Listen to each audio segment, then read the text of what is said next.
Now, have you ever seen cricket balls that are 3 billion years old?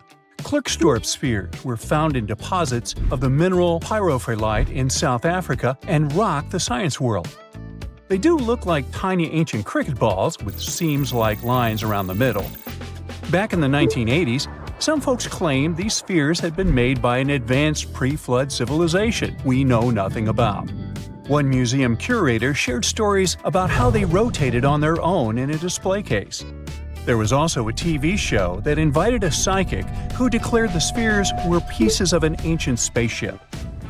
But according to geologists, these spheres are actually pretty common concretions or spherical objects formed by different minerals than the surrounding rock.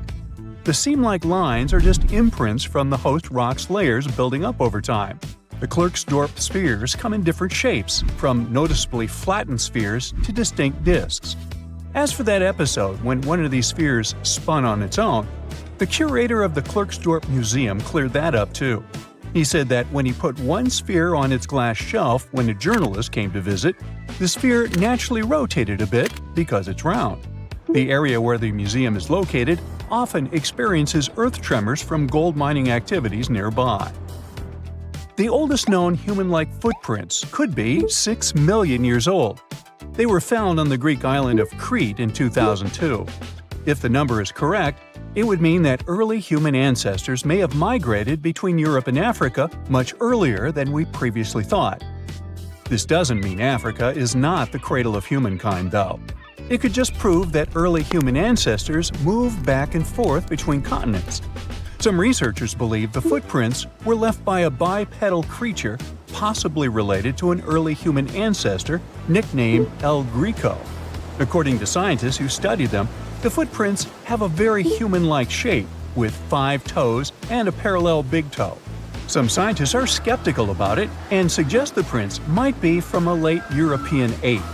The new study analyzed fossilized marine microorganisms found in the sedimentary rocks to determine the footprint's age and prove it's actually 6 million years. The next amazing find that keeps scientists entertained is the Dorchester pot. It's a beautifully crafted metal vessel with some fancy geometric designs embossed in shiny silver. The pot was discovered in, who could have thought, Dorchester in 1852 under quite unusual circumstances. During a powerful blast, the pot broke into 2 pieces. Scientists believe it was originally embedded within a rock or boulder known as pudding stone.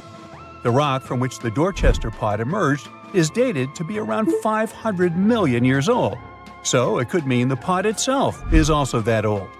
The current and less exciting theory suggests that the Dorchester pot is a Victorian-era candlestick holder.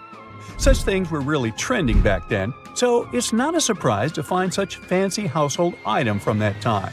The Dorchester pot falls into the category of ooparts, or out-of-place artifacts. Those are objects that seem too advanced for the time period they're supposedly from. If we accept that the pot is 500 million years old, then whoever made it was way ahead of their times in terms of crafts and tech. One extra mystery is that the pot has an engraving of a plant that most likely disappeared from Earth over 100,000 years ago. Sounds like good proof the pot is really extra old. Now, it looks like the oldest map in Europe is a stone from 4,000 years ago. This Bronze Age slab was found in France in the year 1900 at an ancient burial ground.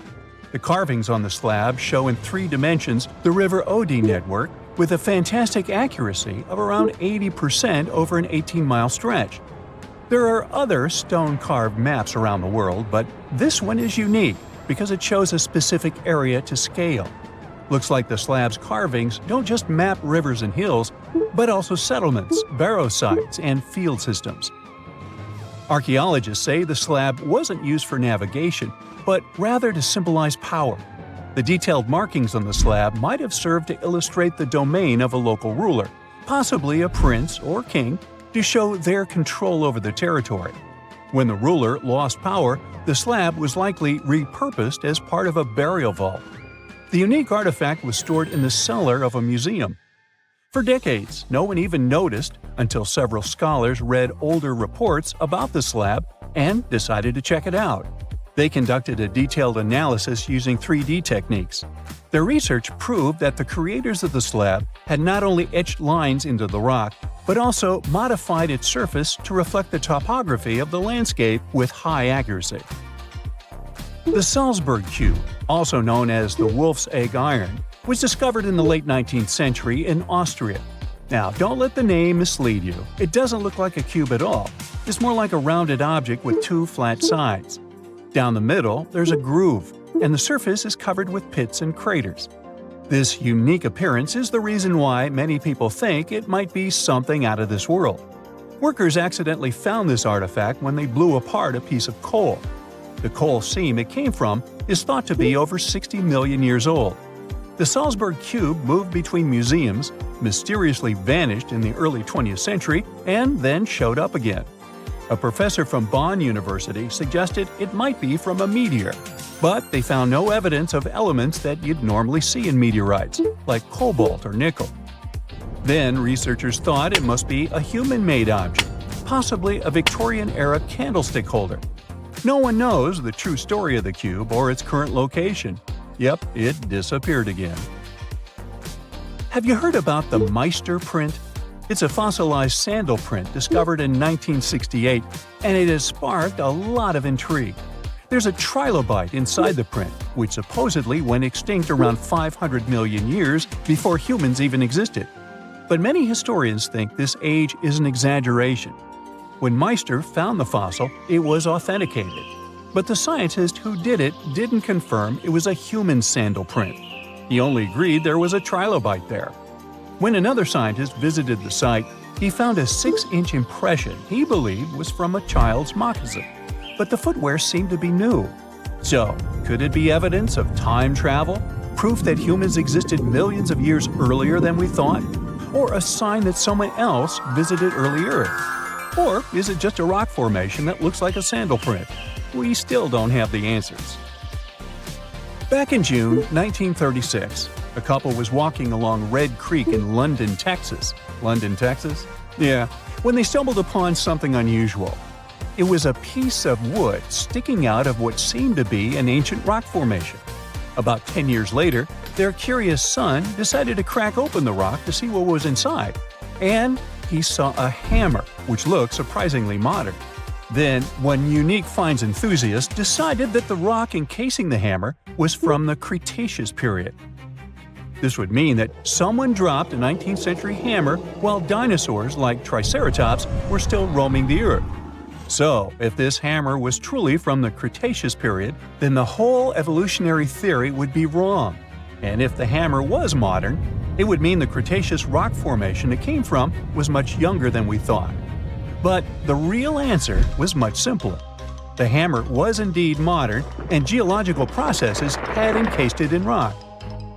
Minerals can harden around an object in a relatively short time. So the hammer was probably dropped by a miner a century or so ago, and the rock formed around it afterwards. And no, it wasn't a Victorian-era candlestick holder either. We know that the ancient Egyptians were talented enough to build something as grand as the pyramids, but were they also smart enough to measure the speed of light? There's a theory circulating online that says exactly that. If you look at these two numbers, you'll see that they match completely. The first one is the speed of light in a vacuum measured in meters, and the second one is the latitude of the Great Pyramid of Giza. So, was it done on purpose, or is it just a coincidence? Well, happily, we can tell you that it's actually just a coincidence, not another conspiracy thingy. The Great Pyramid is just one of the many places in the world that share the same latitude. And more importantly, even if the ancient Egyptians had somehow measured the speed of light and chosen to keep it a secret from the rest of the world, they wouldn't have used meters to put it down. Meters were only defined at the end of the 18th century. The builders of the pyramids used a different unit of measure called cubits. 1 cubit is equal to 1.5 feet. Cubit was based on the length of the arm from the elbow to the tip of the middle finger, and it became popular in the ancient world. So if they wanted to impress the rest of the world and set the pyramids at a point that matched the speed of light in cubits, they would have to build their iconic constructions somewhere in Europe. And then the Danish astronomer who first measured the speed of light in 1676 would have been really upset to know that someone had done it centuries before him. So, although they were ahead of their time in many aspects, the ancient Egyptians never measured the speed of light or used longitude and latitude to map their locations. The base of the Great Pyramid of Giza might seem like a perfect square, but it's actually an 8-sided structure, not 4-sided. Each of its 4 sides has a subtle concave indentation that splits it evenly from base to tip. The official version is that a British pilot was the first to notice it in 1940 while flying over the pyramid. He took a photograph that showed shadows highlighting these indentations. Some people think these lines are only visible from above and can best be seen at dawn and dusk during the spring and autumn equinoxes. This has led to a freaky theory that the ancient Egyptians might have designed the pyramids to communicate with something looking at them from above. Now, the Great Pyramid is one of only 3 pyramids that used to have a swivel door. It weighed around 20 tons, but they could still easily open it from the inside. Its precise fit made it nearly invisible from the outside, with no visible latch or handle. There were only slight variations in the exterior stone that gave out an opening. The other 2 pyramids with similar doors belonged to Khufu's father and grandfather. The Great Pyramid also has a hidden void at least 100 feet long that was only found in 2017. We still don't know what lies within the space, what purpose it served, or if it is the only space of its kind. Researchers used the same tech to see through cathedral walls, Mayan pyramids, and even volcanoes. It depends on a natural shower of subatomic particles called muons. They pass more easily through empty space than through solid materials. So if they arrange multiple muon detectors around a structure, scientists can map out its solid and empty areas. A team of scientists placed muon detectors inside the Great Pyramid and allowed them to gather data for months. Scientists have analyzed samples of the mortar used to build the pyramids many times. Although we know its composition, modern technology still can't replicate it. The mortar is mostly made from processed gypsum, but it wasn't used like the cement we use for bricks today. Instead, they used it to support the joints between the massive stones as they were set in place. The estimated amount they needed to construct the Great Pyramid was around 500,000 tons of mortar. The gypsum mortar is stronger than the stones themselves and has held up for thousands of years. Now, all 4 sides of the Great Pyramid are aligned with the cardinal points – north, south, east, and west. According to geologist and engineer Glenn Dash, the alignment is accurate to within 4 minutes of arc, or 1/15th of a degree. The architects managed to achieve this without modern tools like drones, blueprints, or computers. Many researchers try to explain this construction miracle. Maybe they used the pole star or the sun's shadow. Dash recently proposed a new, simpler idea. The Egyptians might have used the autumnal equinox to align the pyramids. It happens twice a year when the Earth's equator passes through the center of the sun's disk, making day and night nearly equal in length. To test his theory, Dash conducted an experiment on the 22nd of September 2016, the first day of the fall equinox. He used a special rod the Egyptians had to cast a shadow and tracked its tip at regular intervals, forming a smooth curve. By connecting 2 points of the curve with a taut string, he created an almost perfect east-west line.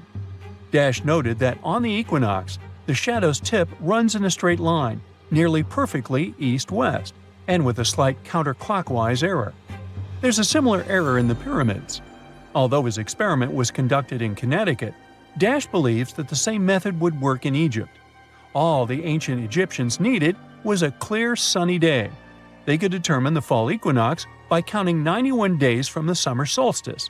But they left us few clues, and no engineering documents or architectural plans have been found that explain their methods.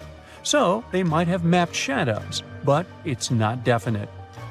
Now, scientists have long wondered how heavy stone blocks were carried to the pyramid sites, and they might finally have an answer. A research team from the University of North Carolina, Wilmington, has discovered that 31 pyramids are likely to have been built along a long-lost ancient branch of the River Nile. It's now hidden under desert and farmland.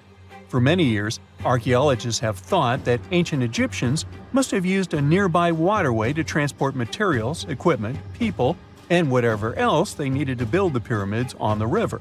But up until now, they weren't certain of the location, shape, size, or proximity of this waterway to the site of the pyramids. The group of researchers used radar satellite imagery, historical maps, geophysical surveys, and sediment coring to map the river branch. They believe it was buried by a major drought and sandstorms thousands of years ago. The team managed to go below the sand surface and get images of some hidden features thanks to radar technology. They found hidden rivers and ancient structures running at the foothills of where most of the ancient Egyptian pyramids lie. The discovery of this extinct river branch helps explain the high pyramid density between Giza and Lisht, in what is now an inhospitable area of the Sahara Desert. Now, Egypt isn't the only country with the most pyramids in the world. The champion's title here goes to its southern neighbor, Sudan. It has between 200 and 255 pyramids, compared to Egypt's measly 138. They were built by members of the Kingdom of Kush, an ancient civilization that ruled the lands along the Nile River many years ago. They started erecting pyramids around 500 years after the Egyptians had stopped doing it. Their pyramids are much smaller than the Egyptian ones, but were built for the same purposes. Archaeologists are still working to find out how the pyramids in the Sudan were built, how long it took to complete them, and what happened to their society. Something strange is lurking beneath the sands of Giza, and scientists have no idea what it is. Archaeologists just found a hidden structure near the Great Pyramid using advanced ground scanning technology. What's inside? Nobody knows, but excavations are already underway. The Great Pyramid of Giza is one of the most famous monuments on Earth, but it doesn't stand alone. It's surrounded by an ancient necropolis, a massive royal graveyard filled with tombs and monuments. They belong to pharaohs, nobles, and other high-ranking officials. Most of these tombs are above the ground. They're called mastabas, rectangular, flat-roofed tombs built from limestone or mud brick, and they've been studied for decades. But from old movies, we know that these weren't simple graves. They have deep vertical shafts leading to underground burial chambers, where the past was sealed away for eternity.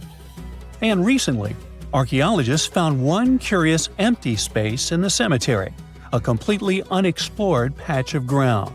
No mastabas, no visible ruins, nada. For years they ignored it, but between 2021 and 2023, they decided to investigate. They didn't dig though. Instead, they used a technology that kind of acts like X-rays for the ground. These radars let scientists see the secrets hidden there. And there was something hidden beneath the sand, something deliberately buried and forgotten. A two-part underground structure. One part was shallow and L-shaped. It's about 33 feet long and buried just 6.5 feet deep. But below that, a deeper, more mysterious anomaly, a structure completely different from anything else in the area. They called it a highly resistive anomaly, which means it's dense and solid, likely made of stone, sand, or even metal. And still, no one has a clue what's inside it. Now, it's clear that humans made the L shape. It wasn't formed by nature. And the shallower structure might have been an entrance to whatever is hidden below. But they only have some theories about what might be hidden there. It's also filled with sand and gravel. It was probably deliberately backfilled after its construction, perhaps to preserve this. Why? Well, we don't know yet. The archaeological team will need to excavate to understand what exactly this thing was and why it was built. The first guess is a lost burial chamber. Many tombs in Giza have underground burial sites, but most have clear surface markers. This one, for some reason, has nothing, but it could be one of them. The second guess is an ancient offering chapel. Egyptologists know that some chapels were built in this shape, but usually they were above ground, not buried like this. And finally, it might be something we've never seen before. If this turns out to be a new type of structure, it could rewrite what we know about the burials of pharaohs. The only way to know for sure is to dig it up, and that's exactly what's happening right now. Excavations are already underway. Archaeologists are racing against time to uncover the truth. But there's a real danger there too. Giza's fragile ancient structures need to be handled carefully. Otherwise, they could be damaged beyond repair. So all we can do is wait for the truth. Now, these tombs always held fascinating mysteries. Unfortunately, we'll never learn tons of these mysteries because of some relentless tomb robbers. Egyptian tombs were built to guard the bodies for eternity. But that absolutely didn't stop people from breaking in and stealing everything valuable inside. They've been bothering these ancient sites for thousands of years, starting way back in Pharaoh's times. Many of the most famous tombs, including those in Giza, Saqqara, and the Valley of the Kings, were looted. It was a common practice in ancient Egypt. And they were serious about this whole thing. They dug secret tunnels to bypass traps and walls, bribed or threatened tomb workers to get inside knowledge, cracked open sarcophagi to grab gold, jewelry, and artifacts. And by the time modern archaeologists got to most of these tombs, they had already been picked clean. The reigning pharaohs got tired of this infuriating nonsense. The Valley of the Kings, the famous burial ground of Egyptian royalty, was supposed to be the ultimate safe zone. Tombs were built deep underground, hidden in the desert. Passages were sealed with giant stone blocks. False doors and traps were added to confuse thieves. Even curses were written on the walls, warnings of horrible endings for anyone who dared to disturb the tomb, which is exactly where we got all those horror stories about mummies from. Spoiler alert, none of it worked. Most tombs in the Valley of the Kings were fully robbed within 100 years of being sealed. Even King Tutankhamun's tomb, one of the most famous in history, was broken into twice in ancient times. Some of them decided to try and fight back. The New Kingdom rulers built hidden unmarked tombs in a way that should have prevented the looters from finding them, but didn't work. Some pharaohs, like Ramses II, were moved in secret to prevent their bodies from being stolen. Nope, didn't matter. The grave robbers always won. That's because tomb raiders weren't just random thieves. They were skilled, organized, and well-connected. They knew exactly where to look. Many were the ones who had built these sites in the first place, and they knew where the entrances were. If they couldn't smash through the doors, they'd dig through the walls, floors, and even ceilings to break inside. They also worked fast, often within a few years after the tombs were sealed, before anyone forgot where the valuable stuff was. The Khufu's pyramid, the one that's next to this newly discovered structure, was looted long before modern times. The one thing left inside when explorers got there? An empty granite box where the sarcophagus used to be. Unfortunately, it's not just about gold. History itself gets stolen during these raids. Ancient Egyptians wrote detailed records of what exactly and where they buried. So when archaeologists compare these lists to what's found, they can see what's missing, which is often everything valuable. Most artifacts don't end up in museums. They just disappear into private collections, where they can never be studied again. Which is, of course, completely unfair. In fact, a few countries have had enough and started passing laws to take historical artifacts back from private collectors. In Italy, if you own an ancient Roman artifact, you must prove you got it legally. China is actively hunting down stolen artifacts, and they must find ways to retrieve it back from the Western collectors. In Egypt, they passed new laws making it illegal for private citizens to own any ancient Egyptian artifacts at all. Other countries, like the US, the UK, Germany, or Switzerland, are completely fine with rich guys owning their history. The British Museum is built on looted things. European empires invaded half the planet and took whatever they wanted back home. Their museums are often full of such stolen artifacts, and unfortunately, they refuse to give most of them back. For example, the Rosetta Stone. It was taken from Egypt by Napoleon's army, then stolen again by the British after they beat the French. Egypt has been demanding to return for years, but they still can't get it back. Or the Parthenon marbles.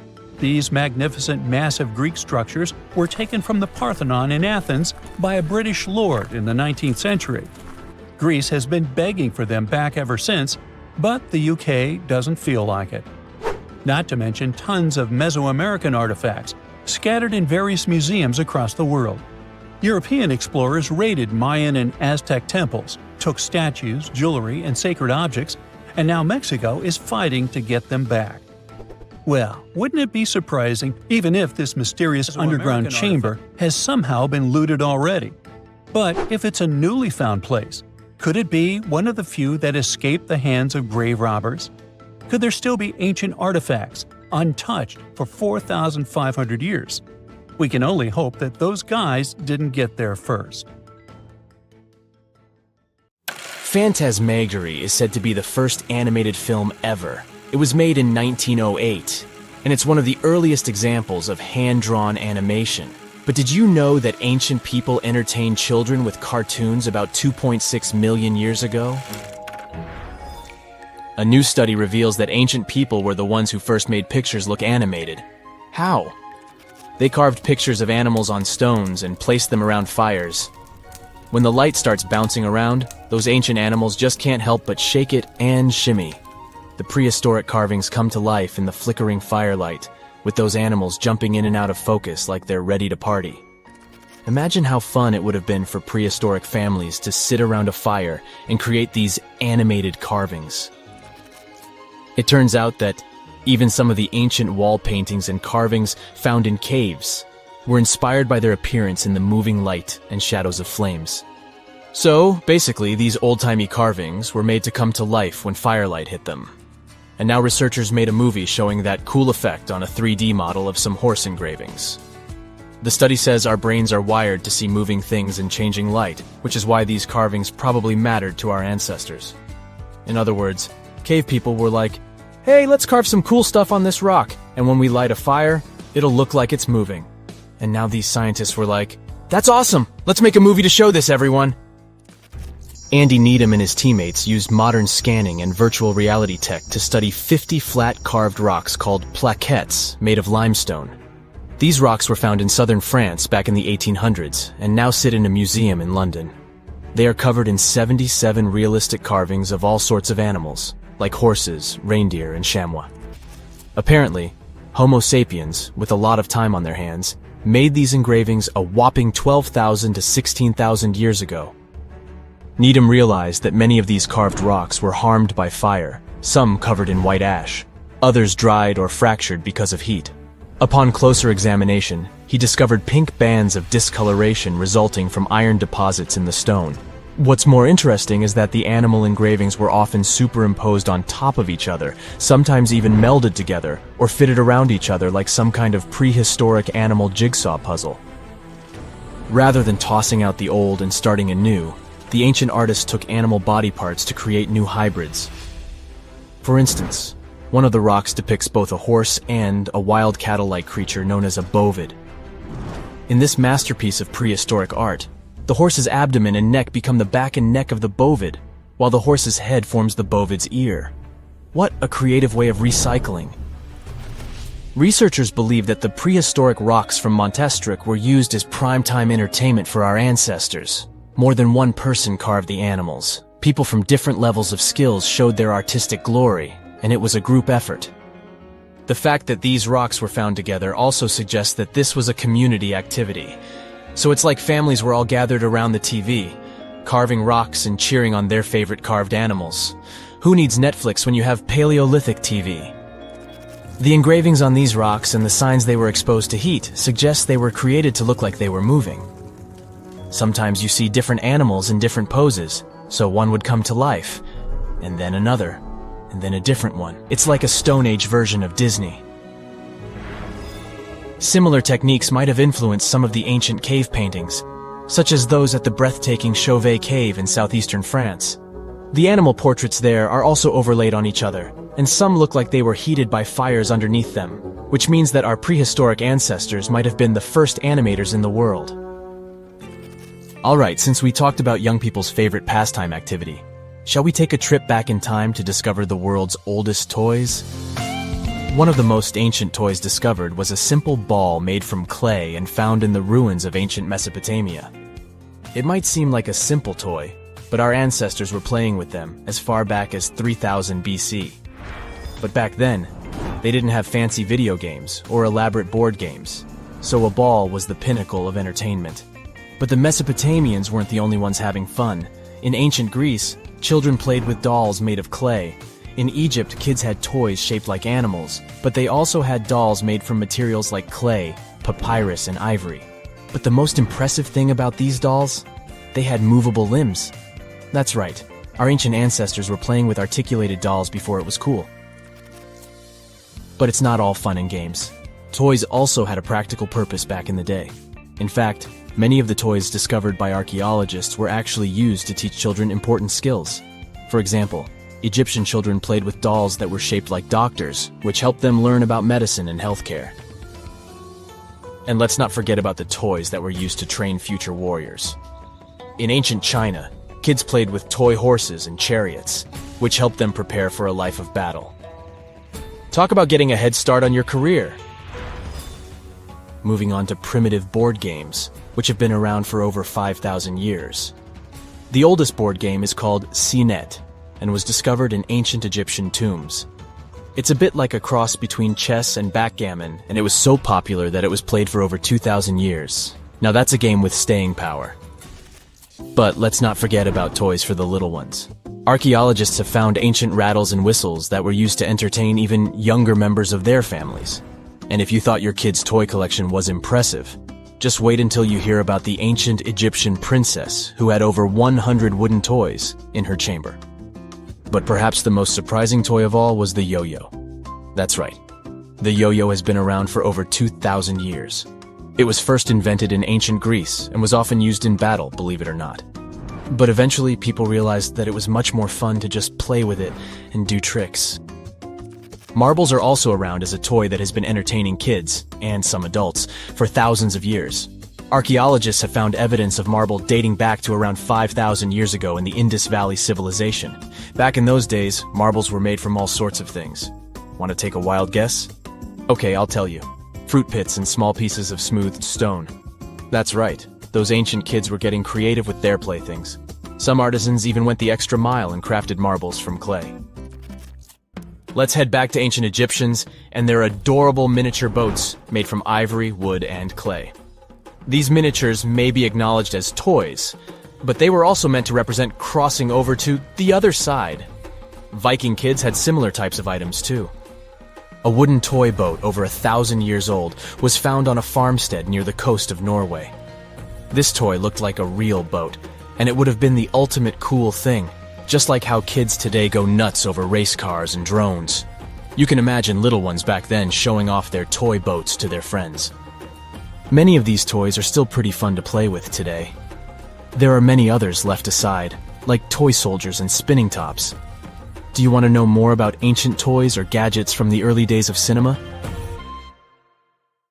Some people are still afraid of sailing through this region because more than 50 ships and 20 planes have disappeared here since the mid-19th century. You won't find this place on a regular paper map, as it's not an official region of the Atlantic Ocean. It's just an imaginary area of water in the shape of a triangle near the southeastern coast of the US. Right now, we're going there to debunk all the myths and fairy tales about this place. The most popular theory says that the ancient city of Atlantis was once located where the Bermuda Triangle is now. It was inhabited by a more advanced civilization than the rest of the people on Earth. In this area, some mysterious crystals were installed that generated infinite energy and powered the entire city. Then the city sank, and its ruins still lie on the bottom of the Atlantic. But among its ruins, there are still places where crystals work. They're the reason for most disappearances. Crystals randomly release beams of energy towards the surface and disable the electronics of planes and ships. There are no facts to support this theory. Someone once wrote this legend in a book about the Bermuda Triangle, and some people have been supporting it ever since. However, there's some oddity associated with electronics. Astronauts of the International Space Station noticed the Earth's magnetic field is weakened in the Bermuda Triangle area. This field is a shield that protects us from solar radiation. Above the triangle, the particles of the sun's rays move faster than in any other part of the planet. This causes unstable work in the electronics of satellites flying in the atmosphere of Earth. It doesn't apply to ships and planes, though. There's also a theory that the Bermuda Triangle is the center of a magnetic anomaly causing navigation errors, but regular checks of the magnetic map of this region don't reveal any issues. You arrive at the place, the water is calm, and there's no coming storm in sight. You look at the compass and see the arrow moving from side to side. Oh no, it's begun! Panic rises within you, and you quickly turn the steering wheel of the ship to sail away from this place. Oh, stop. There has long been an explanation for the strange compass behavior in this area. The Bermuda Triangle is one of the rare places on the planet where true north and the magnetic one are in the exact same direction. True north is the geographic north pole of our planet. Magnetic north directs to the north magnetic pole, which constantly wanders around the Earth. Sometimes these poles coincide, and the straight line that connects north and south is called the agonic line. If you fall into this line, your compass will behave strangely. It won't point exactly to the north. Imagine that you're the captain of a ship sailing in the Bermuda Triangle at the beginning of the 20th century. You need to know where north is to get to the shore. You look at the compass and it points incorrectly. You're deviating from your original course and sailing in the wrong direction. There's the Caribbean Sea near the triangle, peppered with small islands. The sea floor here isn't deep. The ship can get in shallow waters, and now the ship is stuck on a shoal, and you have no idea where you are. If this were the 21st century, the ship's captain would be able to reach the shore using GPS and other modern navigation. But the most interesting thing is that the compass would work correctly this time, since the magnetic North Pole hasn't already coincided with the true one for a long time in the territory of the Bermuda Triangle. The agonic line is somewhere far away from here. There are no problems with navigation now, but for some reason, this is where ships disappear. In fact, not just here. Throughout the Atlantic Ocean, there are places where many more ships have gone. The Bermuda Triangle is not even in the top 10 of such places. One of the main reasons why many ships are lost here is that one of the most popular shipping routes in the Atlantic passes through the Bermuda Triangle. And the more ships in one place, the more shipwrecks. Simple probability. Other theories say there's a space-time rift in this region. Ships and planes fall into this rift and end up in the past or the future. But for some reason, there's not a single proof of this myth. There's no reason to think that the rift is hidden somewhere here. The base of an extraterrestrial civilization is located in the Bermuda Triangle. Visitors from other galaxies steal sea vessels along with the crew, so no one finds the wreckage of the ships. This is also a popular myth that has no scientific justification. Sunken ships are not found here, as there's one of the deepest trenches in the world. Any sinking ship will sink to a depth of about 19,000 feet. The enormous pressure and distance makes it difficult to find the ships. Also, the Puerto Rico Trench is nearby. In some spots, it's as deep as 27,500 feet. The Kraken lives somewhere in the triangle. It's a huge squid that sinks ships and is also a legend that sailors tell each other. However, gigantic squids live in the depths of the ocean. They can grow to the size of half a train car, but no cases have been recorded where they have sunk a large vessel. And in the area of the Bermuda Triangle, they've never even been seen. People in the past didn't know about the existence of these creatures, so when they saw them for the first time, they described them as huge, terrible monsters. Giant squids are some of the most elusive creatures on Earth, and scientists had to use sonar equipment to find them. They don't like to leave the dark depths and are likely to be afraid of the sound of any ship. A more realistic hypothesis about the mystery of the Bermuda Triangle is methane. Large deposits of this gas can be found under the seafloor of this region. From there, methane is released into the water. It takes the form of huge bubbles that quickly rise to the surface. Then, the gas makes the water almost boil, creating waves that sink ships. The theory is quite realistic, but numerous studies still haven't confirmed the presence of an increased concentration of methane in the region. Last time this phenomenon occurred was 15,000 years ago. Another credible theory implies the appearance of rogue waves. Imagine a clear, calm sea without wind. Suddenly, you hear a loud hum. In just a few seconds, a huge wave, 100 feet tall, appears from the calm surface and falls on your ship. Some scientists believe rogue waves are created by a surface sea current colliding with a strong headwind. There's a version claiming the wave is born because of the collision of warm and cold currents. But the most interesting theory says the waves are formed by kinetic vampirism. Under certain natural conditions, waves can exchange kinetic energy. And among all the waves, there will be one, the vampire, that gets the energy of all the others. When it accumulates enough energy, the vampire wave spills it out. This explains the force of the impact and its sudden disappearance. This phenomenon is observed in all the waters of the world's oceans, but there's no evidence that it occurs most often in the Bermuda Triangle. If rogue waves appeared there, it was not during a calm. A restless sea is the main reason for ship disappearances in the Bermuda Triangle. Severe storms and hurricanes are a frequent thing there, because the Bermuda Islands is an area of high pressure that diverts thunderstorms towards the triangle. Huge waves simply overturn ships, and thunder and lightning flashes disable planes' electronics. There's nothing mysterious about this. Storms and ship disappearances occur in all oceans, but a lot of legends were made exactly about the Bermuda Triangle. It all started in the middle of the 20th century when a book was published that tells us that Atlantis lies in the waters of the triangle. No proof was given, but people liked this mysterious theory so much, they began to build upon it. They started making documentaries about it and writing new books. Each material devoted to the fantastic nature of the triangle was based not on facts, but the theories of other written books and films. And when a topic is popular, you can make money on it. Readers enjoy it, and authors are rewarded. You have heard about Nikola Tesla. You have definitely heard about the Great Pyramids in Egypt. But what if I told you that Tesla may have probably uncovered the ancient mysteries surrounding the pyramids? Wait, what? Is this a crossover episode? Nope. It's highly probable that the secrets of the pyramids are hidden in plain sight. But first, let's recap what we know about the pyramids. What's so mysterious about them? I mean, they are just old quirky buildings, aren't they? One of the biggest questions is how they were built. Some people think that the pyramids were created by people using only their hands and muscles.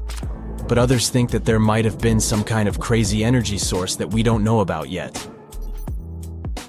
Like, what if aliens helped out or something? Just kidding. But this idea of some unknown energy source being used to build the pyramids has been around for ages. Even in old texts, like the pyramid texts, it talks about how the gods gave us something to build a great power. So maybe there was something really powerful and mysterious going on back then? Who knows? Back in the early 1900s, he got obsessed with the Great Pyramids of Egypt. He read numerous books about these ancient structures and was blown away by how much energy they seemed to have. At that time, not many people knew much about electricity, and Tesla started to wonder if there was some kind of advanced tech hidden in the pyramids. He had an idea that the power of the pyramids had to do with electromagnetism, and he put a lot of time and effort into trying to figure out the mystery. Tesla had some pretty unusual theories about the Great Pyramids. He thought that they could actually store and move electricity, which could then be used to power up the areas around them. He also had this theory that the pyramids were built using some kind of crystal energy. He believed that the chambers inside the pyramids could have these super powerful crystals that could control the electromagnetic fields. But that's not all.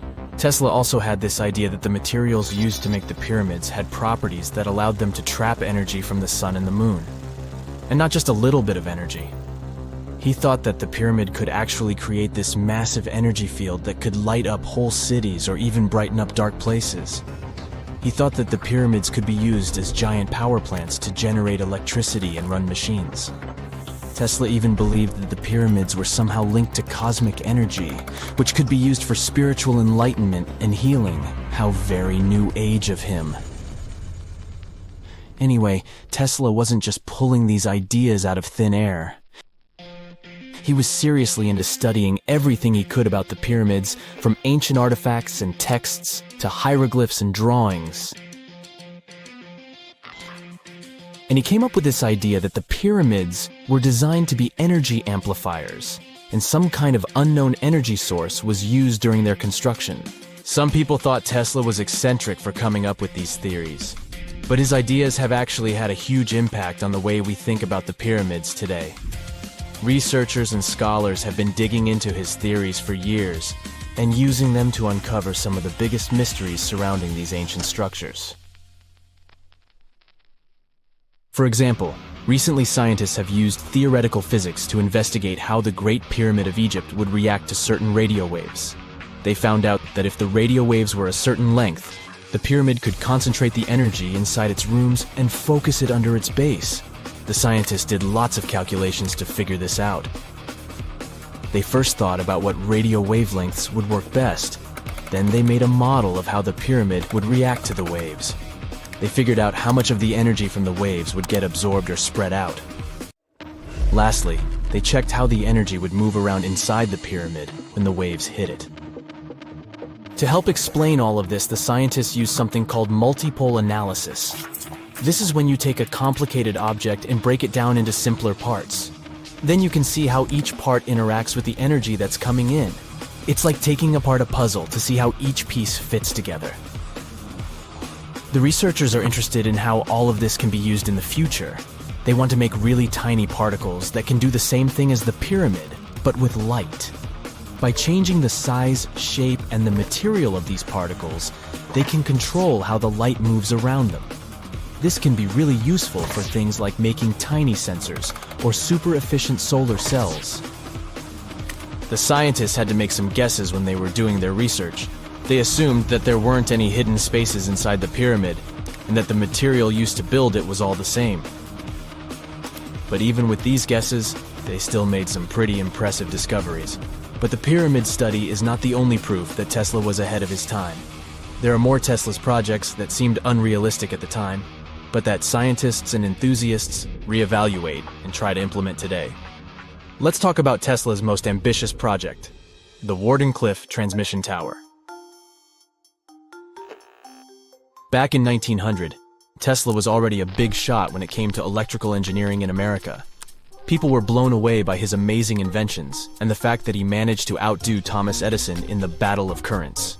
However, Tesla wasn't content to rest on his laurels. He decided to embark on his most ambitious project yet, the transmission tower at Wardenclyffe. It was built between 1901 and 1905, and it was based on one of Tesla's breakthrough ideas. He had a vision to make the impossible possible by creating a global wireless communication system. It would use Earth itself as a conductor, transmitting music, news, stock market reports, secured military communications, and even facsimile images.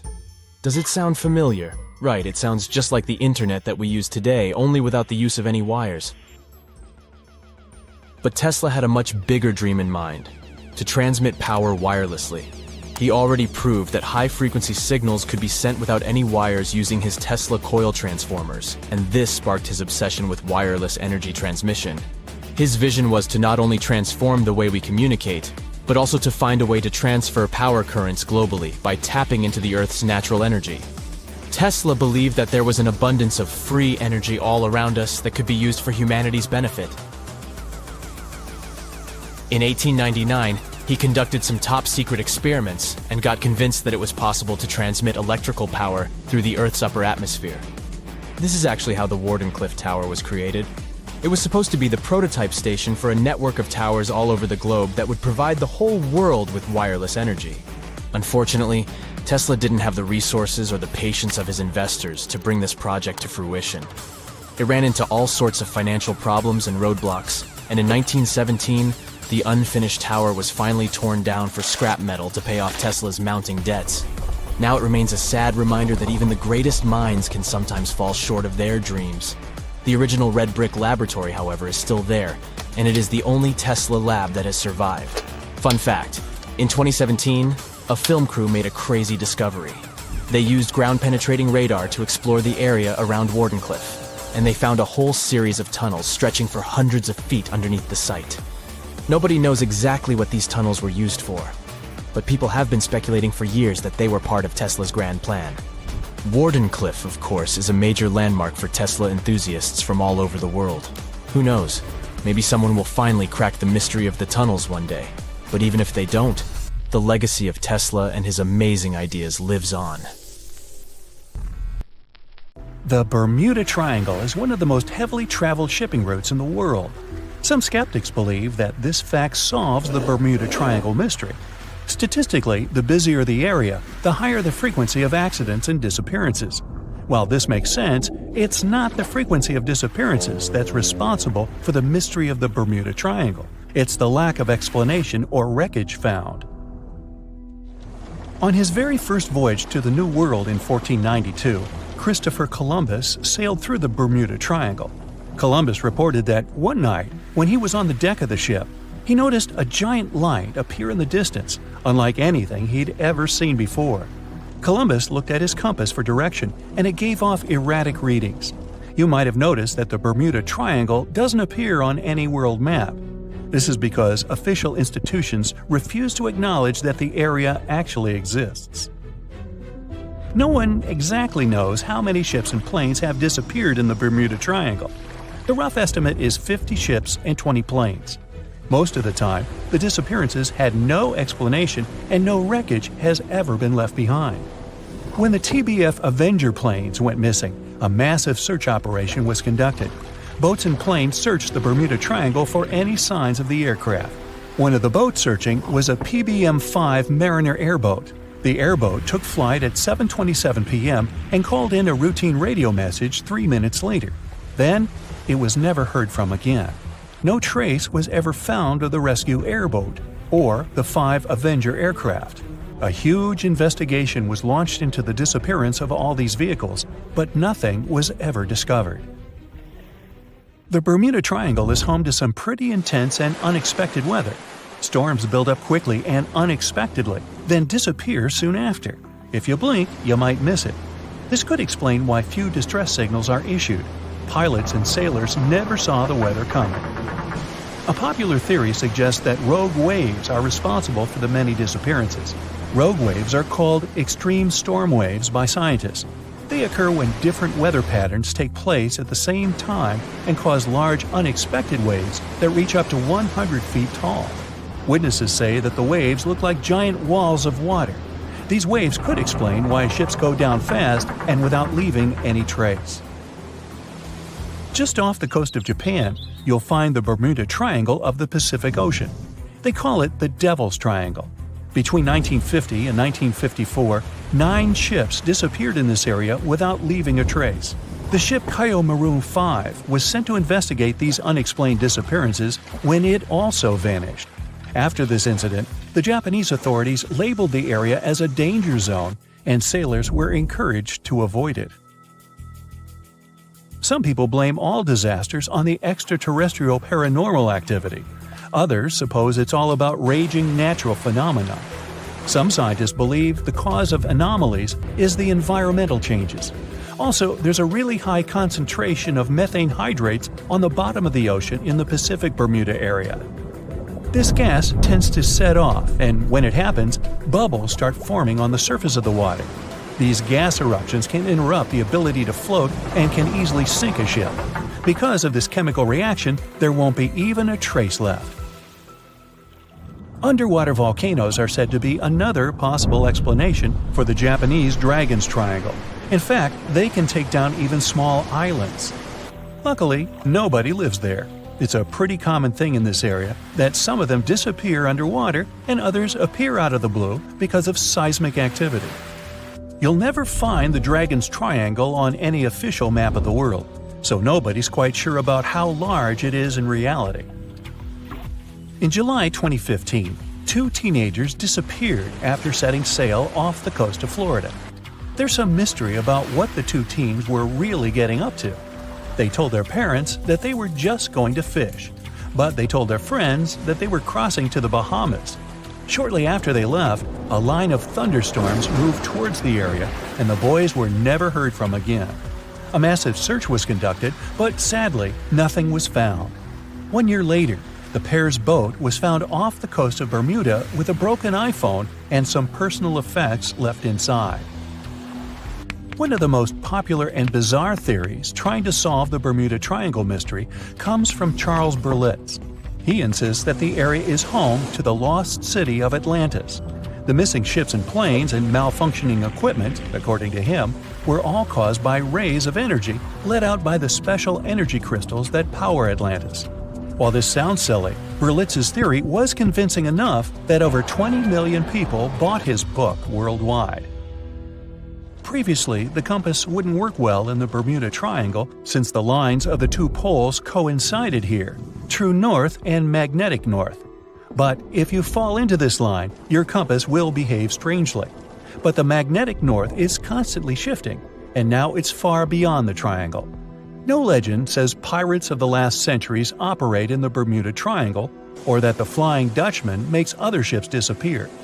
A popular theory is that ships travel to the distant past or future through a time portal in the Bermuda Triangle. Fortunately, these are all myths. Just imagine hundreds of giant tentacles reaching out to a group of ships sailing through the Bermuda Triangle. In the past centuries, they could easily sink an entire fleet, since the ships were made of wood and were lighter. Squids wrapped decks with their strong tentacles, made holes in the ship's hulls with their sharp beaks.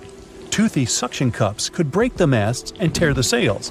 The water was filling the holds and slowly rising to the deck. The ship sank in a matter of minutes. Survivors reached the shore and told everyone about huge monsters. This is how the legends of the Kraken appeared. Fortunately, now people have sonars and equipment for monitoring the sea space. They say the main reason why this place is so enigmatic must be the magnetic fields that form this ominous triangle. Ocean floor is made of rocks containing a lot of magnetite. It's more like iron. Magnetic fields react to the high concentration of magnetite on the ocean floor, which may start a sort of conflict between the two. It can often lead to various weather anomalies and, as a result, navigation issues. And naturally, any changes in the ocean floor or the Earth's magnetic fields influence the Bermuda Triangle a lot. Magnetic fields tend to shift their position, so do tectonic plates and even the continents, even though we never notice it. The skies are usually very clear there, but back in 1883, some people witnessed abnormal things in the area. Some claim to have seen large blocks of ice falling from the skies, and the crew even managed to save one as hard proof. Seems like the Bermuda Triangle has an alternate not only on Earth, but even in space. Spacecraft usually don't disappear into thin air though, like there's no air. This anomalous area is really large and stretches right above the South Atlantic. It occupies the area from Chile to Zimbabwe and sits right at the point where Van Allen radiation belts are the closest to the surface of our planet. The Earth has two such belts, which come in handy trapping the particles that shoot in from the Sun. They do a great job protecting the Earth from radiation. The magnetic field there is lower, so it allows the Earth's radiation belt to come closer to the surface. Whenever a satellite passes by, it will be exposed to radiation, which might lead to serious damage. So, no satellite can take pictures of it. The South Atlantic anomaly is part of the Earth where natural radiation just flows out of control. Still, there is little evidence that all these triangles are really dangerous. Many believe the Bermuda Triangle itself has been proven time and again to be nothing but a work of fiction. In fact, some shipwrecks, such as the Ellen Austin, gained popularity in the middle of the 20th century, while nobody even thought of drawing a triangle in the Bermuda area before that. The mystery was popularized by science fiction writers and became a common myth, while no serious research proved it any more dangerous than other parts of the world's ocean. So, the crew of the Ellen Austin back in 1881 weren't even aware of the Bermuda Triangle back then, let alone afraid of it. What do you think?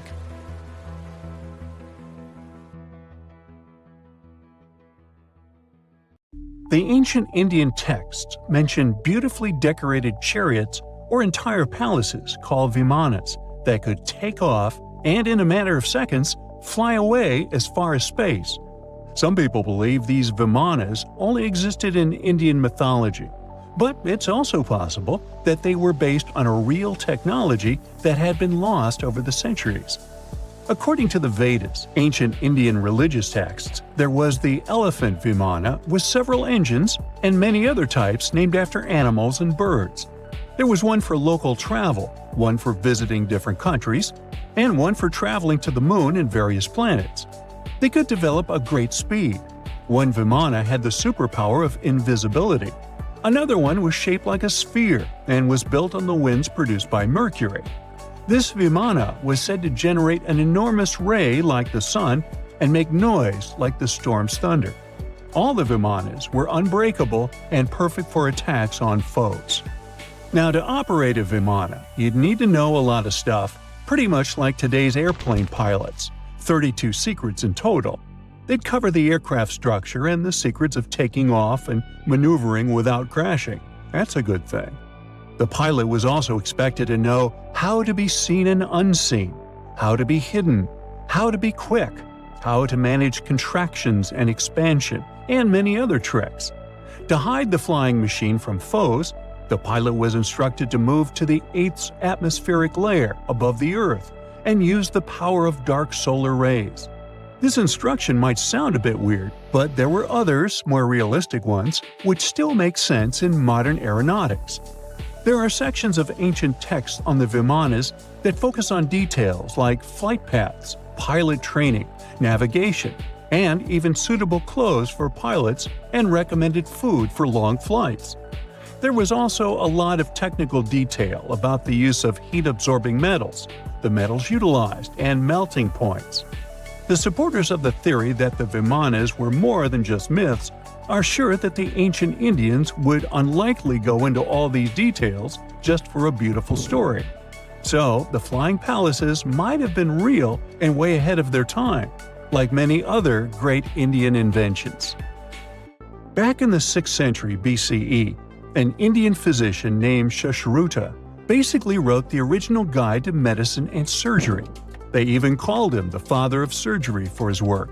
Sushruta laid down the details on hundreds of medicinal plants and described complex surgical procedures. He gave instructions on nose reconstructions and skin transplants from one part of the body to another. The original method of rhinoplasty, which involved taking a piece of skin from the forehead to reconstruct the nose, is still used today. But back then, it had a slightly different purpose than surprising your followers on social media. Those nose jobs helped out folks who had lost their noses as punishment for crimes or in fights. Now, you gotta thank an ancient Indian math prodigy for the invention of zero. It might not seem like a big deal, but without it, we would have no binary system and no computers. People before the 5th century CE were only thinking about some sort of a sign to indicate nothing. The invention made addition, subtraction, and other mathematical operations a whole lot easier. You can see the oldest zero in existence carved in the wall of a temple in Gwalior, India. The Indus Valley Civilization was using rulers in 1500 BCE and earlier. Made from ivory, these rulers were found during excavations in what is present-day Pakistan and northwestern India. They were widely used in architecture with amazing accuracy. They had units corresponding to slightly over 1 inch that were marked with precise subdivisions within 5/1000ths of an inch. The next invention is more of a concept than a physical item. Standardization is all about setting the rules based on a bunch of people, things, or interests. One of its cool applications that we've all gotten used to is standard weights. Whether you're using pounds or kilograms, you need these universal measurements for weight, right? For this, we owe a big shout-out to the merchants from the Indus Valley Civilization who lived around 4,000 years ago. They were measuring everything from food grains to fancy luxury goods using these standardized weights. And their weights had decimal and binary mathematical systems going on. They didn't have high-tech gear, but they pulled off some serious precision using complex calculations and even sand for construction. Their art of standardization made its way to Persia and Central Asia, basically becoming the global weight-watching standard. So, if yoga is your go-to exercise, you definitely have a personal reason to appreciate the ancient Indian geniuses. Over 5,000 years ago, during the rule of the Indus-Sarasvati civilization in northern India, yoga was first mentioned in the Vedas. Yoga was refined and shaped over the centuries, until it grew into a massive teaching with over 200 sacred writings dedicated to this way of obtaining enlightenment. At the beginning of the current era, yoga got a new trajectory thanks to a Hindu writer who laid down a system of yoga in his text, the Yoga Sutras. It became a whole-body rejuvenation, a life-extending practice with poses that you are still doing on the mat today. Yoga has reached the Western world only in the 19th century, and it caught on like wildfire. Chess, the all-time top game for intellectuals, is also an Indian invention. Its ancestor was called Chaturanga, and it was a strategic board game that started gaining popularity around 3,000 years before the current era. This early Indian version of chess was played by 4 people, not 2, and had 64 squares. Each player had 8 pieces, ranging from pawns to kings, bishops to knights, and there was no standard 6-faced dice. They rolled with an oblong one. Players facing off were actually allies, forming 2 teams based on the direction they sat. Chess, that we know and love today, was first mentioned in ancient Indian literature in a legend.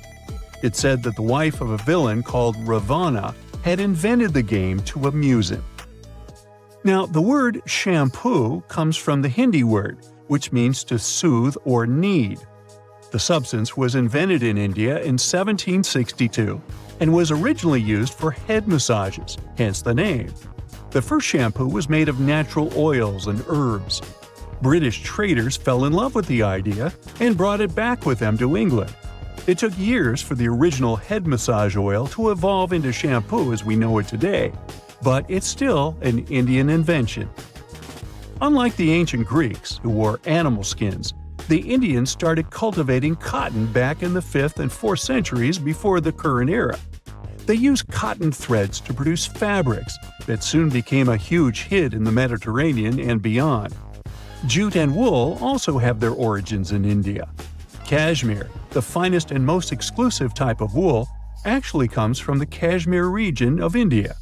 Buttons that sit proudly on that cashmere cardigan of yours also have ancient Indian origins.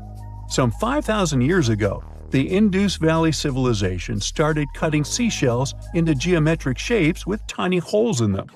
First, they were just decorations, but then people started using them to fasten clothes. Now, when you think about radio communication pioneers, Marconi's name usually steals the spotlight. He got a Nobel Prize in Physics in 1909 for his groundbreaking radio work. But there's an unsung hero in the radio waves game, and his name is Sir Jagdish Chandra Bose. He spilled the beans on radio communication way back in 1895. He shot an electromagnetic wave across 75 feet at the town hall in Calcutta, and it went through walls, rang a bell, and even set off some gunpowder. Marconi took a page from Bose's book, using his invention, the Mercury Coherer, as a blueprint for his own two-way radio. Bose didn't patent his genius creation, so he only got his credit a century later. In 1945, 5 TBF Avenger aircraft took flight for a routine training exercise around the Bermuda Triangle. In the middle of the exercise, the planes were struck by intense rain and heavy winds, despite the clear weather forecast. The pilots became extremely disoriented and radioed the base to report that their navigational equipment had stopped working. The last thing the base heard was, "When the first plane drops below 10 gallons, we all go down together!" And then, static. The 5 planes and their 14 passengers were never seen or heard from again. On his very first voyage to the New World in 1492, Christopher Columbus sailed through the Bermuda Triangle. Columbus reported that one night, when he was on the deck of the ship, he noticed a giant light appear in the distance, unlike anything he had ever seen before. Columbus looked at his compass for direction, and it gave off erratic readings. You might have noticed that the Bermuda Triangle doesn't appear on any world map. This is because official institutions refuse to acknowledge that the area actually exists. In March 1918, carrying a crew of 306 people, the USS Cyclops left Barbados and headed home to Baltimore.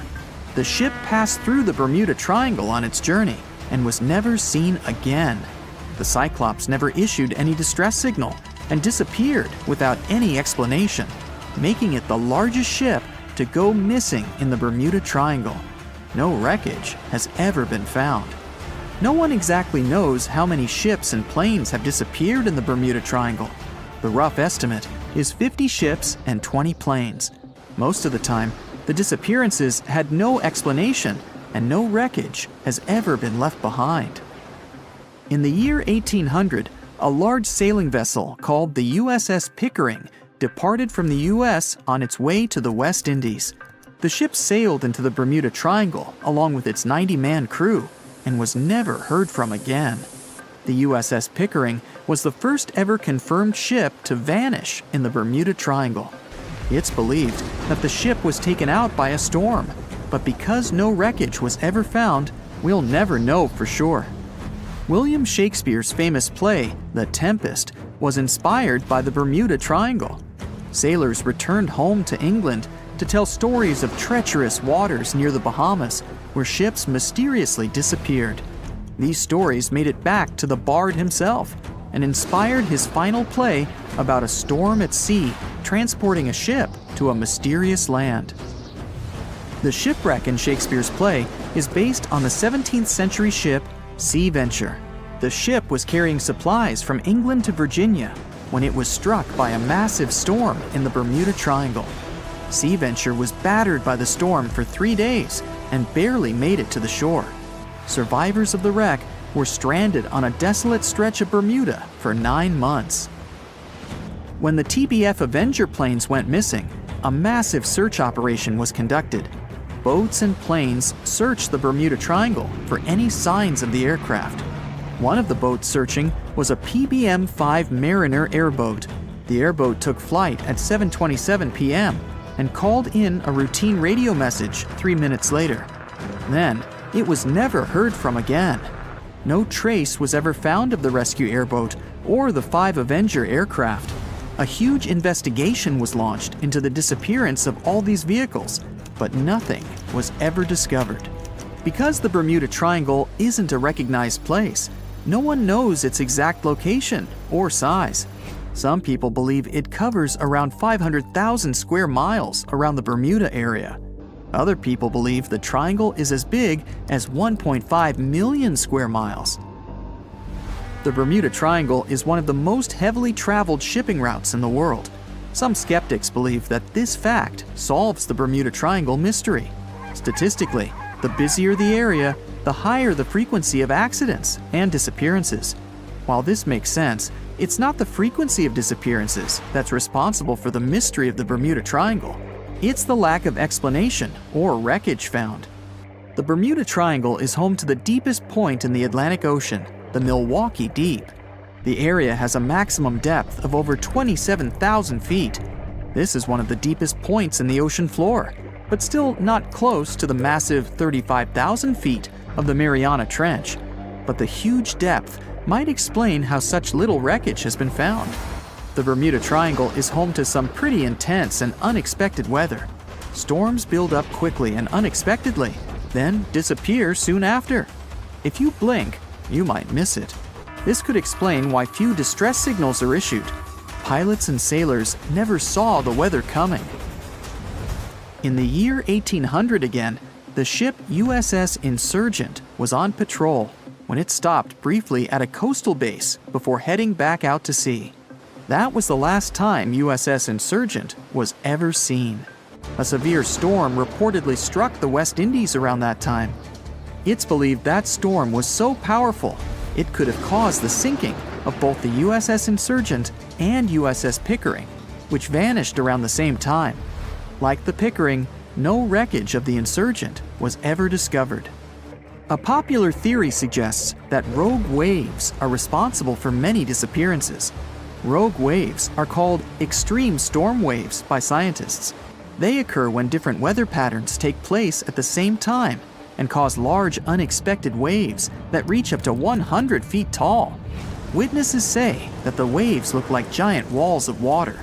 These waves could explain why ships go down fast and without leaving any trace. Joshua Slocum was an extremely talented sailor. He was the first person to ever sail single-handedly around the world. But sadly, he was no match for the Bermuda Triangle. In November 1909, Slocum said goodbye to his wife and set off on one of his usual winter voyages to the West Indies. Slocum's wife reported him missing after several months passed without any contact. It's said that he called in at Miami to resupply before vanishing into the Bermuda Triangle. Just off the coast of Japan, you'll find the Bermuda Triangle of the Pacific Ocean. They call it the Dragon's Triangle. Between 1950 and 1954, 9 ships disappeared in this area without leaving a trace. The ship Kaiomaru 5 was sent to investigate these unexplained disappearances when it also vanished. After this incident, the Japanese authorities labeled the area as a danger zone, and sailors are encouraged to avoid it. On the ocean floor, decomposing organisms let off large concentrations of methane gas that gets trapped under the water. This gas can build up until, boom, it ruptures. The gas surges up to the surface and erupts. If a ship was in the area of one of these ruptures, the water would become much less dense and cause the ship to sink rapidly and without warning. Scientists believe this could be the cause of the many disappearances in the Bermuda Triangle. While this theory makes a lot of sense, it doesn't seem too likely. The United States Geological Survey has stated that no large releases of gas are believed to have occurred in the Bermuda Triangle for the past 15,000 years. In July 2015, 2 teenagers disappeared after setting sail off the coast of Florida. There's some mystery about what the 2 teens were really getting up to. They told their parents that they were just going to fish, but they told their friends that they were crossing to the Bahamas. Shortly after they left, a line of thunderstorms moved towards the area, and the boys were never heard from again. A massive 15,000-mile search was conducted, but sadly, nothing was found. 1 year later, the pair's boat was found off the coast of Bermuda with a broken iPhone and some personal effects left inside. One of the most popular and bizarre theories trying to solve the Bermuda Triangle mystery comes from Charles Berlitz. He insists that the area is home to the lost city of Atlantis. The missing ships and planes and malfunctioning equipment, according to him, were all caused by rays of energy let out by the special energy crystals that power Atlantis. While this sounds silly, Berlitz's theory was convincing enough that over 20 million people bought his book worldwide. A thermal spa is not a fancy modern way to relax. I'd say it's a fancy old-fashioned way to relax. The city of Bath in South England has its name, yep, you guessed it right, because it had baths. In the 1st century AD, the Romans started using natural hot springs there as a thermal spa. In the Middle Ages, Bath became an important wool industry center that had those famous hot springs, and by the 18th century, the whole city became an elegant spa resort. Even though there's the city of Bath in England, it's not the place where Roman baths originated. Roman baths are from Rome. Yeah, sounds quite logical. There was also a tradition behind those baths. Some people threw various objects into them. There could be brooches, bracelets, or even vases or vases. These were gifts to the goddess Minerva, thrown to honor her. So, a whopping amount of coins was once found in one Roman bath, about 12,000. Sounds impressive, but another attraction in Rome easily beats even this crazy number. I'm talking about the Trevi Fountain. On average, people toss over $3,000 there. Nope, it's not a monthly or even weekly amount. That's what travelers toss there per day. I'd rather not calculate that, but there's one thing I know for sure. The Trevi Fountain earns way more than I do. By the way, one guy named Roberto Churchella has been fishing those coins out with a magnet for 34 years and could get up to $1,000 per night. He was only arrested in 2002 when the city authorities stopped turning a blind eye to him. Today, the money is collected by the city workers and sent to charity. It's not that the Roman baths only had a sort of a pool to swim in. They featured some hot rooms sometimes, so they resembled modern saunas in a way. There was one super hot room heated by a special system located underground. This room was called the caldarium, and those who wanted to sweat a lot would head right there. As it was heated from beneath, the floors were scorching hot. To protect their feet, people needed to wear wooden, I don't want to call them slippers, so let's call them wooden shoes. Another type of room was called tepidarium. It was cooler than caldarium, and people could have a massage with oil there. Yeah, back in old times, there wasn't a large range of hot rooms, and today it's all quite different. Some modern spa centers can host up to 8,000 people a day. Like there's a spa center near Munich with almost 2 million square feet of space and 26 different hot rooms. This spa center is considered to be the largest in the world. Now, it's not that the ancient Roman baths only had 2 rooms and both of them were hot. There was also a special changing room called a poditarium. There were no lockers back then, and historians claim thefts in Roman baths were quite common. There was also a gym in those baths. The room was called palestra, and people could exercise there. For example, weightlifting was pretty popular. There were also such rooms as sudatoria and laconica, super dry rooms where people sweated a lot, and natatio, which was basically an open-air pool. Once people had relaxed, bathed, and exercised enough, they headed to the frigidarium at the end of the day. Frigidarium sounds like fridge, huh? Right, it was a cold room with cold baths where the bathers would cool down after hot procedures. We're back to English Roman baths, and sorry to break it to you, but you aren't allowed to swim here, at least now. The problem is that back in the 1970s, dangerous bacteria were found there, and they even caused a fatal disease in a girl who swam there. After that tragic event, everyone was forbidden to swim in those Roman baths. The water was then thoroughly inspected, and it turned out that it was polluted. Plus, there lives a particular species of dangerous amoeba. What's weirder is that the very same baths had been previously used to provide water cure treatments. Those treatments had even been prescribed by the NHS for over 30 years, from 1948 to 1976. Those who want to enjoy safe thermal baths, you've got plenty of options to pick from. For example, you may want to consider traveling to Hungary. This country may be landlocked, but it has an incredible amount of thermal water sources, about 1,300. Its capital, Budapest, alone has 123 sources. And when it comes to bathing, the season doesn't matter. Soaking in thermal waters is a part of the national culture there, and this culture dates back to Roman times. The Hungarian baths are as stunning as the Roman ones. Look here, it's Gellert-Fürder, and it's believed to be one of the most elegant baths out there.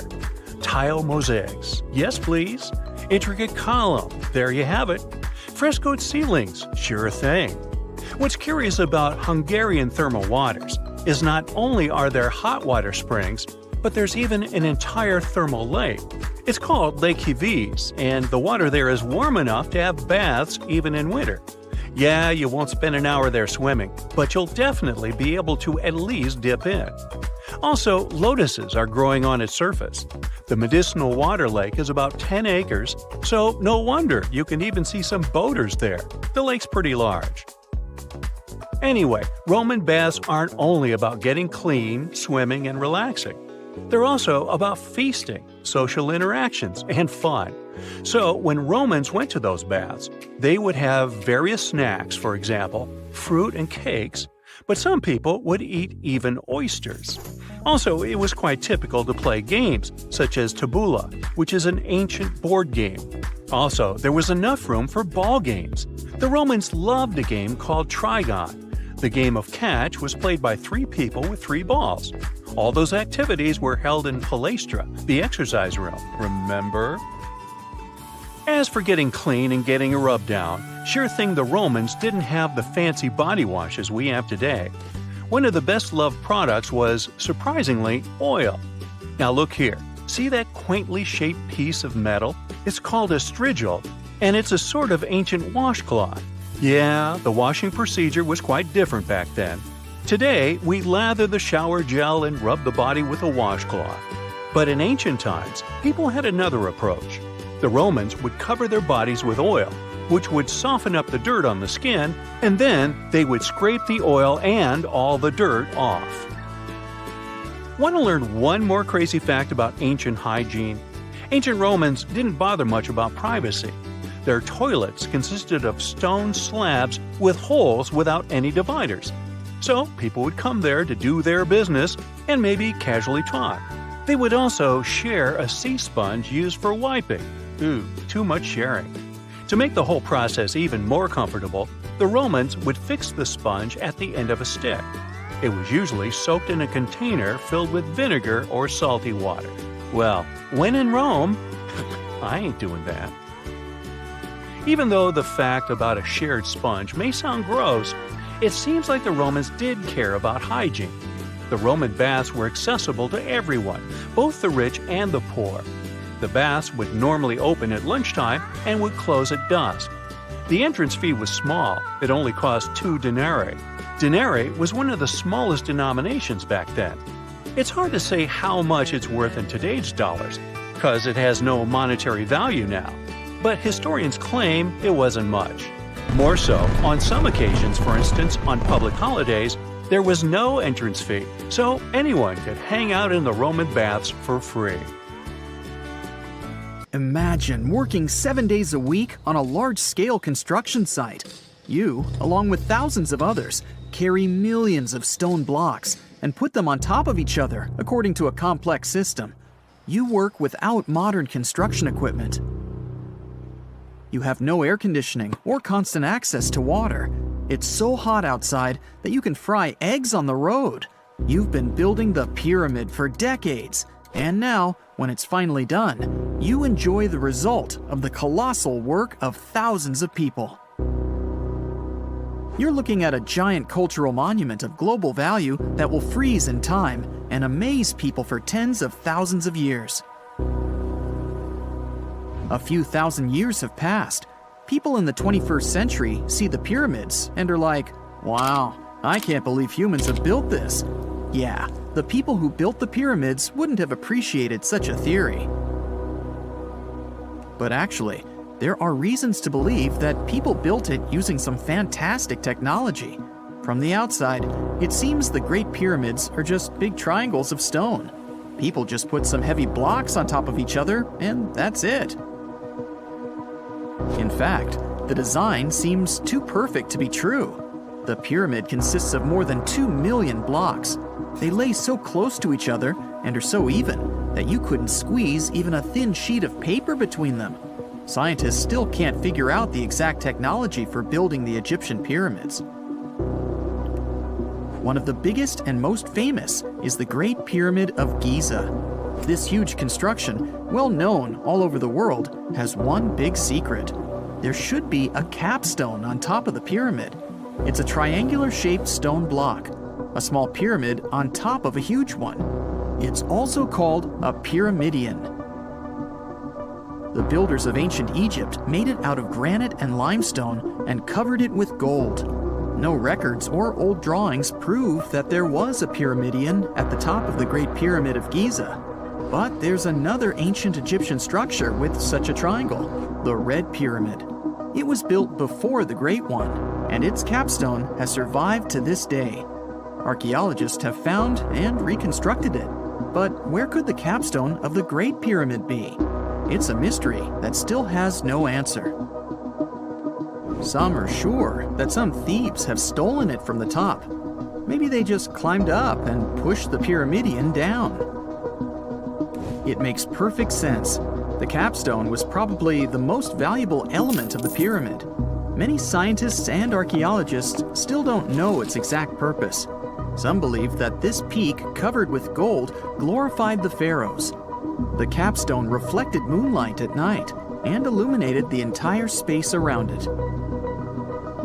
During the day, the capstone reflected sunlight with its shiny surface. You could have noticed it from afar. The top of the pyramid was a kind of guiding star for lost travelers.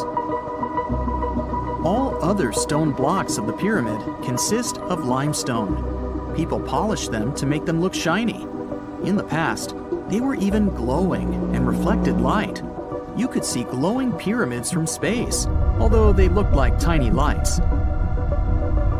Over thousands of years, winds, sandstorms, and rains have changed the pyramid's appearance. If people had taken care of them all this time, they would have looked like something out of science fiction movies, or the pyramids from Las Vegas. But unfortunately, we will never see their original appearance. Some archaeologists and scientists believe that the capstone could absorb the sun's energy and distribute it evenly throughout the pyramid. No one knows precisely why the Egyptians needed this technology. There's a theory the pyramids are ancient energy systems. The pharaohs applied this energy to use some unique technologies that were more advanced than all the achievements of the 21st century. And the triangular shape of the pyramids was ideal for boosting this electromagnetic energy. In theory, solar radiation, or electromagnetic forces, accumulated at the top of the pyramid, filled the inner rooms, and then went down the walls to the base. Any surface distortion could prevent the flow from spreading, so they had to create a perfectly smooth surface. That's why they installed the blocks so that nobody could squeeze a needle or razor blade between them. Many people believe in this theory because they built the pyramids from limestone. This material can hold energy inside itself. In the inner part, they created granite deposits to cause air ionization, that is, to create an electric charge. They also dug channels under the pyramid for water to transmit electricity. And at the top, they put a gold capstone, the best conductor of electricity. So, this is how you get a great power generator. Different cultures used similar technologies to create electricity all over the world. But these are all theories. If it had been working, humanity would have used these technologies today. There are mentions of the metal industry, chemistry, engineering, physics, mathematics, and astronomy in some ancient records. Most scientists don't believe in all these things. We know the detailed stages of the technology's development in different cultures. In the 21st century, scientists, historians, and anthropologists can track the evolution of all modern devices. If people had created some technological inventions in ancient times, the history of the world would have looked different. Perhaps all the achievements of antiquity could have been wiped off the face of the earth by global cataclysms. And it can happen to us. Just imagine how people would dig up a laptop in 5,000 years. Perhaps they wouldn't understand what kind of device it is. Another Egyptian wonder surrounded by mystery is the statue of the Sphinx. The Egyptians carved it out of a single massive piece of limestone about 4.5 thousand years ago. But scientists still don't know the exact date of its construction or who built it.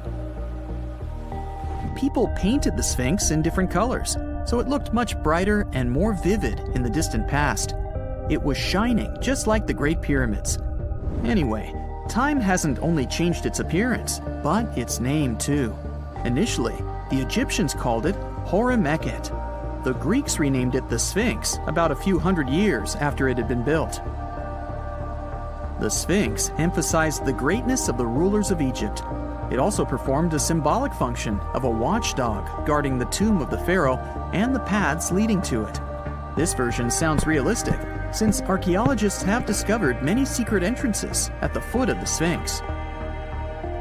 Perhaps these rooms and intricate tunnels lead to underground halls with treasures. And treasures don't always mean gold and jewelry. According to legends and theories, the Sphinx guards the Hall of Records, the storage of all humankind's knowledge. The information about the ancient mythical state of Atlantis could be there.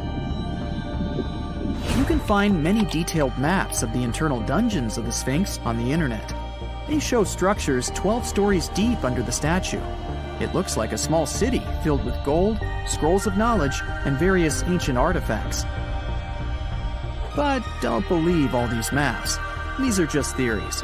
Several thousand years have passed, but people have very little information about it.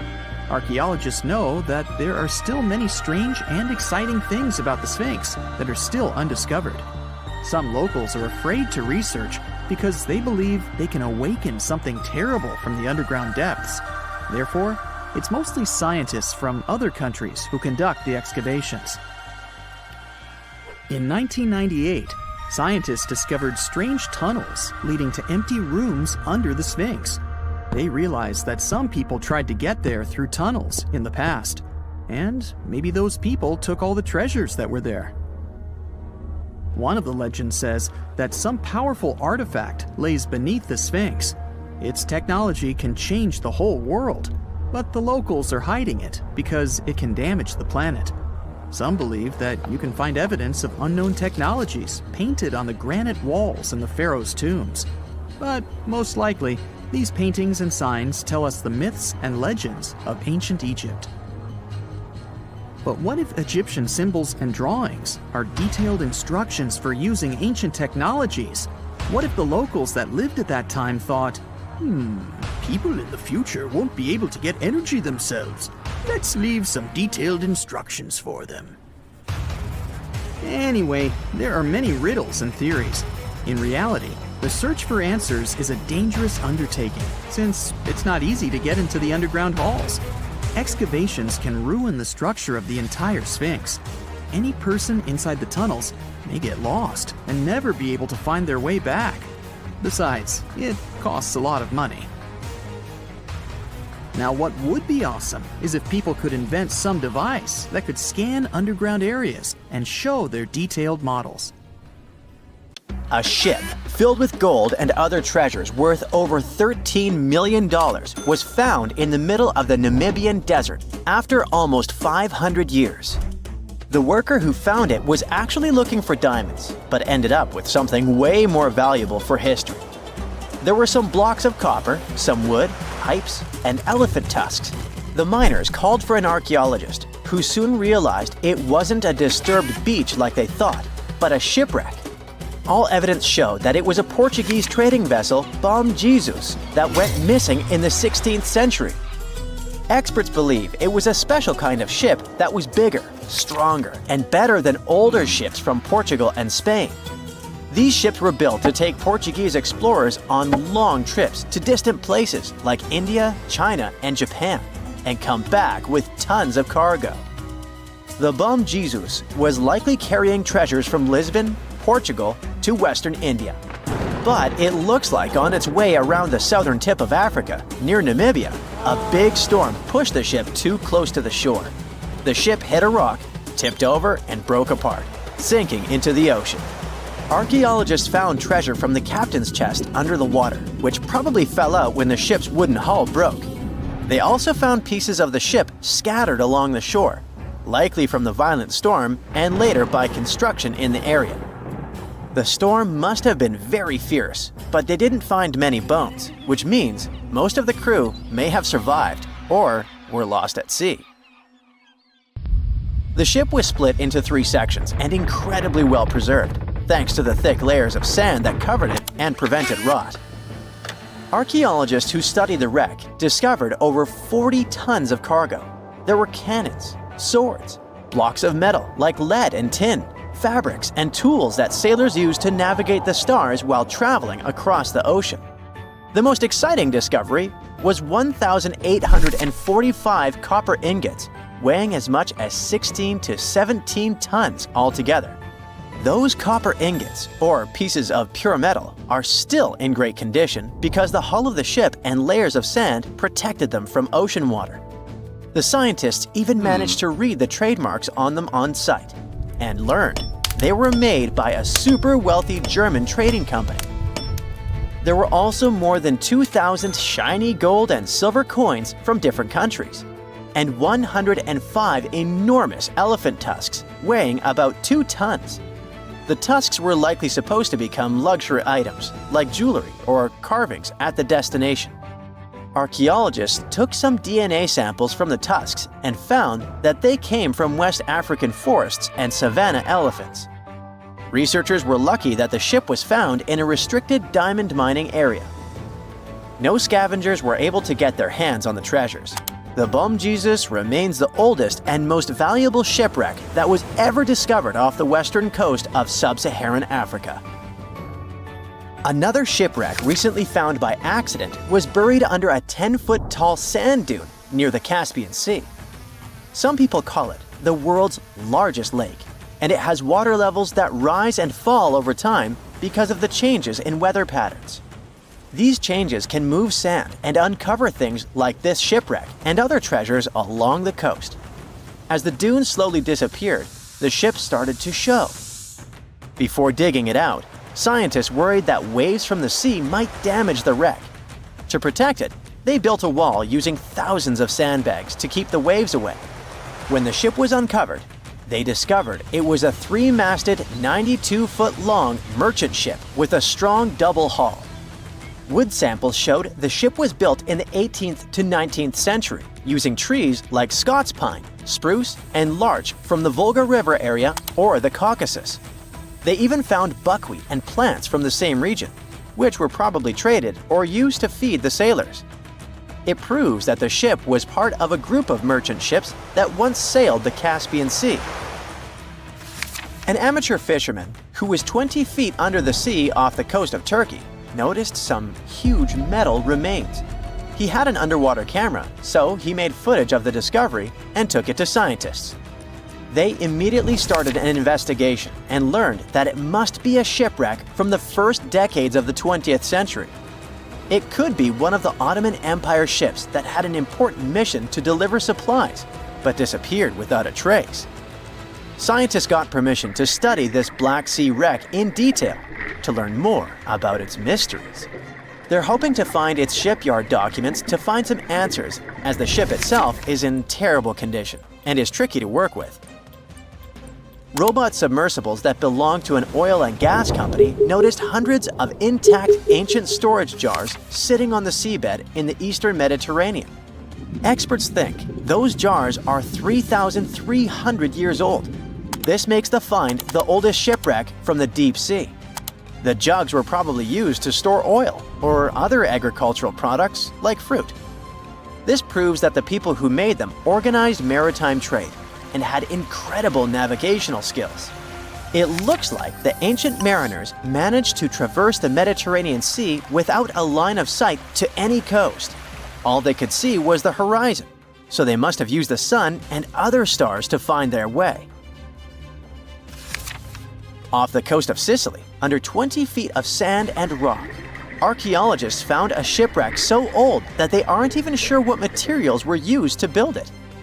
They think the ship is from the 5th or 6th century BCE, which means it's over 2,500 years old. This ancient ship wasn't alone.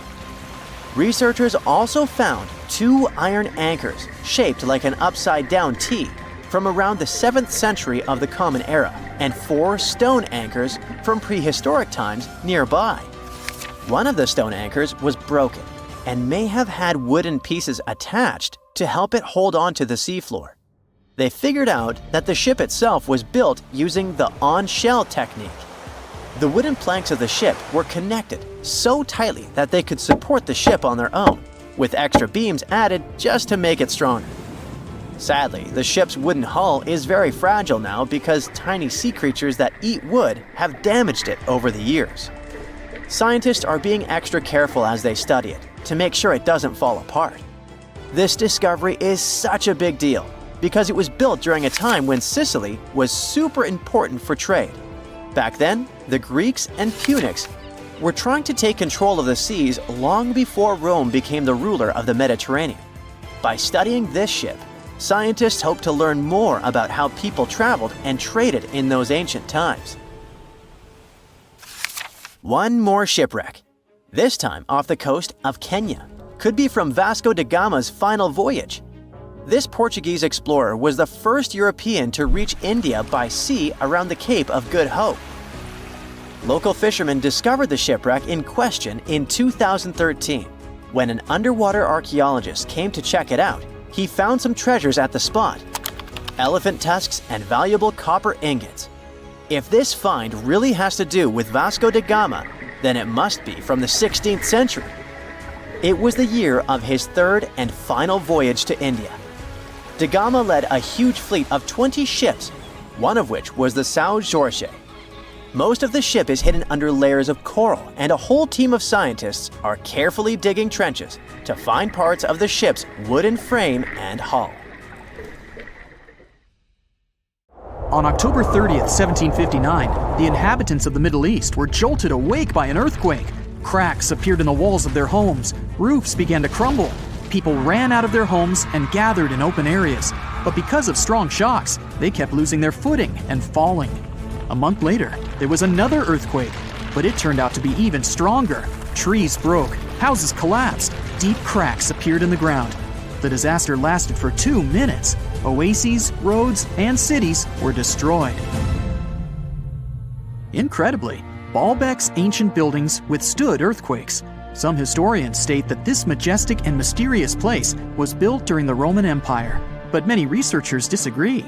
Whatever the truth is, the city is one of the main archaeological phenomena of humankind. The most amazing building of Baalbek is the Temple of Jupiter. The inhabitants of the Roman Empire believed that Jupiter held power over lightning and thunder. The building looked like a platform with 54 columns. A massive roof rested on these columns. Today, you can only see 6 70-foot-high columns. Each of them consists of 3 sections and resembles a pencil. The cores of these pencils were made of lead. This made the columns exceptionally strong. Each of these pieces of stone weighed an incredible 80 tons. That's the weight of 35 Ford Explorer SUVs. Look, this is the largest block in the Great Pyramid of Giza. But compared to the blocks from Baalbek, it doesn't even look that impressive. The foundation under the Temple of Jupiter was preserved. That's how specialists figured out it consisted of about 25 monolithic stones, weighing 450 tons each. It means that the blocks from Baalbek weigh almost 4 times more than the blocks from Egypt. There are 3 more enormous limestone blocks in the foundation. They weigh 800 tons each. This is more than twice the weight of a Boeing 747 plane. Ancient builders must have had a hard time carving such giants from a piece of stone. And after that, they also had to pull them to the construction site and lift them to a significant height. Repeating these logistics would probably turn out to be a nightmare for present-day builders. To do this amount of work, they would need modern equipment. But Baalbek's constructors didn't have trucks, cranes with circular saws, or electricity. How did the builders of the past manage to do this? Scientists have a theory that includes ropes, winches, and lever systems. Naturally, the engineers of the past made all the gadgets from wood. Around 3,000 feet away from the ruins of the temple complex, there's a quarry. Archaeologists suppose that's where the stones for the construction were cut. They found a block of limestone there. It seemed to be too large even for this incredible place. The monolith got called the Stone of the South. It was 65 feet long and 13 feet wide. The ancient builders didn't have time to completely separate it from its mother rock. A group of scientists from Austria estimated that this piece of limestone weighed more than 1,000 tons. That's like 3 Boeing aircraft or 160 African elephants. There was another surprise awaiting the archaeologists near the Stone of the South. It was the second monolith that weighed more than 1,200 tons. But the ancient builders didn't stop at that. They continued to work. In 2014, in the same quarry, German archaeologists unearthed a block that weighed 1,650 tons. No one has figured out yet why people of the past needed a piece of stone that weighed as much as 125 school buses. It's also unclear how they were going to move this giant and why they didn't finish the job. In any case, this third monolith is the largest processed piece of stone in human history. There are more questions than answers. Some researchers believe that people of the past had high-tech equipment.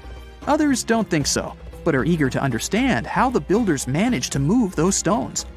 There's a huge number of ancient buildings and artifacts on the planet. Lots of them make researchers scratch their heads. Near the Pyramid of Djoser in Egypt, archaeologists have found a network of tunnels. This place is called Serapeum. It contains 24 sarcophagi weighing from 70 to 100 tons. The giant boxes are carved from a single piece of granite and covered with heavy lids. The sarcophagi are perfectly symmetrical. To the touch, their walls are as smooth as glass. Even with the current level of technology, this is very difficult to do. But the ancient Egyptians managed this feat. The Lycurgus cup is a priceless artifact and example of ancient nanotechnology. It's made of glass that can change its color. If you put a source of light in front of the cup, it turns green. If the light is behind the goblet, it becomes deep red. In this case, the figure of Greek king Lycurgus turns pale purple. Scientists understood how this color change worked only at the end of the 20th century. Through microscopes, they saw nanoparticles of silver, gold, and copper. They had been added to the glass matrix. Thanks to this, you can observe a color change called dichroism. Interestingly, the gold and silver were grounded into a fine dust. It's almost impossible to do this by accident. Most likely, the ancient experts knew for sure what they were doing. Bolivia has a curious place called Puma Punku. It looks as if an ancient giant played there with an enormous construction set. And after the game, they forgot to put the pieces back into the box. But there are no giants, and the huge stone blocks were carved by ancient builders over 1,500 years ago. Some of the rocks weigh 100 tons. The blocks were brought to an altitude of almost 13,000 feet above sea level from the quarry 60 miles away from the construction site. There's no forest in that area. This means the builders couldn't use trees to make wooden rollers. The monument belongs to the Inca civilization. Scientists are sure they didn't know anything about wheels. In 1992, the inhabitants of a Chinese village decided to drain a pond. Their ancestors had been using it to wash clothes and catch fish for hundreds of years. They kept pumping the water out for 17 days. At the bottom of the reservoir, they made an unexpected discovery. The villagers saw an entrance to a cave going down to a depth of 100 feet. The incredible find was named the Longyu Caves. Unknown builders carved out 320,000 square feet of galleries. There are separate rooms, bridges, pools, and columns that support the ceiling. The walls of the cave are covered with strange carved lines and patterns. Scientists haven't found any information about who built the caves and why they did it. The construction technology also remains a mystery. Antonio Stradivari lived in Italy in the 18th century. He created musical instruments. More than 600 of his works have survived to this day. 500 of them are violins. One of the instruments was sold at auction for $16 million. The violins made by this master sound clear and deep. Researchers can't understand why Stradivarius instruments produce such unique sounds. Perhaps it's all about the varnish the master used to cover the violins. The answer may also lie in the wood the instruments are made of. In those days, Europe had a cold climate. Because of this, the wood became denser, and the instruments made of it sounded especially pleasing to the ear. In the Indian city of Delhi, there's a 23-foot-high pole.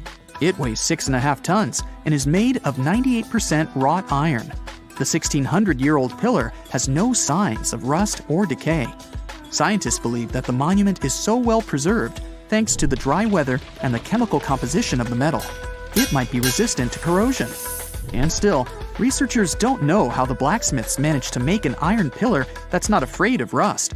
It seems like a tough feat, even for modern metallurgists. The Al-Nasla rock is divided into two parts by a perfectly straight slit. Each boulder stands on a small pedestal. Some people believe this is the evidence of ancient laser technology. But geologists think the split happened due to the ground shifting or natural vibrations that occurred under the rock. This process led to the appearance of the crack. It had been deepening for thousands of years, and gradually, the natural monument took the form you can see today. Wow! Scientists have found a lost city beneath Egypt's pyramids. And it's incredibly large, bigger than the biggest target you can imagine. Underground chambers, passageways, and vertical structures. Scientists have no idea what purposes they serve. But let's start from the very beginning. Italian and Scottish scientists studying the Pyramid of Khafra discovered something that looked like secret tunnels under 3 pyramids. This find might change what we know about ancient Egypt. The expedition, called the Khafra Project, was led by Corrado Malunga from Pisa, Italy, and Filippo Biondi from the University of Strathclyde, Scotland. Their mission was to focus on exploring Khafra's pyramid, the second largest on the Giza Plateau. Scientists uncovered a massive structure beneath the Pyramid of Khafra. Could it be an ancient Egyptian underground city? The experts analyzed the data they had and came to the conclusion that 8 large vertical structures could be hiding beneath, possibly wells or shafts. They extend a staggering 6,500 feet across. Imagine placing 2.5 Burj Khalifas on the ground, one after another, and you get the sheer size of this find. These shafts also plunge nearly 2,000 feet underground. Some of the deepest underground stations in the world are located at a mere 380 feet underground or so. These cylindrical shafts are surrounded by spiral paths. Picture some old Gothic castle. They're connected to two giant, weirdly shaped chambers. Are those cubes? Or possibly bowls? Each of these chambers is likely more than 260 feet across. Now, even though we know about the structures now, no one has figured out their original purpose yet. Want to hear something even more shocking? Okay then, the team is almost sure that similar access points can be found under all three pyramids. In other words, all of them might be linked by a hidden system of underground tunnels, chambers, and passages. Even deeper, about 4,000 feet under the surface, there might be more unknown structures. And doesn't it add to the mystery? But the coolest news is that, according to some team members, these hidden structures near Giza pyramids could align with the legendary Halls of Amenti. In ancient Egyptian mythology, it's a place where people are believed to arrive when they're close to the end of their days. There, they are said to take a 3-day-long trial, facing their biggest fears. Now, how did scientists even discover these hidden spaces? To uncover them, researchers used 2 satellites positioned 420 miles above Earth. They sent radar signals to the Giza Plateau, and these signals generated detailed images, which were later compiled into a 3D model of the underground layout, including the newly detected shafts. Then, using synthetic aperture radar or SAR technology, which is a type of radar that can penetrate through stone, the team also spotted 5 small room-like structures hidden deep within the pyramid. One of these chambers contained a sarcophagus, which was once thought to be the tomb of Pharaoh Khafre. But now, scientists believe this was a mistake. The true burial site is likely to be elsewhere. In any case, these 5 hidden rooms were completely unknown before the scans. They seem to be arranged in the center of the pyramid and are linked to underground pathways leading somewhere below the structure. There's an opinion that these tunnels could lead to more hidden chambers and wells. Some of them might be around 4,500 years old. Wow, what if they help us solve ancient civilization mysteries? Preliminary data suggests that all this underground space can be much more than a few empty chambers. There might be many more hidden structures near the Giza pyramids. How come? Well, the thing is, the structure appears to include hollowed-out sections with spiral pathways leading even deeper underground. Refining the images hinting at this could reveal an extensive subterranean network. It might be a whole city hidden under the surface. Now, despite the excitement surrounding these findings, there are also a lot of people who don't believe in the existence of the underground city. They're skeptical about the archaeological discovery in Egypt due to the lack of peer-reviewed verification. That's why several archaeologists and radar experts have challenged the validity of the claims. They've explained that the technology used to make the discovery may not be advanced enough to produce such detailed underground imagery. According to them, the 5 smaller chambers found near the surface could be natural formations, since the area had had sacred significance long before the construction of the pyramids. Some experts have even dismissed the use of radar methods in this context altogether. They call these methods scientifically unproven and question their accuracy. The discovery has also reignited discussions about ancient Egyptian myths and the possibility of hidden texts lying somewhere beneath the Giza pyramids.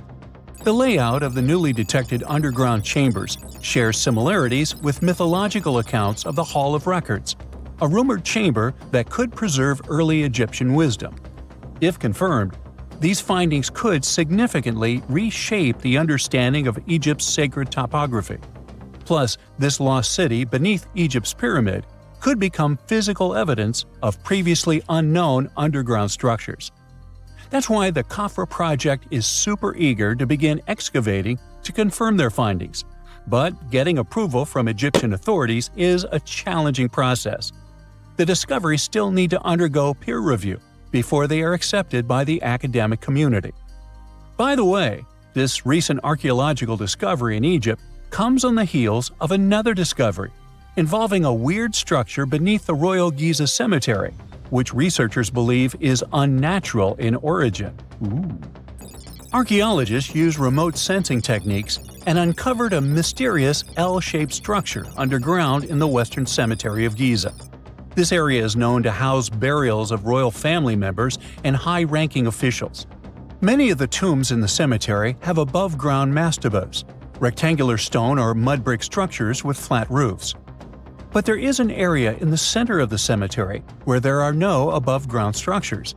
To investigate this unexplored region, the team used electrical resistive tomography and ground-penetrating radar. ERT works by sending electrical currents into the ground and measuring the resistance to detect remains. As for GPR, it sends radar into the ground and maps the structures based on the radar's return. The team found an anomaly about 6.5 feet beneath the surface. It appeared to be an L-shaped structure measuring at least 33 feet in length. The readings suggested that the structure had been backfilled with sand after its construction. This made the team hypothesize that it could be a mix of sand and gravel, or possibly an air void. This anomaly was classified as a highly resistive structure, which meant it didn't occur naturally. Motoyuki Sato, the study's lead author and professor at Tohoku University in Japan, claims that the structure is not a natural formation due to its sharp shape.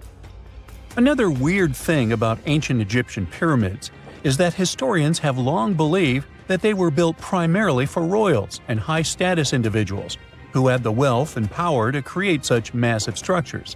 However, new research from the archaeological site of Tombos in modern-day Sudan challenges this assumption. The thing is, Tombos' pyramid may have served as burial sites for low-status workers as well as elites. The hard-working members of ancient communities may have found their last resting place in some of the most visible monuments, including the pyramids. Located along the Nile River in the ancient region of Nubia, Tombos became part of Egypt after its conquest of the area around 1400 BCE. That's when Egypt established the site to strengthen its colonial control. Workers at Tombos built pyramids, but those were much more modest than the famous pyramids of Giza. The research team reanalyzed 110 human skeletons from Tombos, originally studied in 2012. In particular, they examined the entheses, the areas where tendons and ligaments attach to bones. Such an analysis can give us insights into the amount of physical labor a person performed. When someone does hard labor, their bones often develop distinct crests and ridges at these attachment points due to the stress on the tendons and ligaments. And while some skeletons showed little change in their entheses, suggesting they belonged to individuals from the upper classes, others showed more serious changes. It means they belong to lower-class workers. This finding can totally challenge our earlier understanding of pyramid burials, especially the idea that only elites were buried in the pyramids, because the pyramids themselves were designed for the elite. This recent research may prove that lower-class workers may have found their final resting place in these monumental structures too. You know how it goes. As the years pass, common knowledge slips away faster than you can say, "What's that thingamajig for?" Just think, our grandkids will probably be scratching their heads over the buttons on our old-school phones.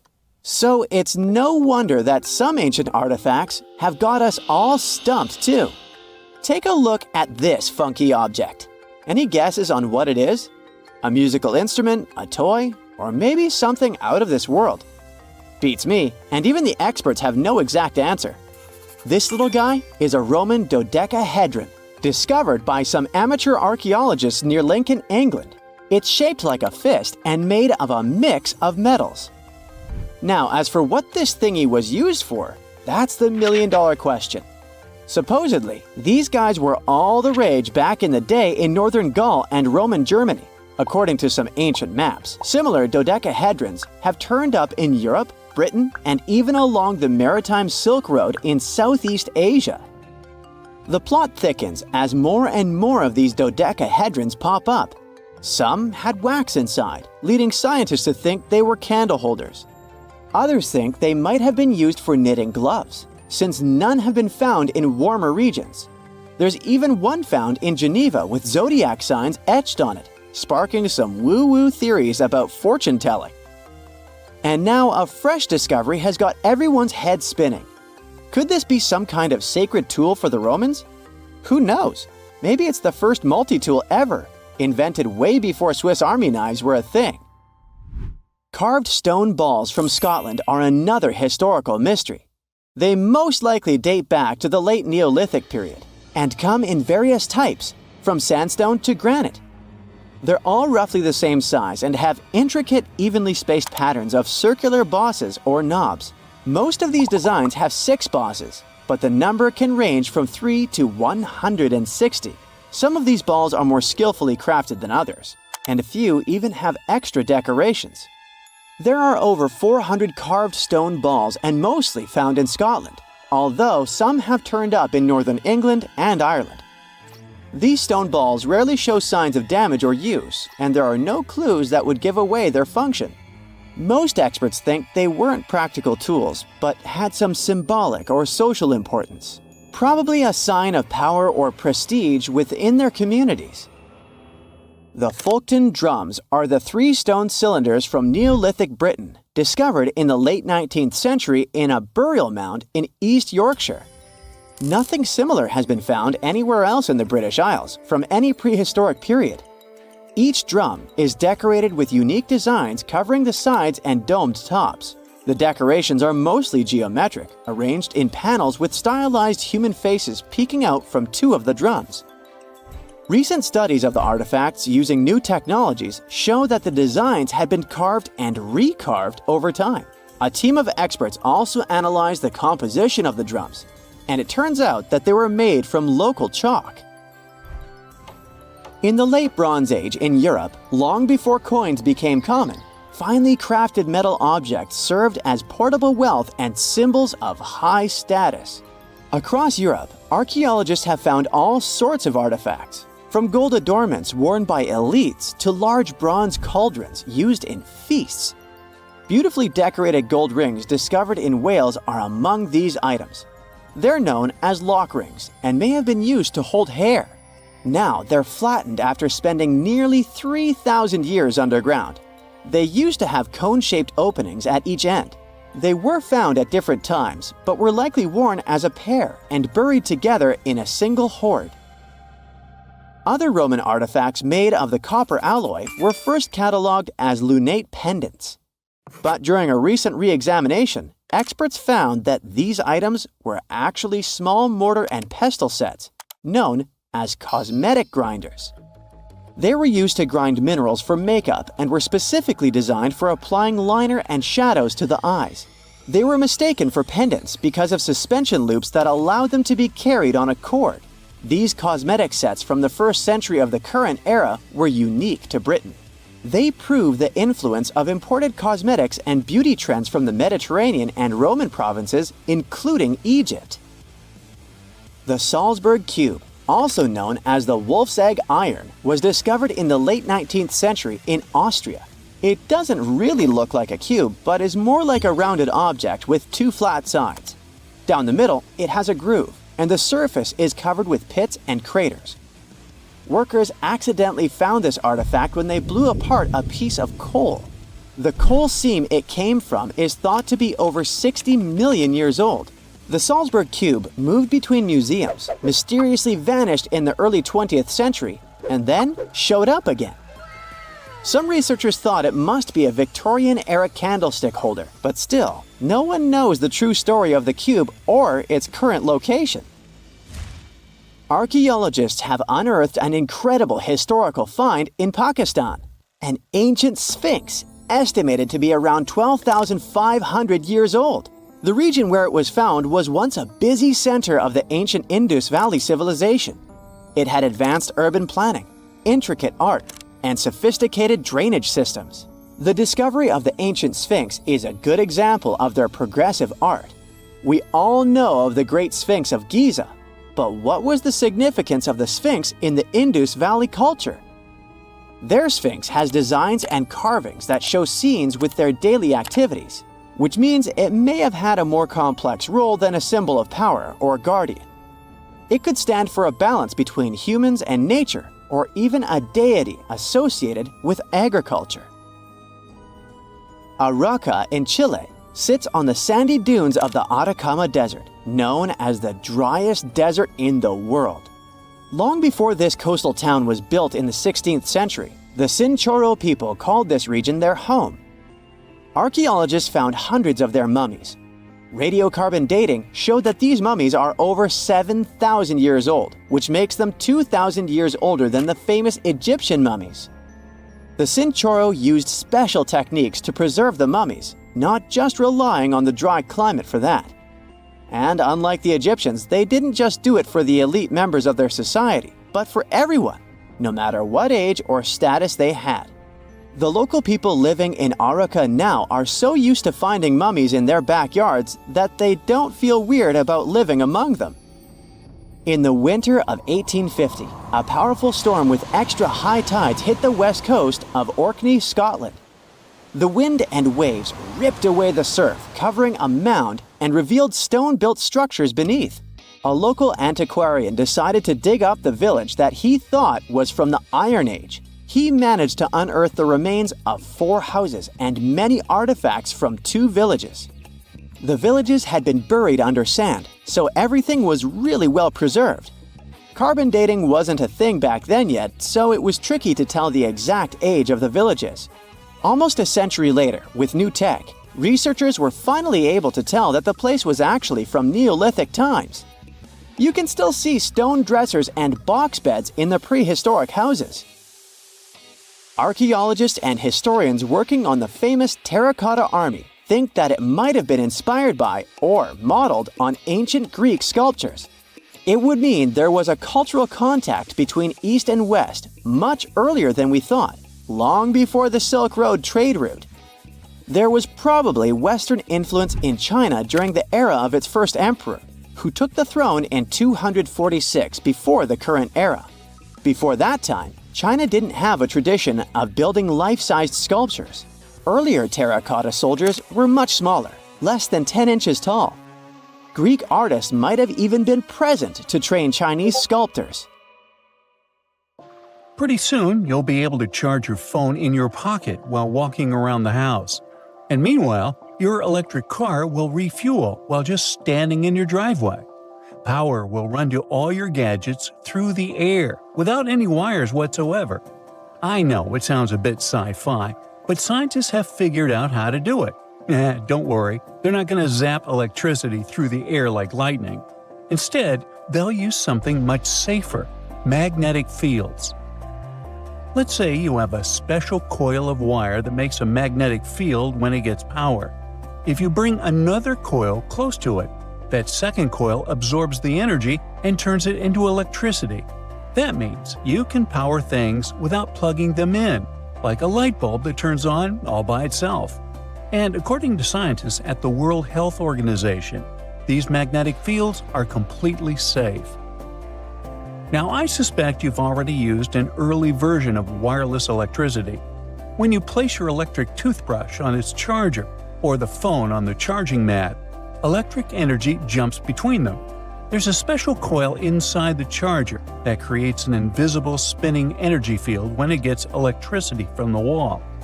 The toothbrush or phone has another coil inside it that catches this energy and turns it back into electricity to charge the battery. This is called electromagnetic induction, but this method only works for short distances and wouldn't be useful for powering your entire house. Some companies are already working to make this technology perfect and accessible. One company has invented their method to send power through the air called air cord. They use it in real-life products. One cool example is tiny video screens placed next to products in supermarkets with changing images. These screens don't need batteries or power cords. Another gadget that's running on this tech is a smart lock designed by the same company. Normally, smart electronic locks need powerful batteries, but this one stays powered without a battery and gets energy from a wide-charge transmitter in the ceiling. That transmitter is like an invisible power outlet. It works similarly to a TV remote, where you use an infrared beam to control the gadget from a distance. In this case, the transmitter takes electricity and sends it to all gadgets that need power as an infrared beam. The transmitter analyzes each device to see how much power it needs, just like a Wi-Fi router manages the internet for different devices. If no devices need power, the transmitter goes to sleep, but it wakes up now and then to check if anything needs charging. Nikola Tesla, a brilliant inventor and electrical engineer who made significant contributions to the development of electricity, would be really happy to see all this come true. He believed he could build a system that would transmit electricity and communication signals through the Earth's ionosphere all over the world. To prove his idea, he built a special Wardenclyffe Tower in New York. His plan was to use the Earth itself like a giant electrical circuit. In 1899, Tesla traveled to Colorado Springs, known for its big thunderstorms. He built a lab there to test his wireless electricity ideas. The high altitude and frequent lightning storms made it the perfect place for his experiments. Then he returned to New York, and with money from a wealthy investor, he started building the Wardenclyffe Tower. Tesla placed iron rods and copper plates under the tower to help send power through the Earth. There would be a huge metal dome on top of the tower. By 1902, the tower and lab were mostly built, but Tesla ran into funding problems. The Wardenclyffe Tower never worked as Tesla had hoped, and in 1917, it was torn down and sold for scrap. In any case, Tesla's idea only worked for short distances. The farther the electricity had to travel, the weaker it became. Scientists needed a way to send energy over long distances, and they found two viable solutions in the middle of the 20th century: microwaves and lasers. In 1964, engineer William C. Brown flew a tiny helicopter for 10 hours using only microwave power. Then, in 1975, Brown and a NASA scientist, Richard Dickinson, sent 30,000 watts of power over a mile using a research station called Venus. But there was still a problem. Half of the power was lost before it reached its destination. Over the years, technology kept improving. Computers, lasers, solar panels, and transistors became more advanced and opened new horizons for wireless electricity. It could eventually help us switch to cleaner energy from fossil fuels like coal and gas. New Zealand-based company Emrod uses power beaming technology that starts with electricity from the power grid and turns it into microwaves. These microwaves travel through the air from a sending antenna to a receiving antenna, which turns them back into electricity that we can use. But there's a problem. Various kinds of waves work in different ways. Microwaves can travel long distances without losing much power, which makes them great for sending energy to remote islands or factories.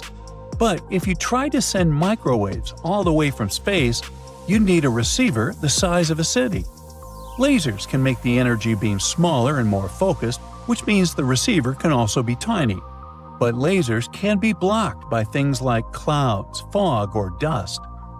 Right now, power beaming won't replace power lines over huge distances, but it could be used for smaller projects like charging flying taxis and delivery drones in the sky, powering robots in cities and factories, and replacing backup generators during emergencies.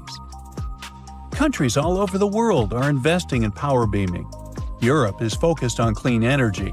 The Japanese Space Agency hopes to have a giant solar power station orbiting Earth, collecting sunlight and beaming electricity down to us by the 2030s.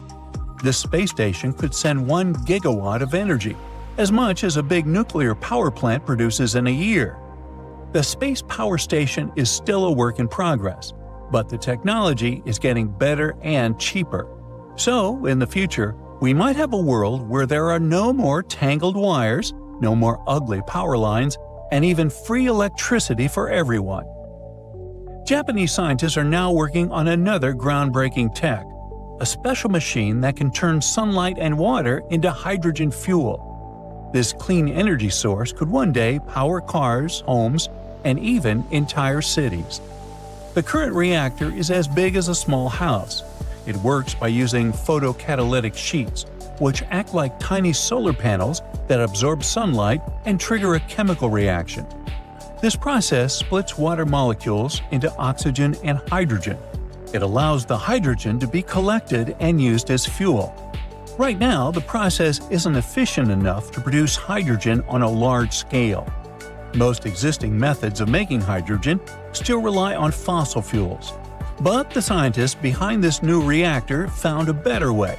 Instead of breaking water apart all at once, which wastes energy, their machine does it in 2 steps. First, it separates oxygen, then it collects hydrogen to make the process smoother and more effective. The team used a special photocatalyst that responds to UV light, and they found that under natural sunlight, the solar energy conversion efficiency was 1.5 times higher than in the lab.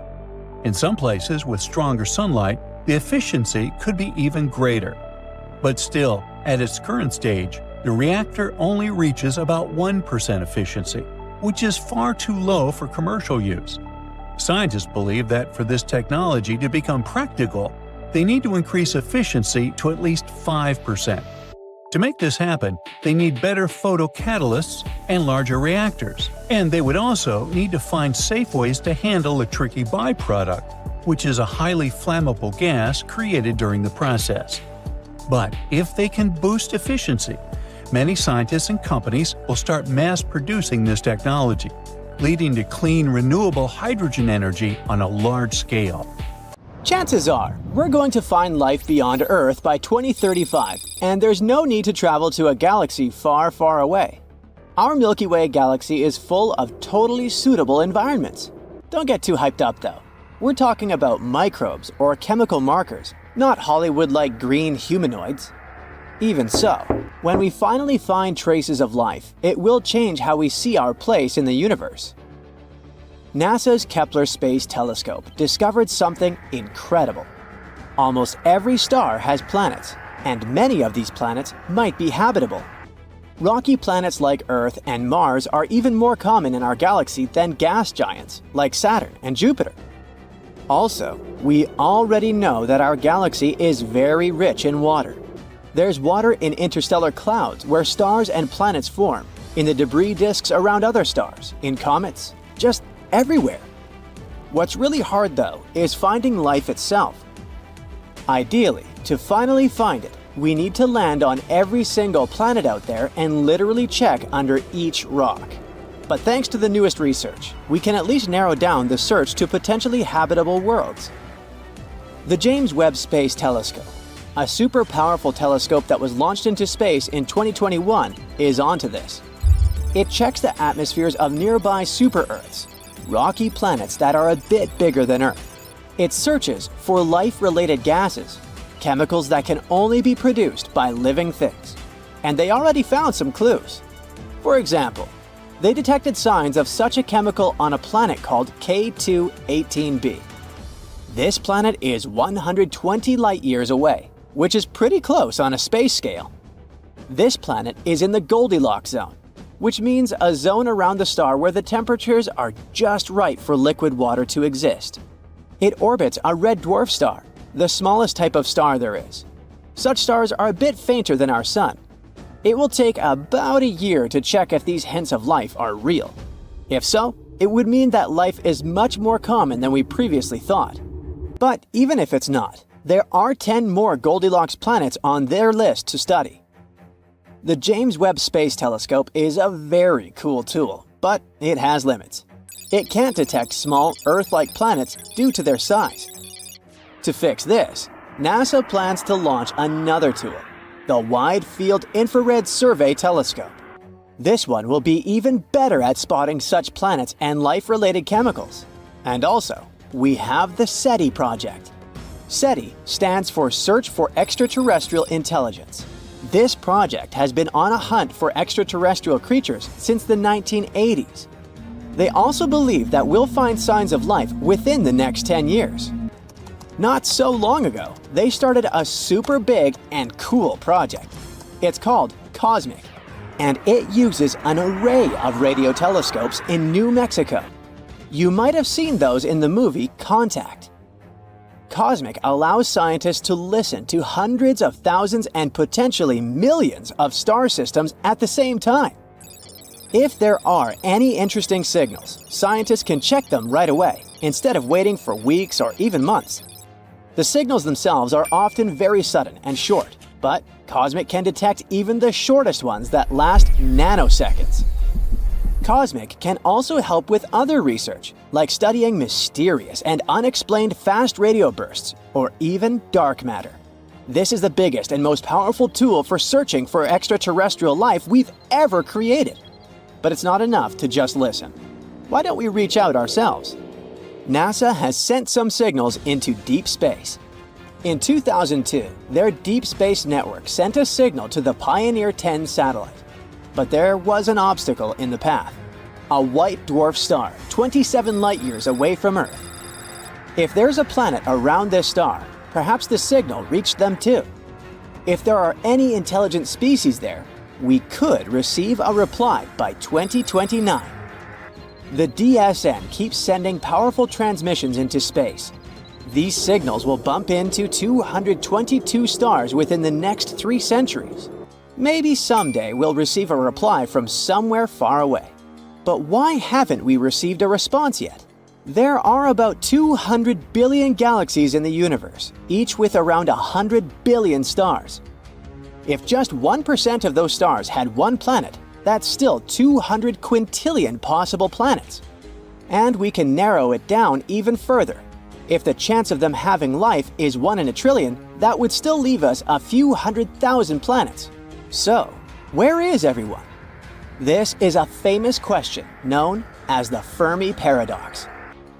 The first possibility isn't that terrifying. It's possible that the universe is full of life, but this life isn't intelligent in our traditional sense. Some planets might have microbes, birds, or space dinosaurs. This is called the Great Filter Theory. It suggests that there are certain filters that life has to overcome in order to become intelligent, and maybe other species just haven't overcome them yet. Think about it. Life on Earth started in the ocean, then crawled onto land, diversified into many forms, went extinct in massive events 5 times, evolved again, and eventually led to humans. We built societies, developed healthcare, and only then started searching for another life. There's another idea called the Gaian bottleneck hypothesis, which suggests basically the same thing. While it might not be too hard for basic life to start, it's incredibly tough for that life to survive and thrive over long periods. Venus might have had oceans and Earth-like conditions too, but something went wrong. Its oceans boiled away because of a runaway greenhouse effect. Now it's sterile. Mars also had liquid water on its surface once, and both the Moon and Mercury had thick atmospheres for a short time. Meanwhile, Earth has had liquid water on its surface for almost its entire existence. It's super rare and remarkable for a planet to hold temperatures from 32 to 212 degrees Fahrenheit for millions of years. So, maybe it's a mistake to look for intelligent life, especially the one that uses the same technology as we do. It evolved under completely different conditions after all. That's also where the so-called Drake equation comes in. It's a formula that gives us a chance to calculate the potential of life becoming intelligent on a planet. To calculate the result, we need to know several variables: how many stars there are, how many of them have planets, the chance of these planets having life, and so on. Unfortunately, we don't know these numbers yet, and the result might be insignificant. But let's assume that there is at least one other intelligent species. Why haven't we met yet? There might be many reasons. Maybe they don't think we're interesting enough, or maybe the problem is with us. Perhaps we keep missing their signals, or maybe we miss the entire species itself. The universe is insanely huge and ancient. It's over 14 billion years old. If we compress Earth's entire evolutionary history into a 24-hour day, life starts at 4 a.m. Dinosaurs go extinct at 11:40 p.m. Human-like creatures appear 2 minutes before midnight. In this analogy, humans have existed for just 77 seconds, and our technology capable of detecting extraterrestrial life is even newer, less than a second. With such vast distances and time spans, the chances of us existing at the same time as other civilizations are slim. If their civilization lasted only a few millennia, we could easily miss them entirely. But that doesn't mean we should give up our search. Scientists were worried that Earth's radio signals had dimmed over time. But a recent study showed that it's actually the opposite. The numbers of our satellites keeps growing, and this makes our planet more detectable. By the end of the decade, we could have 100,000 satellites, making Earth incredibly bright in the radio spectrum. If there is an advanced civilization out there, they will easily spot us even from very far distances. Astronomers are super optimistic about it. There's a high chance they'll find extraterrestrial creatures while you and I are still around. Before we get into the reason why and how there are pyramids all around the world, let's talk about some of the examples. I'll start with the Pyramid of the Sun in Mexico. These folks really knew how to build a city.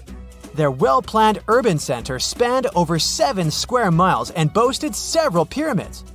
But the Pyramid of the Sun is the most impressive. This giant pyramid was built way back in 100 CE and is one of the biggest structures of its kind in the whole Western Hemisphere. It's so big that it's 216 feet high above the ground. If you ever find yourself in this ancient city, you won't be able to miss the Pyramid of the Sun.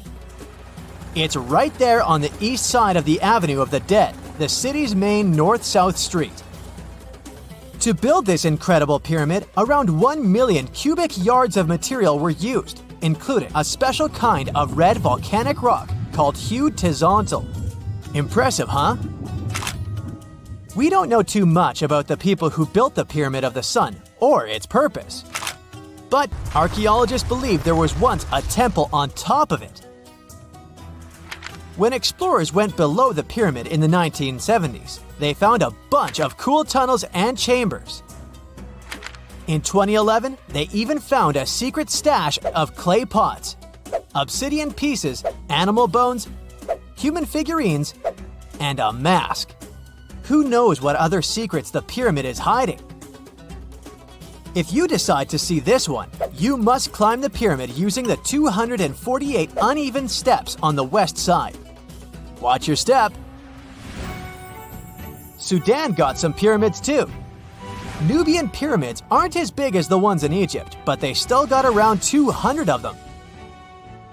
These ancient pyramids have been home to the tombs of the pharaohs of the Meroitic Kingdom for almost 1,000 years, who ruled Egypt from Nubia to the Mediterranean Sea. The pyramids at Meroe were constructed using granite and reddish sandstone. Oh, and did you know that Sudan has more ancient pyramids than Egypt? The Kushite pyramids depict the indigenous architecture and burial traditions of Nubia's Napata and Meroe kingdoms, which ancient Egypt influenced.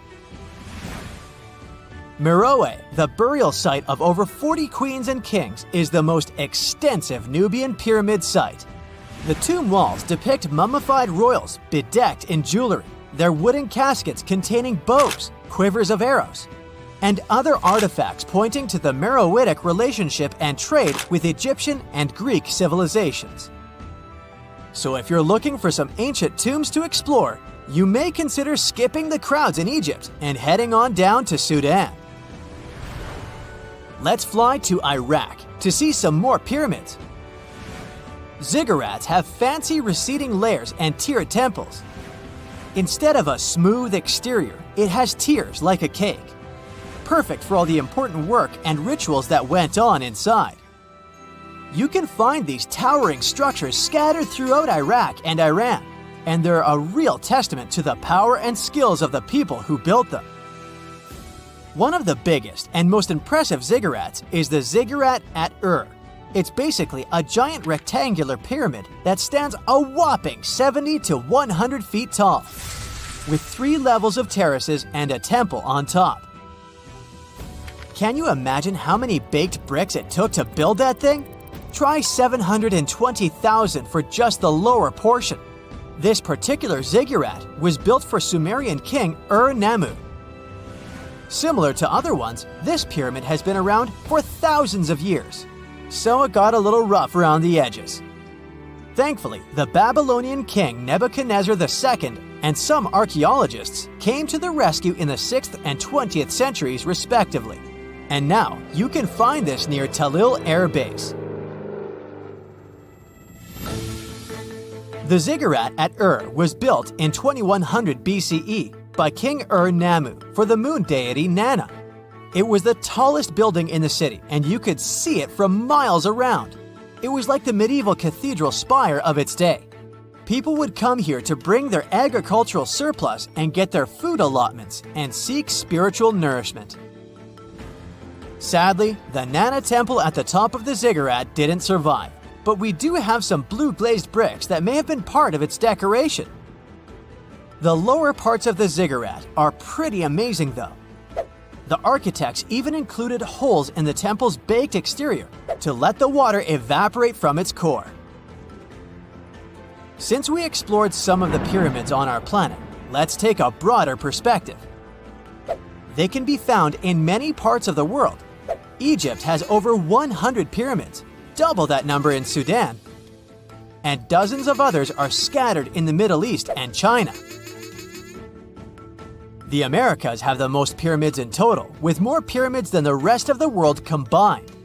These pyramids are located in Mexico, Guatemala, Honduras, and El Salvador.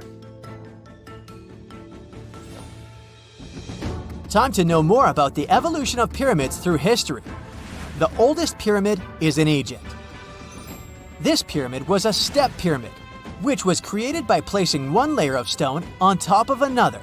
The pharaoh Sneferu is credited with creating the pyramid shape we recognize today. During his 45-year reign, he built 3 pyramids. His first 2 attempts failed, but he finally got it right with the Red Pyramid, which is considered the first true pyramid. It was Sneferu's son, Khufu, who built the Great Pyramid of Giza, which was the tallest human-made structure on Earth for almost 4,000 years. Latin American pyramids are similar to early Egyptian step pyramids, but they were built independently with no knowledge of each other. The pyramids in Sudan were built around 700 BCE and are tall but much narrower than those in Egypt. How in the world did all these civilizations build these things without even texting each other? After all, the Aztecs, Mayans, and ancient Egyptians were about as different as possible. But despite their cultural differences, they all seem to agree on one thing. Pyramids were pretty cool. Step pyramids are all around the world because they were the most feasible and stable way to build large and tall structures without access to lighter building materials like wood and metal. The triangular form with a square base is the best way to build a sturdy structure, and having a cube structure would require more material for less height. Now, when it comes to pyramid design, the Egyptian pyramids were like giant triangles with a square base, smooth sides, and a pointy top. On the other hand, the Aztecs and Mayans went for a tiered cake look, with steps leading up to a flat platform on top.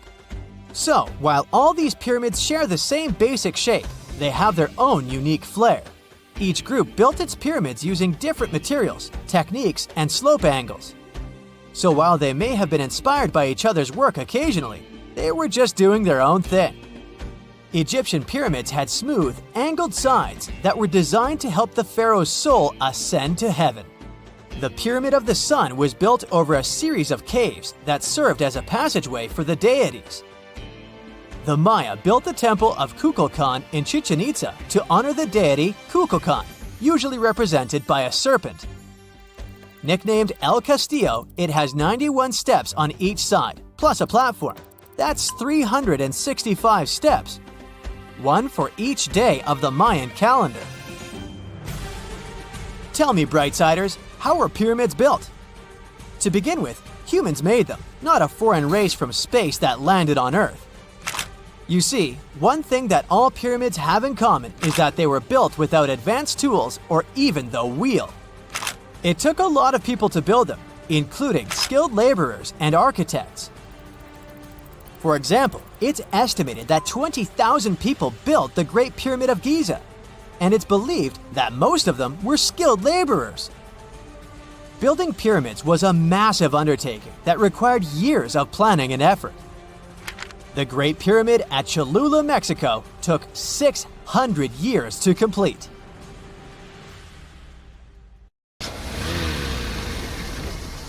And now we're off to almost 5,000 years ago. Let me take you to ancient Egypt, where back in 2550 BC, guess what? The construction of the Great Pyramids of Giza started. People learned to build cathedrals and skyscrapers, but it wasn't until recently that these massive buildings appeared. It's still a mystery to even modern scientists how these pyramids were built 5,000 years ago. No wonder they are one of the 7 wonders of the ancient world. They're also the oldest of them and the only wonder of the ancient world that still exists in the 21st century. It must have taken a lot of cooperation to build a thing that massive, even for today's metrics. But the Giza pyramids weren't the first pyramids ever. The first one, called the Step Pyramid, was built around 80 years before the first Pyramid of Giza in 2630 BC for King Djoser. It wasn't meant to be extraordinary, but ended up being quite impressive. It was a pyramid of 6 stepped layers of stone. It was 204 feet high, which is as tall as a 19-story building. And it was the tallest building that existed at that time. It wasn't just a pyramid though, it was surrounded by a whole complex of buildings, including even courtyards. In ancient Egypt, people believed in the afterlife, so everyone, especially kings, wanted to make sure they had everything they needed to get ready for it. Here's why the pyramid complex was perfectly supplied with a lot of objects people used every day. The complex included a pyramid and a kind of a palace. Those buildings had many things the king loved and might need one day, like furniture, food, and gold vessels. After Djoser, building pyramids became common practice, but many pyramids weren't finished. It would usually take about 20 years to build one, but many rulers reigned way less than that. Overall, there are more than 100 pyramids. The most famous pyramids are the Great Pyramids of Giza. The first one and the biggest one was built for Pharaoh Khufu, around 2550 BC. Initially, it was 481 feet tall, which is as tall as a 40-story building. The second pyramid was built for Khufu's son, Pharaoh Khafre, around 2520 BC. It's just a bit shorter, usually standing at 471 feet high, a 39-story building. This is the pyramid with the famous statue of the Sphinx. Sphinxes have a lion's body and a human head. They were built to guard important areas. This one has the head of Pharaoh Khafre and is guarding his pyramid, facing the sunrise. The Sphinx is most well known and is one of the world's biggest and oldest statues. Originally, it had red color and did have a nose. It's still possible to see the trace of red pigment by its ears. But no one knows exactly when the nose disappeared. For some time, the Sphinx was sorta hidden underground, being covered with sand up to its shoulders. Luckily, in the early 1800s, an adventurer with a team of 160 people dug it out. The third Pyramid of Giza is the smallest one, being more than twice shorter. Originally, it was 218 feet high, about the height of a 20-story building. Built in 2490 BC, it was a pyramid for Khafre's son, Menkaure. The pyramids are designed to align with the points of the compass, and their sides symbolize the rays of the sun. But back at the time, there were no compasses. Ancient Egyptians figured out the directions themselves, and with amazing precision.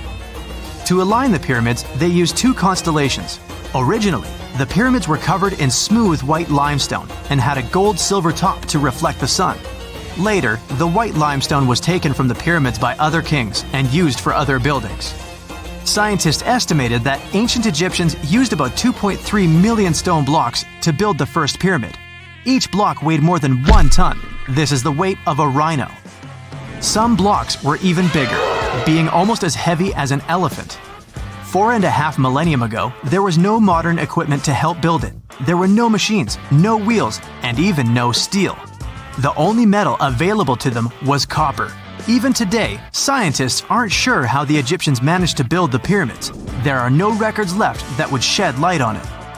Some even think that Egyptians wanted to keep it as their secret and didn't even record it on purpose. Many believe that poor people and foreigners built the pyramids, but it's not true. Actually, the builders were very skilled workers, and they were fed and paid well. The archaeologists claim that the builders lived in a nearby temporary city and were a highly organized community with a strong leader. Scientists say that around 20,000 people worked on each pyramid complex, and it took about 20 years to build each. It probably was a national project. The construction site was large in resources, and food and essentials were likely to be contributed from all parts of Egypt. Even with all that support, it remains unclear how people managed to cut, transport, and assemble those huge stones. One of the theories suggests the stones were most likely transported on boats down the Nile River. Then, there was a harder part. They had to be moved to the construction site. For that, they probably used wooden sleds. It wasn't very hard to pull them because the sand mixed with the right amount of water was pretty slick. And 10 people could move a sled even with a rock weighing 1 ton pretty easily. Finally, one last problem. The stones had to be lifted and put into place. Archaeologists have discovered the remains of the ramps system that dates back to when the pyramids were built. Most likely, the Egyptians designed a unique system to move and pull huge stone blocks, but no one knows what it looked like exactly. The most common opinion is that there were several ramps around the pyramid to help move the blocks. The ramp was growing with the pyramid getting higher. They suppose people were walking up the stairs, pulling the stone on the wooden sled up in the middle on the sandy ramp. But this is just one of the options. Others say that the ramps were going around the pyramid. Some say the ramps were inside the pyramid. But we'll never know for sure, and it'll forever remain a mystery, just like the ancient Egyptians wanted. Surprisingly, there's not much inside the pyramids. Most of it is just solid stone with very little open space. But let's take a quick look inside the biggest of the pyramids of Giza.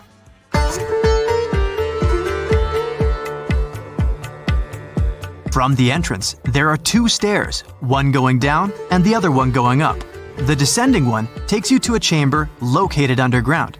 That's where the pharaohs are, but not in this pyramid because Khufu wanted to stay higher. The underground room is partly unfinished. The room with Khufu's sarcophagus is called the King's Chamber. It's upstairs and then through the tall and long Grand Gallery. Below the King's Chamber, there's a room called the Queen's Chamber.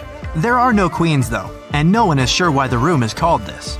Unfortunately, none of these have any hieroglyphs on the wall. They're just bare. If you want to see them, you should go to the other rooms that are decorated. Those pieces of art are depictions of ancient Egypt's culture and daily life. The texts allow researchers to study their language and grammar. Sadly, the treasures that once were here in the pyramid are long stolen.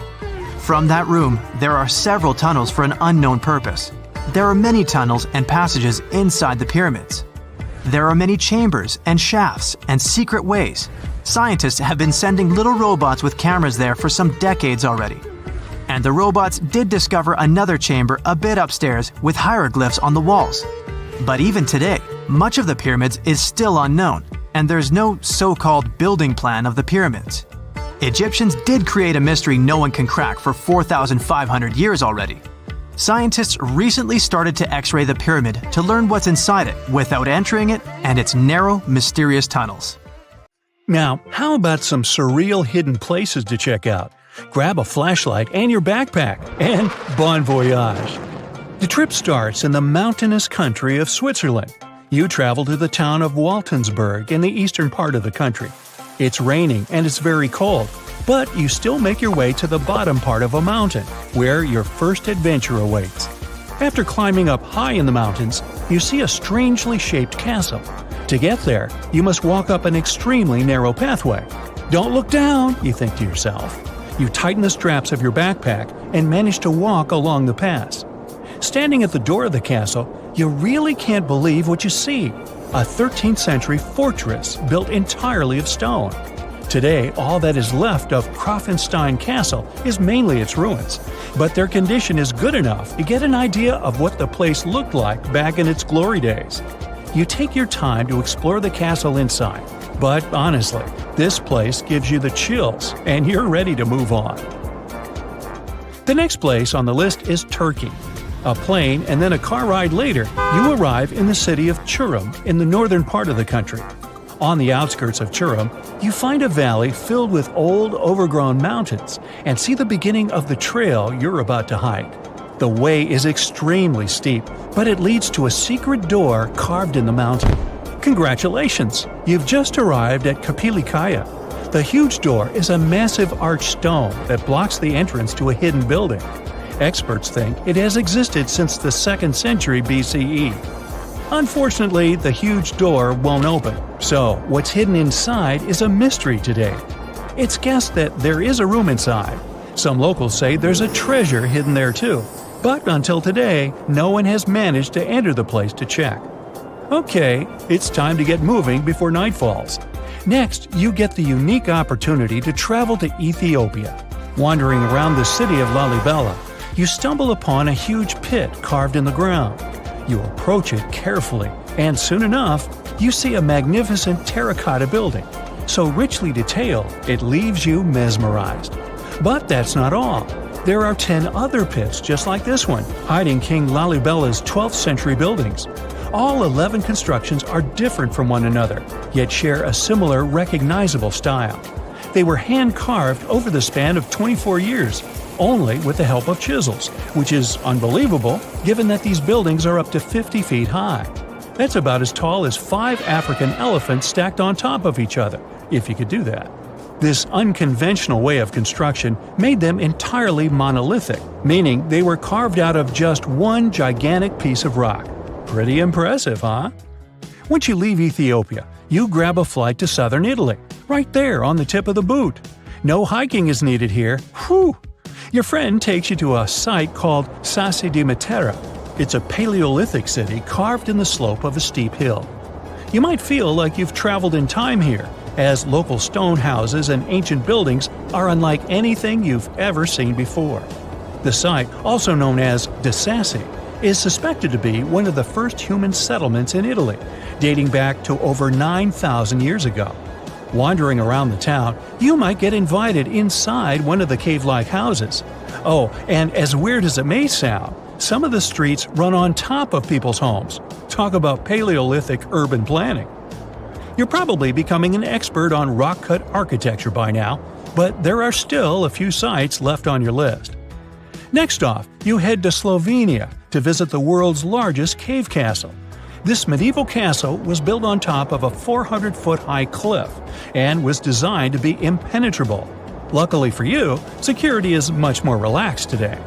Still, if you're looking for a more challenging and less touristy way inside, you can get into the castle through one of its many underground tunnels. They were built over 800 years ago for the owner of the castle. He needed secret passageways to sneak supplies. Today, Prajama Castle is both enchanting and mysterious. I'd say it depends on whether it's a warm sunny day or a cold stormy night. After this medieval experience, you head on to visit Petra, a magnificent Jordanian monument found in the middle of the desert. To get around here, you'll need a large supply of water and sunscreen because it's going to get hot. But this site is worth it. The city of Petra is a marvel of the ancient world. Back in the 4th century BCE, this region was a trading hub at the crossroads of commercial routes. Petra was a wealthy city, home to the Nabateans, an Arab Bedouin tribe that thrived in the region for many years. The rock-carved gate-like structure Petra is famous for is called the Pharaoh's Treasure. It stands at the main entrance to the site and is said to have a treasure hidden inside. You might feel tempted to check it out for yourself, but that's an adventure for another trip. For now, you hop on another plane ride, this time to the Americas. First, you visit the USA, more specifically, the mountainous state of Colorado. You make your way to Mesa Verde National Park. There, in between the greenery and abundant vegetation, you'll find over 600 dwellings built in the cave beneath the cliff, carved deep into the mountainside. This ancient village is now considered a heritage site. The local Puebloan tribe built it back in the 1190s. One of its main buildings is called the Cliff Palace. It's a multi-story construction built from sandstone and mud mortar. The palace alone housed over 150 rooms. If you're feeling sporty, you might want to visit the Balcony House. To get there, you'll have to climb a 32-foot ladder. You'll get to see a mid-sized village of 38 rooms, including 2 kivas. Those are traditional chambers that were built by the Puebloans for ceremonial purposes. Still, in the U.S., you make your way to the hills of South Dakota. You're there to visit one of the world's most impressive human-made sculptures on Mount Rushmore. What's so mysterious about this place, you might ask? Well, during Mount Rushmore's construction, a 70-foot-long secret tunnel was built behind the head of Abraham Lincoln. The tunnel was supposed to hold all the documents and artifacts important to the United States history. After the designers thought it through, they decided it was better to hide them in a safe box in the floor of the tunnel. The box holds the history of how Mount Rushmore came to be carved, as well as a brief history of the U.S. and the 4 presidents depicted on the mountain. Amazing, right? Now, you're headed down to Machu Picchu, a South American site hidden between the Peruvian mountains. Machu Picchu itself is already a mystery. Researchers still don't know why or even how the ancient Incan civilization managed to engineer the stone-built citadel all the way back in 1450 CE. To get there, you must endure a 3-day hike, reaching the impressive altitude of 8,000 feet above sea level. Or you can get a train, but that's no fun, right? You're here to check on a relatively new discovery. Back in 2010, French engineer David Crespi was taking measurements of the Inca ruins when he noticed a door he had never seen before. It was sealed off by stones. He went back to the site a few months later with an electromagnetic scanner. The scanner, which could detect objects behind walls, showed there were copious quantities of metals behind that sealed door. The researcher contacted the Peruvian authorities requesting to remove the rocks, but they didn't authorize it. As of today, the door is still locked. Whew, this trip was long, wasn't it? Make sure to get some rest, Indiana Jones. You know, oceans cover around 70% of Earth's surface, and we have only explored 5 to 20% of them. And now, astronomers have found more water. A huge stash floating out there in space by a quasar that's more than 12 billion light-years away. And we aren't talking about just a little puddle. It's a mind-blowing amount of water, about 140 trillion times more than all the water in Earth's oceans combined. It's hanging around a supermassive black hole that's a staggering 20 billion times bigger than our Sun. This black hole is surrounded by a super bright quasar. It gives off as much energy as you get if you gathered 1,000 trillion suns. I can't count that high. Oh, by the way, since light takes time to reach us, we're seeing this quasar as it was when the universe was still very young. Astronomers are sure that the newly discovered water reservoir is the farthest and biggest we have ever found in space. Mark Bradford from NASA's Jet Propulsion Laboratory explains that the environment of this quasar is so unique that is capable of creating an incredible amount of water. Bradford's team, along with another group of astronomers, has been studying the quasar and the supermassive black hole at its center for quite some time. They've noticed that as the black hole pulls in surrounding matter, it heats up the nearby gas and dust. This process has created a region packed with molecules that have never been observed at such a great distance before.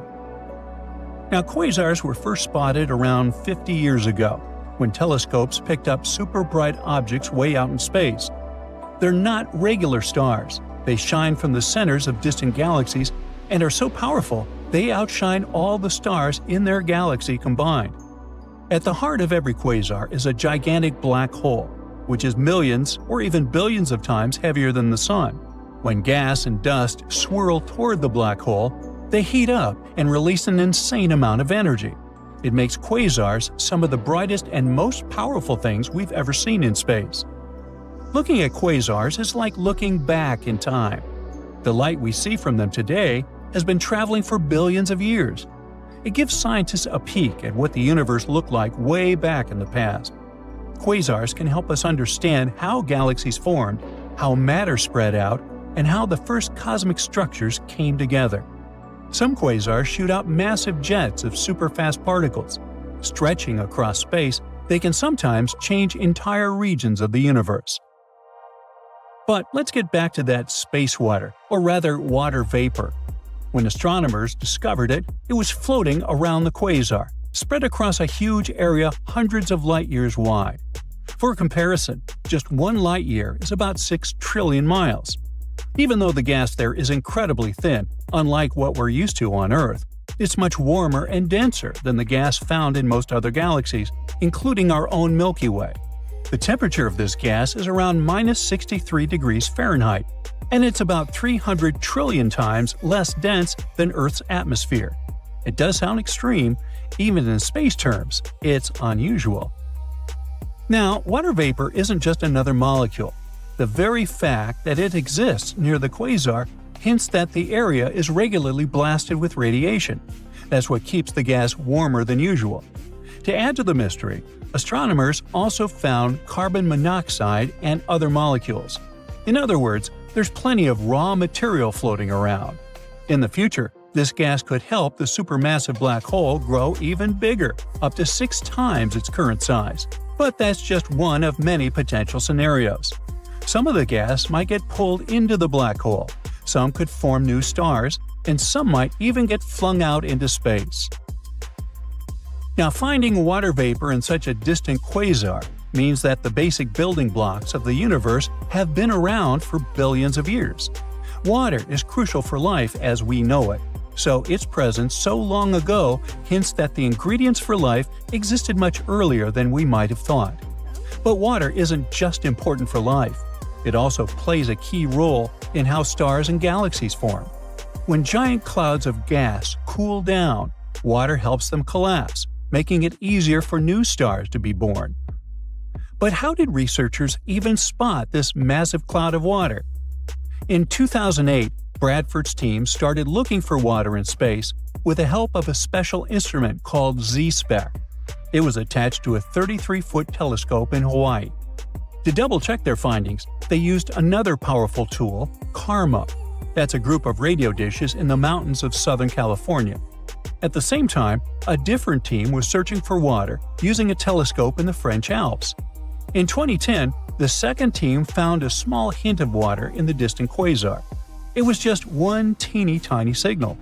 After that, Bradford's group detected more signals. It was all the proof we needed to conclude that an enormous amount of water was actually out there. Now, our floating cloud of water vapor isn't the only place where we've found water beyond Earth. Scientists have recently made a huge discovery. It turns out there are massive reserves of liquid water hidden deep underground on Mars. So, in theory, future astronauts could use this water to support missions or even make Mars a long-term home. But of course, there's a catch. This water isn't sitting in nice, accessible lakes or oceans. It's buried so deep inside Mars that we have no way of reaching it with current technology. Scientists have figured this out by analyzing seismic data from the Mars InSight lander. It picked up some strange seismic activity, and the best way to explain it is by these hidden water reservoirs. Mars still does have some water today, mostly as ice on or just beneath the surface. But that's nothing compared to the massive amounts of water the planet had billions of years ago. The big mystery is, where did all that water go? Scientists think it could have either escaped into space or moved into the planet's interior, where it might now be trapped as liquid reservoirs or ice deposits. The problem? We have no way of measuring how much water Mars lost. So for now, that question remains unanswered. Earth's moon has water too, but not in the way you might think. Instead of lakes or rivers, the moon's water is mostly frozen ice, spread out unevenly across the surface. The cold, shadowed poles are especially full of it, since they never get sunlight. A lot of this ice is also mixed in with lunar soil and buried deep underground, making it super tricky to get to. Then there's Enceladus, one of Saturn's moons. It's tiny, just 314 miles across. It's small enough to fit inside Arizona. I think we should try that. Anyway, when NASA's Cassini space probe arrived at Saturn, scientists expected Enceladus to be a barren, frozen world. But instead, they saw huge plumes of icy particles and water vapor erupting from geysers near the South Pole. That meant there had to be a massive ocean hiding beneath its icy shell, sandwiched between the moon's rocky core and the frozen surface. The fact that this ocean is active and constantly sending material into space makes Enceladus a top candidate for future exploration. We also have Europa, one of Jupiter's moons, and one of the most promising places to search for alien life. Europa has a gigantic saltwater ocean that could be 40 to 100 miles deep. This means it might hold more water than all of Earth's oceans combined. But there's a big obstacle. This ocean is hidden under a thick ice shell, which scientists think is 10 to 20 miles deep. Europa's ocean stays liquid because of tidal forces from Jupiter's gravity. The planet's massive pull stretches and squeezes the moon, creating friction, which heats up the interior, stopping the ocean from freezing solid. And the most exciting part is that scientists think water plumes might be erupting from cracks in Europa's ice, shooting ocean water into space. Now, if that's true, we could potentially sample the ocean without having to drill through miles of ice. But there are still a lot of unknowns. How big are Europa's water reservoirs? How quickly do they refreeze? And how does the intense temperature and pressure affect the ice? Scientists are eager to figure this out because Europa's ocean is one of the best bets we have for finding extraterrestrial microbes somewhere in our solar system. Tunnels, metro, underground systems, and even secret passageways to the houses of the rich and famous. Why else do we need tunnels, you may wonder? To hide. Many cities have underground tunnels and even underground doppelgangers. Now let's make it clear. Those passages are normally not connected, contrary to the popular rumor claiming that it was possible to get from Scotland to Turkey using underground passageways built around 5,000 years ago. I mean, it sounds insane even today. Imagine building it back in the day. These tunnels have an official name, the Erdstall Tunnels, and they were most likely built in the Middle Ages. However, we still don't have the exact information about the date.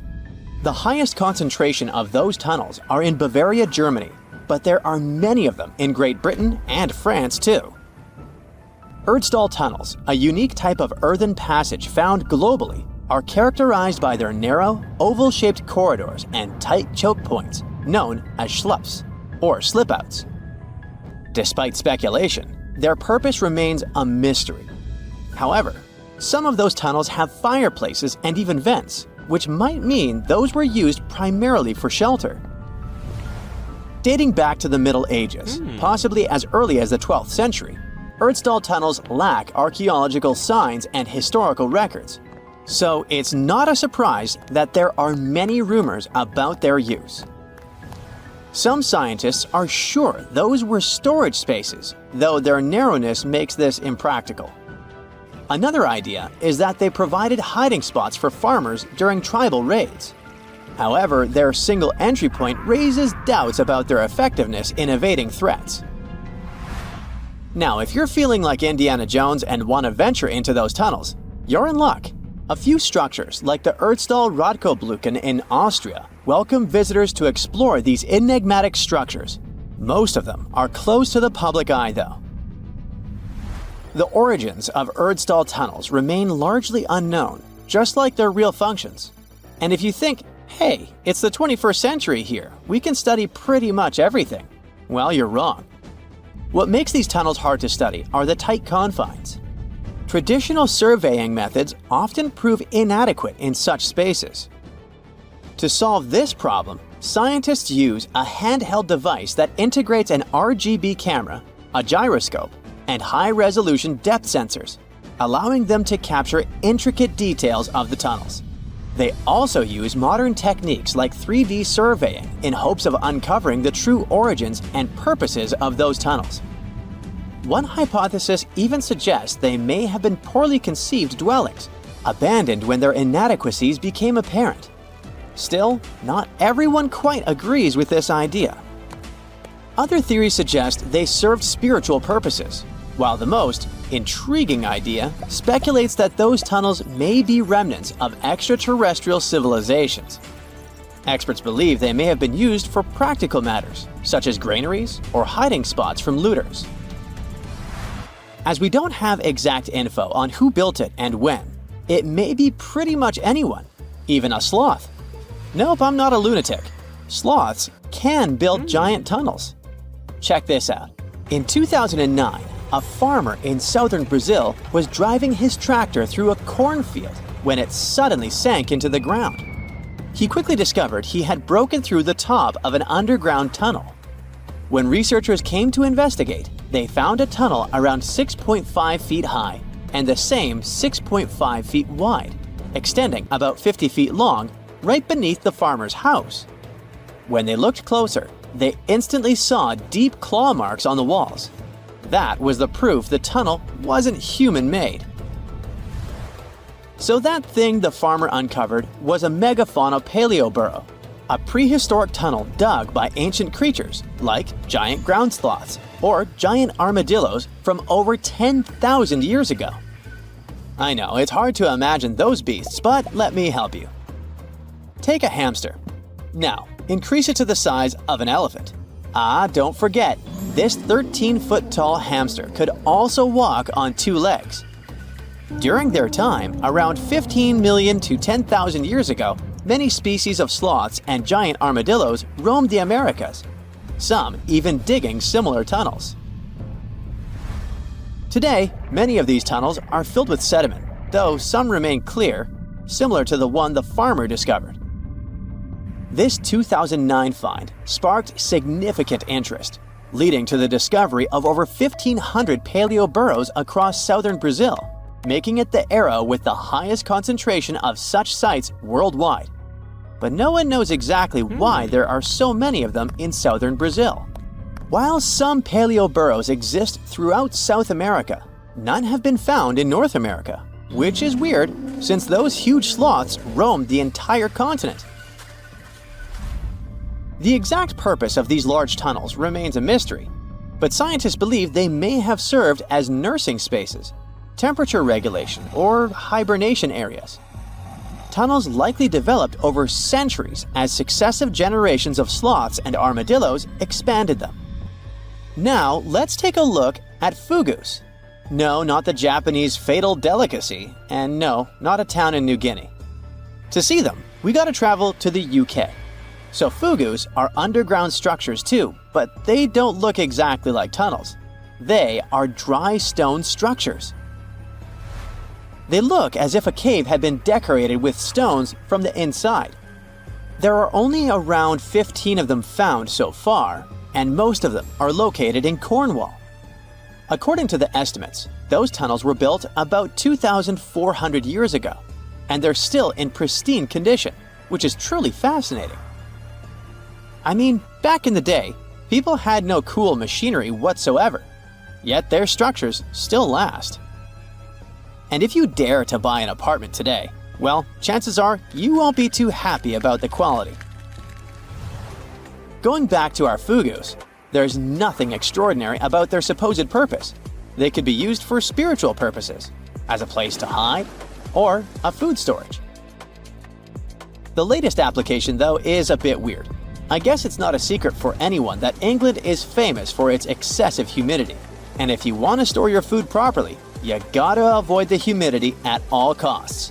Otherwise, say welcome to mold and fungi. But ancient people weren't dull-witted at all, or they wouldn't have survived, and you and I wouldn't be around now. So they might have adapted those fugus to store just some products, those that already had natural molds in them, assisting in the preservation of perishable food, like milk, butter, and cheese. But hey, those are just speculations. The true reason why they were built remains unknown. What makes fugus unique is that they are intentionally built tunnels, not just excavated mines like those in Wales. They were crafted by digging deep trenches, lining them with stone slabs, covering them with capstones, and then filling over them, all of which took significant time and effort.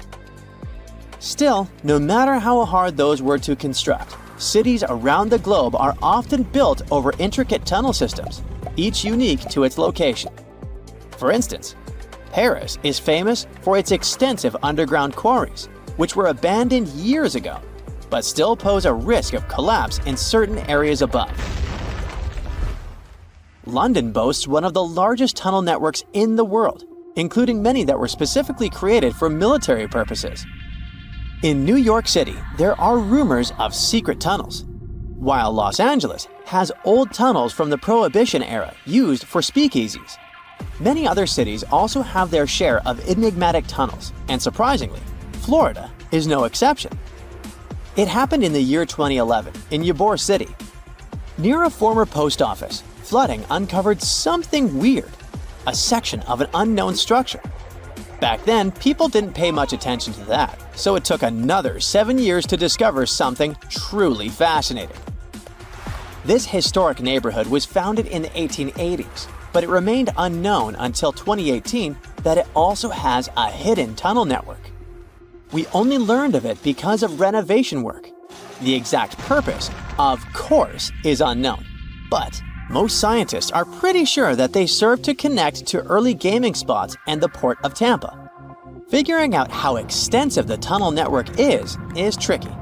In 2018, a historic home in Seminole Heights revealed locked doors leading to tunnels from the 1920s. One local even said he traveled through a tunnel for 20 minutes. Rumors suggest some tunnels connect to the Hillsborough River and Ybor City. Research is ongoing, but no new info has emerged yet. This place has no time zone, no landmass, and the sun rises and sets here just once a year. For over 400 years, since the era of King Henry VIII, thousands of explorers from all over the world were trying to reach this elusive spot, the North Pole. Some were hoping to find a northwest or northeast passage to China and the Indies, and others just wanted to see what it was like.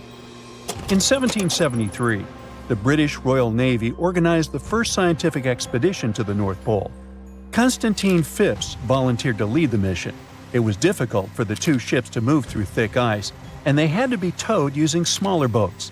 At some point, Phipps was ready to leave the ships as they saw a completely frozen sea. But in the end, they broke free from the ice and escaped into the open sea to return home without reaching the goal. In 1882, American explorer James Booth Lockwood managed to get closer to the goal than anyone else. By that time, at least 750 people in 42 expeditions had lost their lives trying to make it to the pole. On the 7th of September, 1909, the New York Times came out with a sensational front page. Peary discovers the North Pole after 8 trials in 23 years. Robert E. Peary, an American explorer, claimed to have reached the North Pole in April of the same year. But communication back then was slower than now, so the message had only reached New York by September. A week before the famous headline, the New York Herald had published its own front-page sensation. The North Pole is discovered by Dr. Frederick A. Cook. Cook, another American explorer, had vanished into the Arctic for over a year and had everyone convinced he reached the pole in April 1908, a whole year before Peary. It was tricky to provide evidence any of them had actually reached the goal back then. Their goal was constantly moving on sea ice, unlike the South Pole on steady land, so they couldn't just leave a flag or some other proof there. A travel diary full of details of the journey, including daily distances, the position of the stars, and the like, would probably do as evidence. But neither Cook nor Peary were able to provide any of this backup information. So each of them started a campaign to prove they were honest and trustworthy. Peary was mentioned as the North Pole discoverer until 1988. That's when the National Geographic Society revisited the evidence and found that his records really didn't prove his claim. Cook's claim was neither proven nor disproven. Australian-born British explorer Sir Hubert Wilkins went on his first expedition to the North Pole in 1913. That's when he got the idea to reach the goal by submarine. In 1931, he borrowed a special submarine named O-12 from the U.S. Navy. The future mission had 2 goals: to do scientific experiments while floating on ice and moving underwater, and to reach the North Pole by traveling beneath the ice. They planned to study the weather, take temperature measurements, and collect water samples from both the surface and the sea floor. The submarine Sir Hubert used was brought to a shipyard in New Jersey to be modified. They added the latest scientific equipment and changed the outside so the submarine could travel under the ice. On March 16th, the submarine left the shipyard to start its journey to the Brooklyn Navy Yard in New York. But even before leaving the Delaware River, they faced delays. A snowstorm forced them to stop at the Philadelphia Navy Yard, and they had to stop again to get more fuel. When the submarine was entering New York Harbor, a crew member who was just 27 years old fell overboard and drowned. The submarine was officially renamed Nautilus, and the grandson of Jules Verne, the author of 20,000 Leagues Under the Sea, which inspired the new name, was there to see it. Before starting their journey, the crew tested the Nautilus in different spots off the New England coast. They faced criticism and were already 2 months behind schedule, so they decided to head straight to England. During their trip across the Atlantic, they sailed into severe storms. On the 13th of June, the starboard engine broke down. Then, the port engine failed because it was overused. While crossing the Atlantic, Sir Hubert Wilkins kept radioing the submarine's position back to the United States. After both engines failed, they sent out an SOS. On June 15th, the USS Wyoming, a huge ship on a training cruise with naval students, reached the Nautilus. The Wyoming towed the broken submarine to Queenstown, Ireland, and then it was taken to Davenport, England for repairs. They had to wait for spare parts from the United States, which caused more delays. Once the Nautilus was fixed, they headed to Bergen, Norway, to meet the submarine science officers and get more equipment. One of the most important additions in Bergen was a diving chamber, which allowed them to lower scientific tools into the water through a special hatch. On August 5th, the Nautilus finally left Bergen and headed north to find ice floes. They had lots of delays because of mechanical problems and storms. One storm even made the submarine tilt at crazy angles. Finally, on August 19th, they saw the first ice floe. For a few days, they followed the ice's edge, looking for a good spot to dive. 3 days later, they tried to dive under the ice, but discovered that the submarine's diving rudders were missing. One diver went overboard to check and saw that someone must have broken off the rudders on purpose.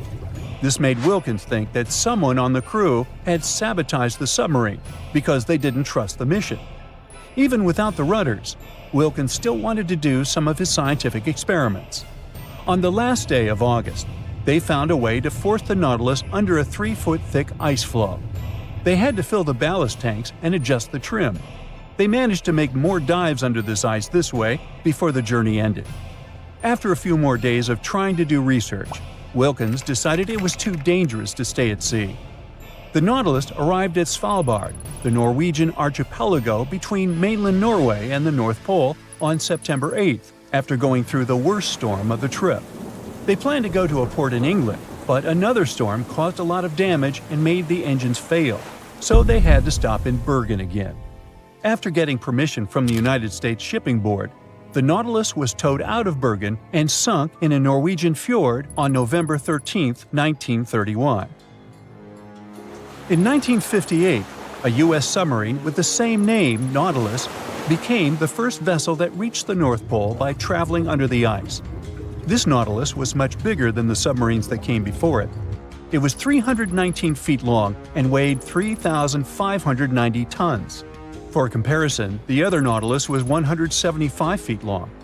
Unlike other submarines, the new Nautilus could stay underwater for a longer time because of its special atomic engine didn't need air and only used a tiny amount of nuclear fuel.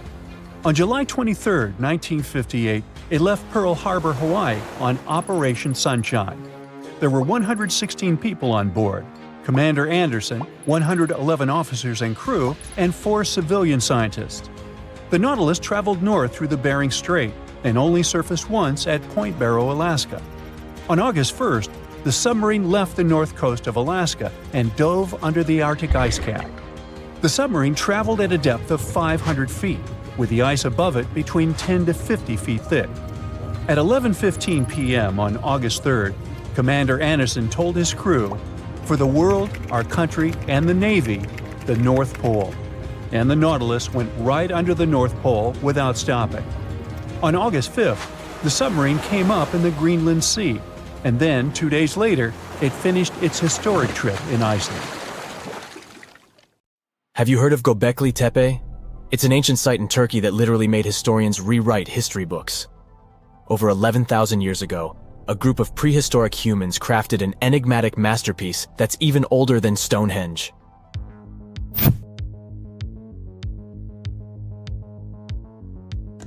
Before its discovery, archaeologists believed that people didn't know about iron and weren't good at making pottery. They were sure that settled life only emerged with the need for agriculture. But Göbekli Tepe changed this belief.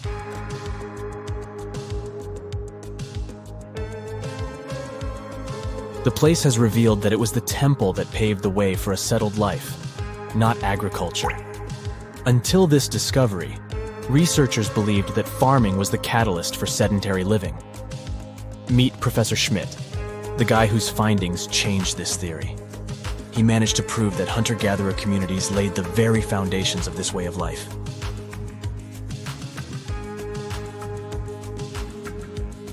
Back in the 1960s, other archaeologists visited the area, but they totally missed the mark. While surveying the region, they stumbled upon a hill with scattered limestone slabs and concluded it was just an old burial ground from medieval times. Little did they know that there was so much more to uncover.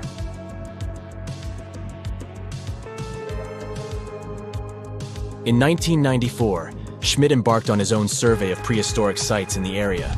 Surprise! He instantly realized he had discovered something truly extraordinary. Unlike the nearby flat and barren plateaus, Göbekli Tepe had a gently rounded top, rising 50 feet above the surrounding landscape. Funny enough, the translation of this place's name is Potbelly Hill. Schmidt was sure only humans could have made something like this.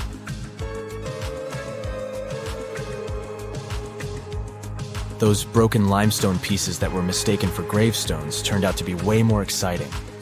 It was like stumbling upon a hidden treasure. The pieces took on a whole new meaning, and Schmidt with his team was about to dive into the secrets waiting beneath the surface. To their surprise, they found no traces of a settlement. No hearths for cooking, no houses, and none of those adorable clay figurines commonly found in nearby sites of similar age. However, they uncovered that those ancient people used tools like stone hammers. So, Schmidt and his team put their heads together and took a wild guess at the age of Göbekli Tepe's stone structures. Their estimation got backed up by some limited carbon dating done right at the site. The ancient vibes of this place were finally starting to make sense. It was like a puzzle slowly coming together.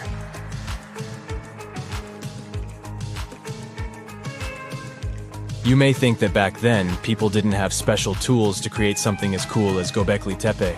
Not true. Turns out, these prehistoric folks used flint tools instead of fancy metal chisels. They were also skilled at chipping away softer limestone and crafting pillars right on the spot. Afterward, they carried the pillars a short distance to the summit and placed them upright. Once the stone rings were complete, they covered them with layers of dirt. Over time, they added new rings, and voila! You've got a cool hill to impress people in the future.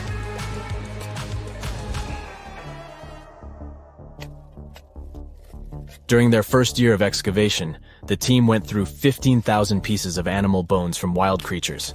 These people didn't have pet animals or grow their own food. They hunted wild animals for their meals. But things were about to change, because the place had everything they needed to start farming. Scientists say they had wild sheep and wild grains that could be domesticated. And guess what? Just 20 miles away, geneticists found evidence of the world's oldest domesticated strains of wheat at a prehistoric village.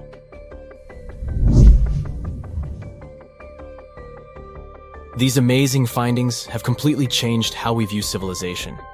In the past, experts believed that people needed to learn how to farm and settle in one place before they could build temples and develop complex societies. But guess what? Schmidt's research flips that idea on its head. He claims that the incredible effort put into constructing these astonishing structures actually set the stage for the development of advanced societies.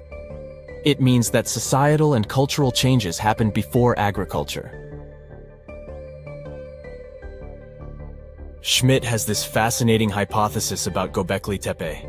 He thinks it could have been a special burial site where people left their loved ones. And here's the twist.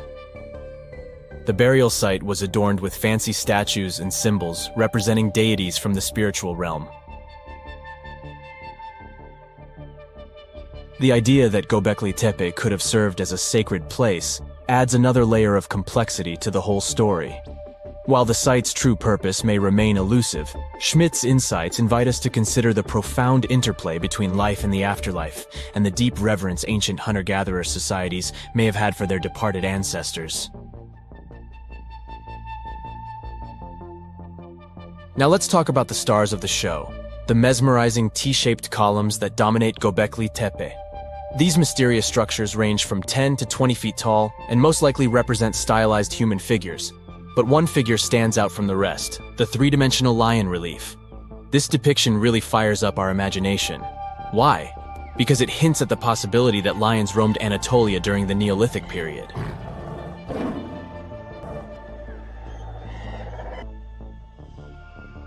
These standing stones are arranged in circles and placed in rectangular pits.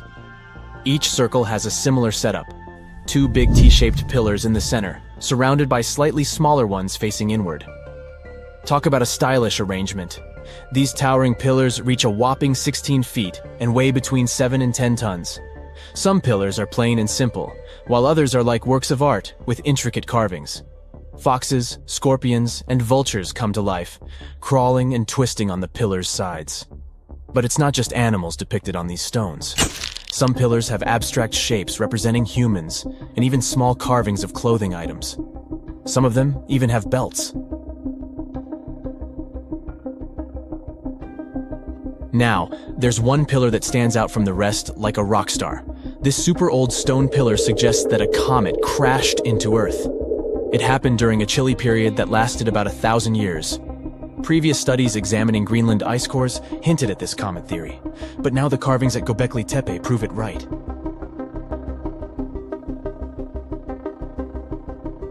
The carvings on the pillars are like a historical comic strip. They even show a headless human figure. Researchers fed the images into a computer and discovered their connections to constellations, indicating that this temple might have been an ancient observatory. It's like our ancestors were trying to document this cataclysmic event in their own unique way. Archaeologists have been excavating and researching Göbekli Tepe since the mid-1990s, peeling back layers of history and providing us with a deeper understanding of the intricate relationship between various elements. They have no plans to stop the whole process for another 150 years. Who knows what else they'll find? You see, Göbekli Tepe has been labeled purely as a ritual site with no signs of domestic activities. We were led to believe that the absence of water meant it couldn't support semi-sedentary communities. But scientists believe it's time to shake things up and approach Göbekli Tepe with fresh eyes. It's time to question what we believed before and use new evidence and different ways of thinking. Like, there might have been a group of people living in the area who didn't stay in one place all the time. They moved around a bit but still had their own civilization, living in the area semi-sedentarily. Göbekli Tepe is not just home to a single temple, but an astounding collection of over 20 ancient structures. As archaeologists delve into the depths of this wonder, they are unraveling its unique layout, featuring two prominent focal points at the heart of each establishment, complemented by smaller structures and dividing walls. What's even crazier is that in this area, there are over 200 obelisks, which are narrow tapering monuments. 2 centuries ago, a 31-year-old Frenchman stormed into his brother's office in Paris. He had only one thing to share. "I've got it!" The man was so excited that he immediately collapsed. He spent the next 5 days in bed recovering his health. Who was this mysterious person, and why was he so thrilled? Jean-François Champollion made one of the greatest scientific breakthroughs in human history. He had cracked the code of Egyptian hieroglyphs. This enabled scientists to finally unravel the secrets of this ancient civilization. They weren't able to read hieroglyphs for nearly 2,000 years. After the Romans took over Egypt, the intricate writing system slowly faded away from people's minds. The last of the hieroglyphic texts date back to the 4th century. For thousands of years, Egyptians used images to show their lives. But the knowledge of how to read these pictures was lost to modern science. The story of hieroglyphs began in 3250 before current era. That's when ancient Egyptians developed writing. Their motivation was to better organize the distribution and storage of goods.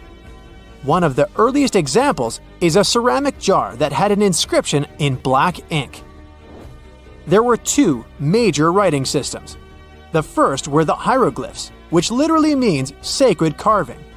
Egyptians carved hieroglyphs in stone on temples, tombs, and similar monuments for 3,000 years. They present a system of pictorial texts. A pictograph is a picture or a drawing that stands for an idea of a word. It's a precursor to the true writing as we have it today. For example, when Egyptians wanted to write ibis, they would draw a small image of the bird. Hieroglyphs can be found on walls. They were a formal way of writing. The other writing system was hieratic. Egyptians mostly used it when writing on papyrus. That's an early, thicker form of the paper we have today.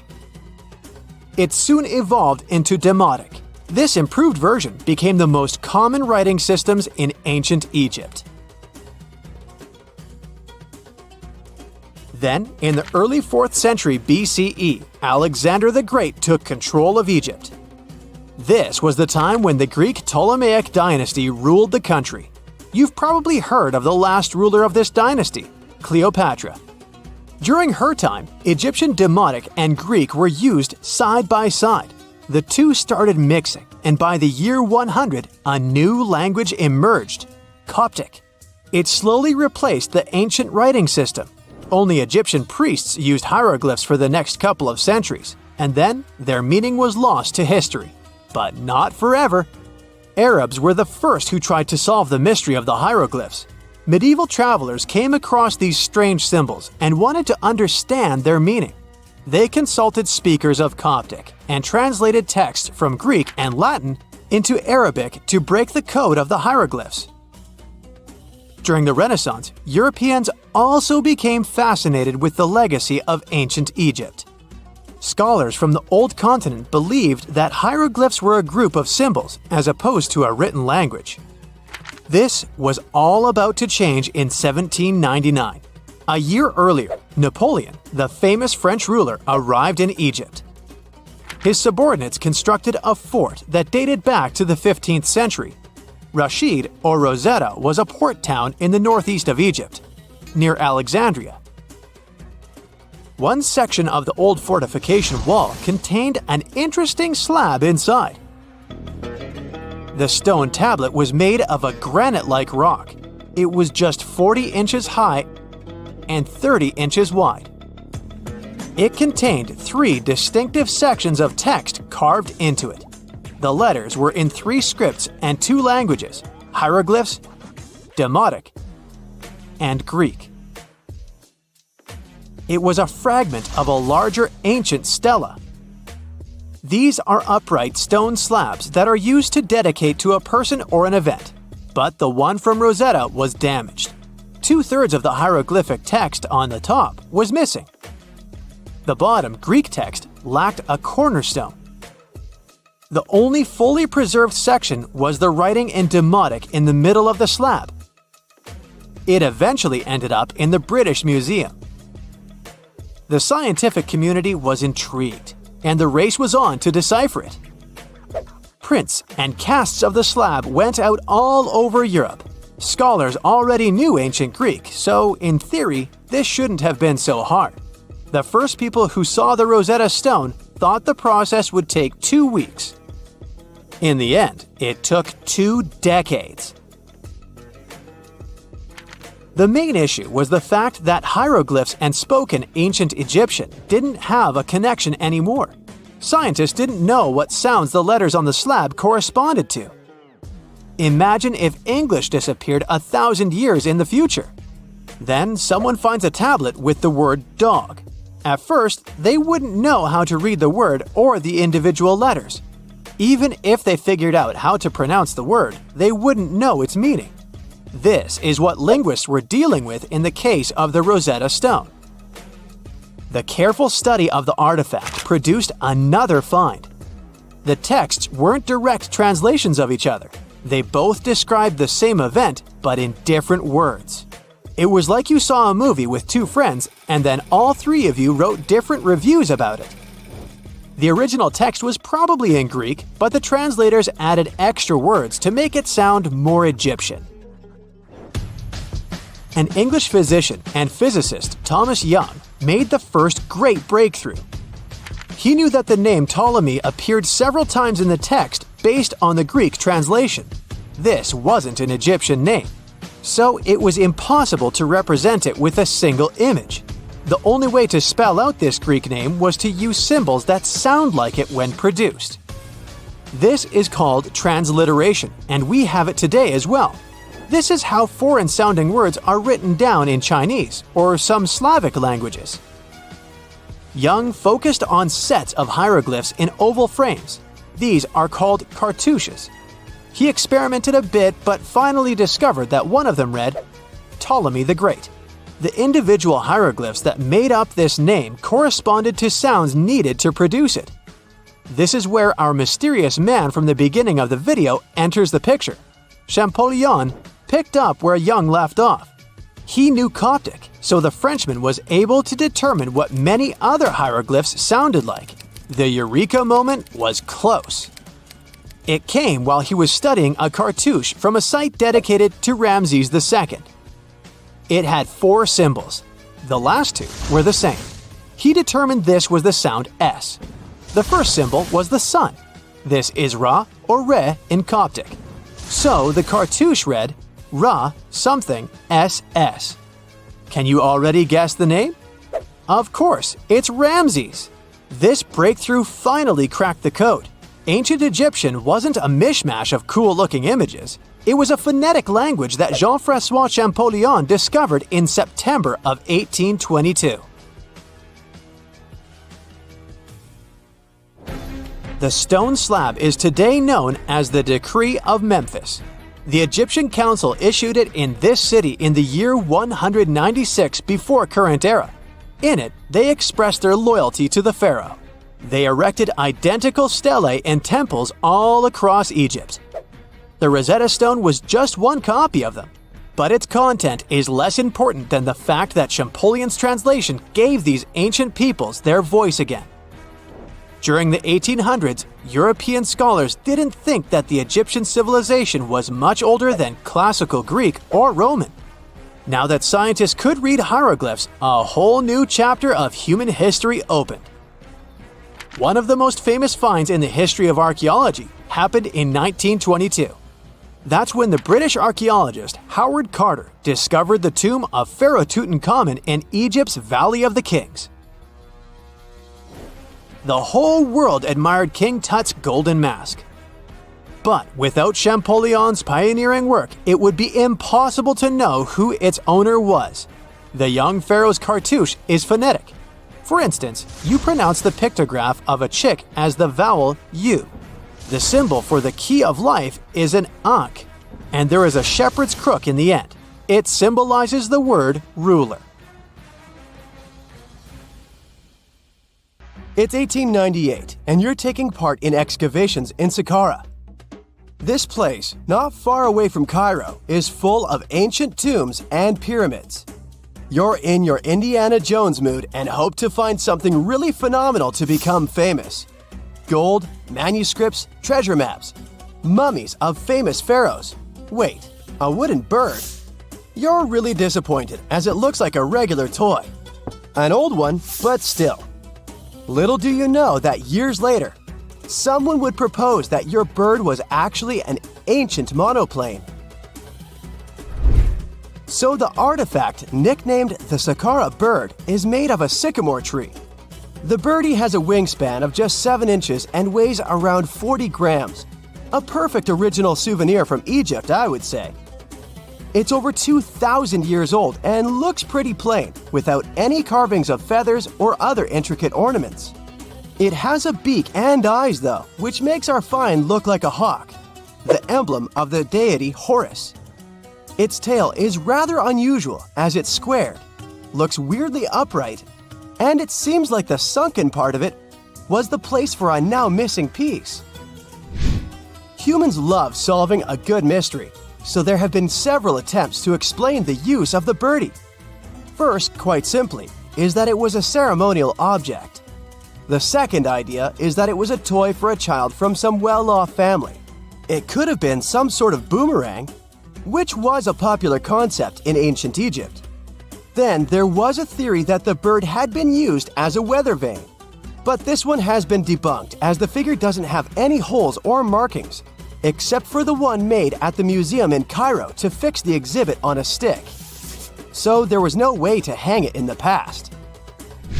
Almost a century after the bird was found, Egyptologist Dr. Khalil Masiha proposed a new theory that it could have been a model of a monoplane.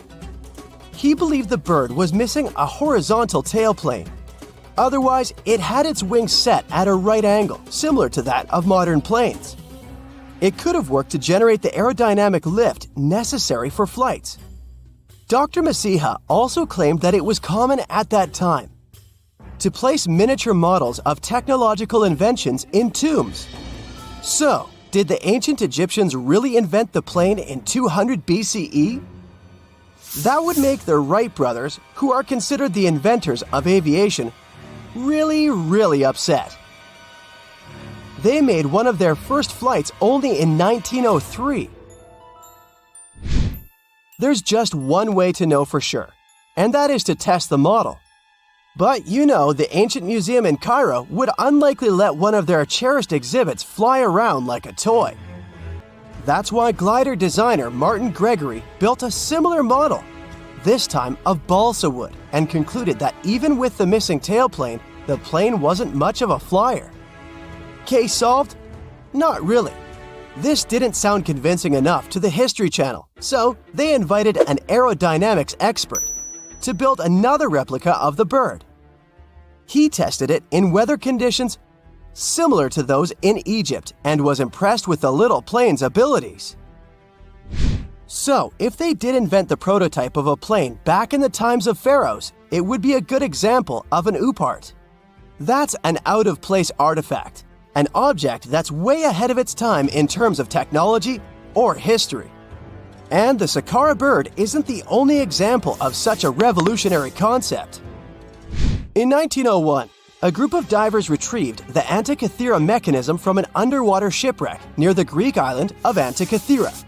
It's been dubbed the world's first analog computer, and it's currently dated around 100 BCE. The bronze mechanism could tell the position of the sun, moon, planets, and stars, as well as the lunar phase, the dates of upcoming solar eclipses, and even the speed at which the moon moves through the sky. No one's sure who used it and how or where it was made. But it's obvious that it's extremely precise and way too advanced for its time. The first flushing toilets in the world were invented in the middle of the 20th century. Just kidding. The ancient Minoans on the Mediterranean island of Crete and the Indus Valley civilization both came up with this brilliant invention at the same time, around 4,000 years ago. The plumbing and sanitation were so well done that no one managed to design anything better until 2,000 years later. One ancient Minoan lavatory was discovered at the Palace of Knossos. It looks like it had a wooden seat set over a tunnel that directed water from a rooftop reservoir to an underground sewer. Other varieties got water from jugs. Only the super rich people could afford all this glory. So if you wanted to shop for real estate back then, the flushing toilet would be a telltale sign you were in the rich neighborhood. Automated doors became a cool, seemingly new invention back in 1931. But the technology behind them is actually much older. Think the 1st century CE old. Mathematician and engineer Heron of Alexandria came up with a hydraulic system to open and close temple doors. To bring it into action, you need to light a fire to produce heat. There was a brass pot under the fire, half filled with water. The inventor connected the brass pot to containers that acted as weights. When the fire was burning, the water moved into the containers. They went down and pulled the ropes. It was nothing like a supermarket door that opens in front of you before you even have time to think. Heron's door took hours to open, and there was no way to stop the process. That's why they only opened the doors once a day before people entered the temple, to add some mysticism at the temple during ceremonies. Spooky. Looks like the first ever battery was invented in Baghdad around 2,000 years ago. A German archaeologist found this oval-shaped clay jar in 1938.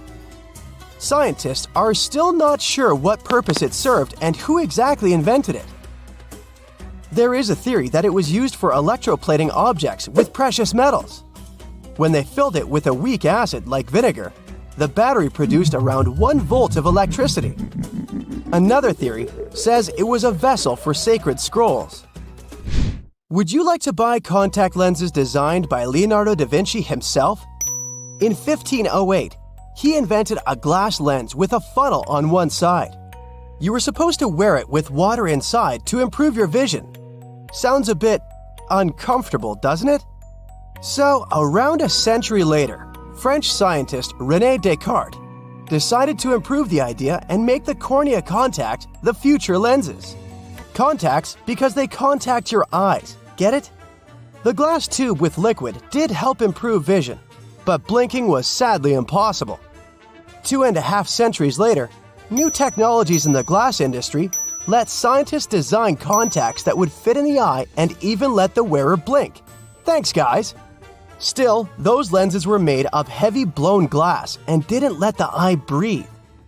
About 50 years later, contacts became plastic, lightweight, unbreakable, and scratch-resistant, but still covering the entire eye.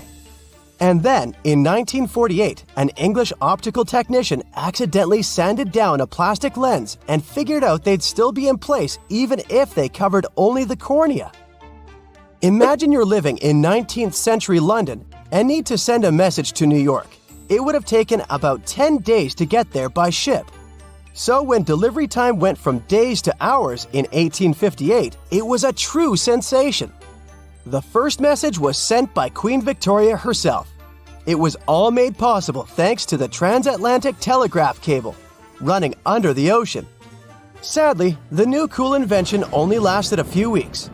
It took years to bring it back to life. This sleek, state-of-the-art submarine named Ran was sent to explore the depths of Antarctica. But as soon as it discovered something, it mysteriously disappeared. So, what happened? It all started when scientists wanted to explore one of the most remote and mysterious places on Earth, the Dotson Ice Shelf in West Antarctica. This ice shelf, silent giant, stretches 30 miles wide. That's almost the length of New York City. It stands between two icy promontories, the Martin and Bear Peninsulas, and it hides an entire world of geological mysteries. If you think that Antarctica is nothing but a desert of super thick snow and ice, you're wrong. There are entire landscapes hidden deep down there. The underside of the Dotson Ice Shelf is a rugged, dynamic terrain shaped by the slow, relentless forces of nature. There are towering ice formations, deep troughs, and bizarre structures stretching for hundreds of feet. Scientists are super curious about it, but as you can imagine, this landscape isn't easy to explore at all. To find out more, we have to scan the area with satellites or try drilling through the snow, trying to collect the big picture, piece by piece. But these methods only gave us vague hints. The real breakthrough happened when scientists came up with the idea to let the submarines explore it. Autonomous submersibles could swoop deep into the icy waters beneath the Dotson Ice Shelf and tell us what's up down there. These robotic explorers have fantastic advanced sonar systems. It's that thing that bats or dolphins do. They can use sound to see the world. Basically, they send out sound waves underwater, and when those waves hit something like the ice shelf above or the seafloor below, they bounce back to the system. Animals feel how long it took for the sound waves to return and how they changed. And this helped them understand what's located where. For example, clicks that dolphins send out tell them where the fish are. We copied this crazy evolutionary trick and adapted it to our underwater exploration. Only our version is much cooler, with a higher level of precision, so we created detailed maps of the environment. The Rand submarine was one of those robotic explorers. It was named after the Norse deity of the sea. Ran had been meticulously programmed to navigate a treacherous landscape of Antarctica. But even with all this training, its journey led to an unexpected and eerie end. In 2019, Ran was sent to explore the depths beneath the Dodson ice shelf. It was a hero, the first one to go on a mission like this. The team said it was like seeing the other side of the moon. For 27 straight days, it worked tirelessly. It traveled over 620 miles beneath the thick ice. That's like a journey from Paris to Berlin. Ran went further and deeper than anyone could have imagined. At one point, it reached over 10 miles into the glacier's belly, and what it discovered down there was astonishing. Scientists thought there would be some smooth, uniform ice surfaces, but Ran revealed an underside marked by huge cracks, ridges. There were formations that looked like sand dunes, frozen in time. And finally, it found some mysterious swirling and teardrop-shaped patterns. They all looked more like art than geology. This actually tells the story of ice shelves and the ocean around it.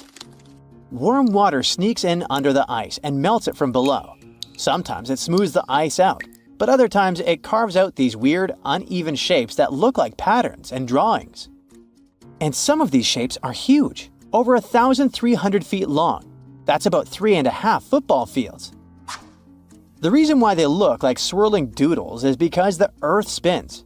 It makes the water turn in special ways, bending the shapes and drawing these spirals.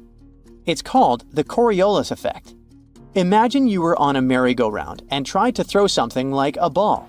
It would go in a curve, not a straight line. Same thing happens with the water on Earth. Later, scientists found similar patterns in other Antarctic ice shelves, though they weren't as epic as the ones under Dodson. But Ran also discovered something horrifying. Turns out that these warm waters, aside from being great artists, are also a huge danger. The Dodson ice shelf isn't just hanging out serenely on the sea. It's part of a very delicate system and acts as a protective barrier that holds back huge glaciers in West Antarctica.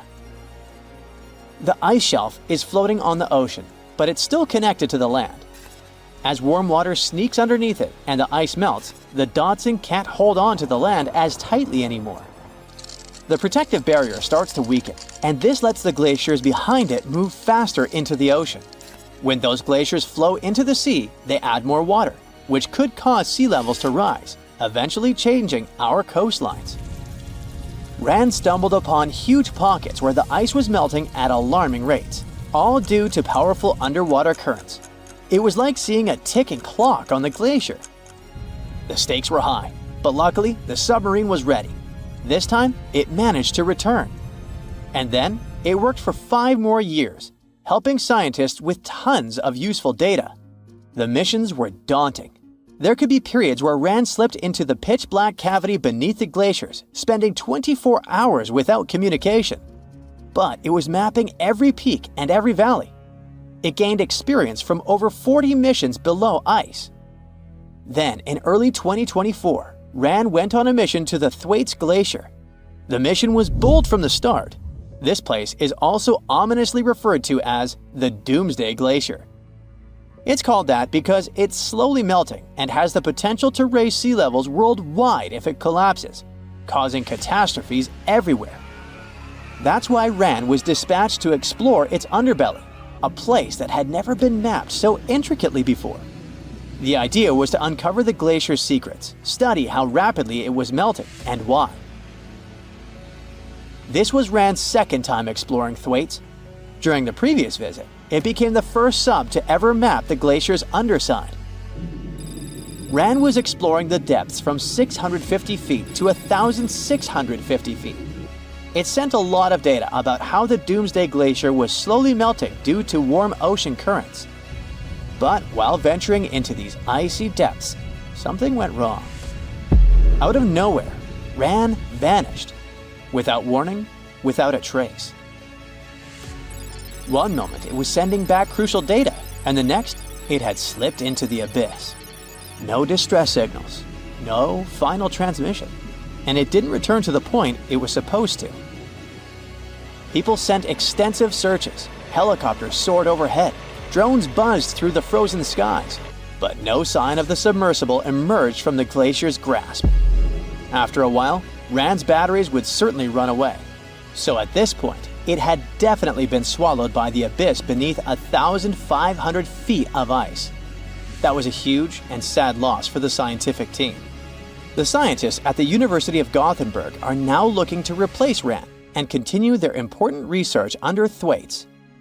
To this day, scientists have no idea what happened to it. Some say it may have been trapped in the ice. Others believe it was pulled away by an unseen current. It also might have collided with something unexpected. Whatever the truth is, its disappearance has left scientists stunned, and it looks like the ice shelf will hold on to its secrets a little longer. At least we gained a treasure trove of knowledge from Rand's journey. Scientists keep exploring Antarctica, looking for history that hides under the snow. For example, they discovered that around 90 million years ago, a lush temperate rainforest thrived near the South Pole. They revealed an ancient world far warmer than they ever imagined. Deep in Antarctica, they unearthed fossilized roots, pollen, and spores preserved in the soil. All this shows that there was a swampy rainforest that flourished despite months of polar darkness. All these discoveries changed our understanding of Earth's climate, both in the past and the future. How do you imagine ancient megaliths? Perhaps Stonehenge in England or the Great Pyramid of Giza in Egypt come to mind. They've become household names. Millions of people visit these sites every year. But thousands of miles away from such tourist hotspots, there is a mystery. Ruins of a city that is several hundred years old. And it doesn't sit in a desert or on a grassy plain. Its former inhabitants constructed it on a coral reef in the middle of the Pacific. The tiny island nation of Micronesia lies between Hawaii and the Philippines. The country is composed of 600 islands and islets.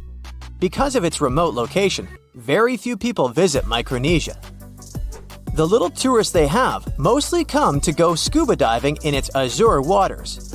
They often miss the opportunity to visit the only ancient city that stands on a coral reef, Nan Madol.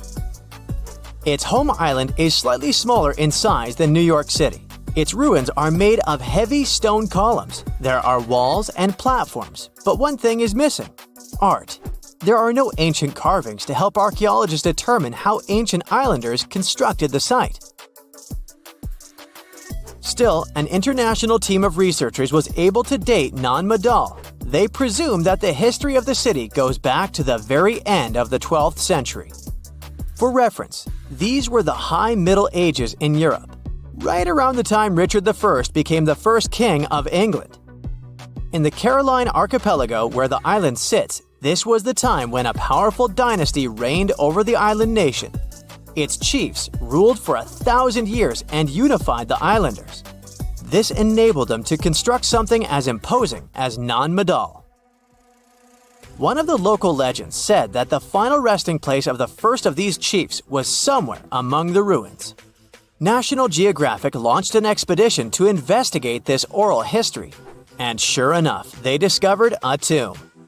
It was the size of a football pitch. It featured a labyrinth of walls and passages, just like the ones found in the Egyptian pyramids. The list of similarities doesn't end there. The stone structure in Micronesia didn't seem to have a practical purpose, and a lot of effort went into building it.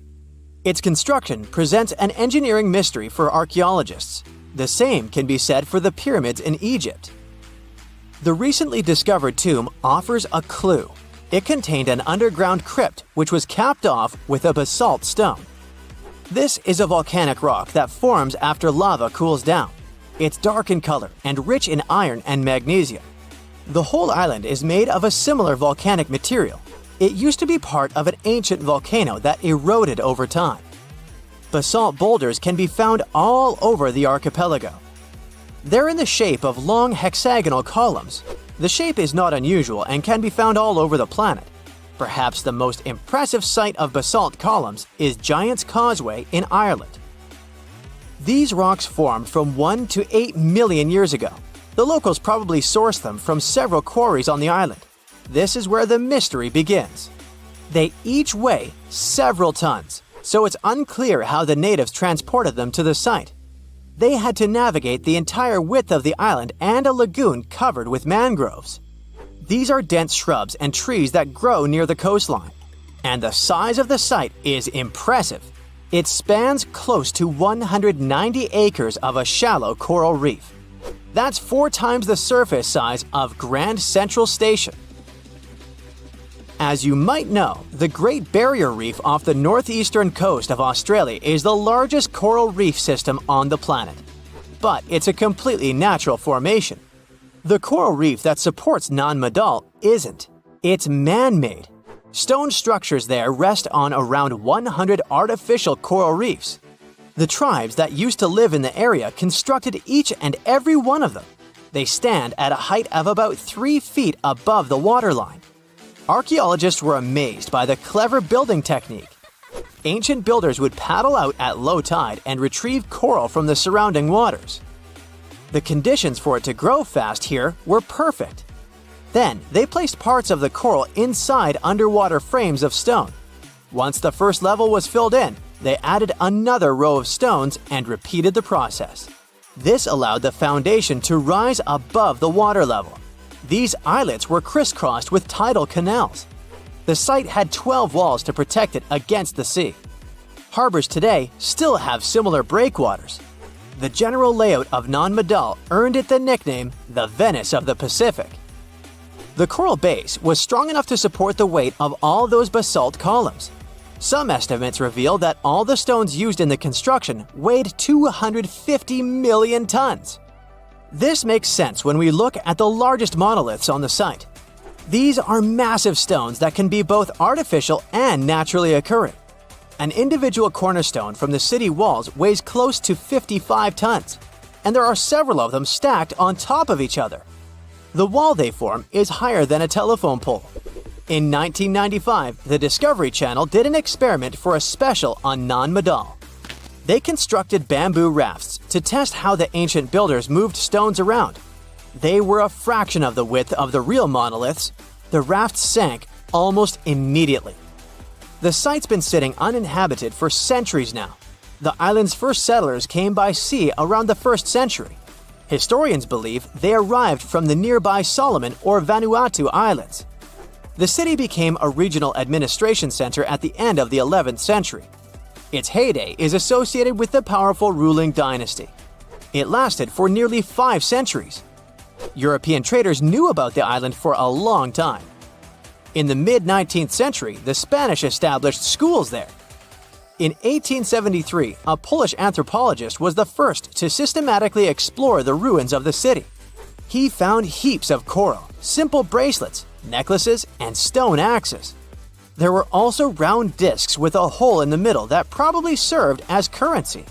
In modern times, the island became part of Micronesia. Today, the local tribal chief is the supervisor of the ruins. His title dates back to the times of Nan Madol's builders. But the locals cannot explain how exactly their ancestors erected the stone structures. The country's former top archaeologist was once quoted saying, "We don't know how they brought the columns here, and we don't know how they lifted them up to build the walls." Researchers from around the world were determined to get to the bottom of this mystery, quite literally. In 2019, an American team of scientists performed the first ever LiDAR scan of the site. This type of radar uses laser wave pulses to scan under the surface of the Earth. This allows the technicians to create a 3D image of the ground below. The scan revealed a complex irrigation system on the tiny island. This probably explains how ancient Micronesians were able to supply the nearby settlements with drinking water.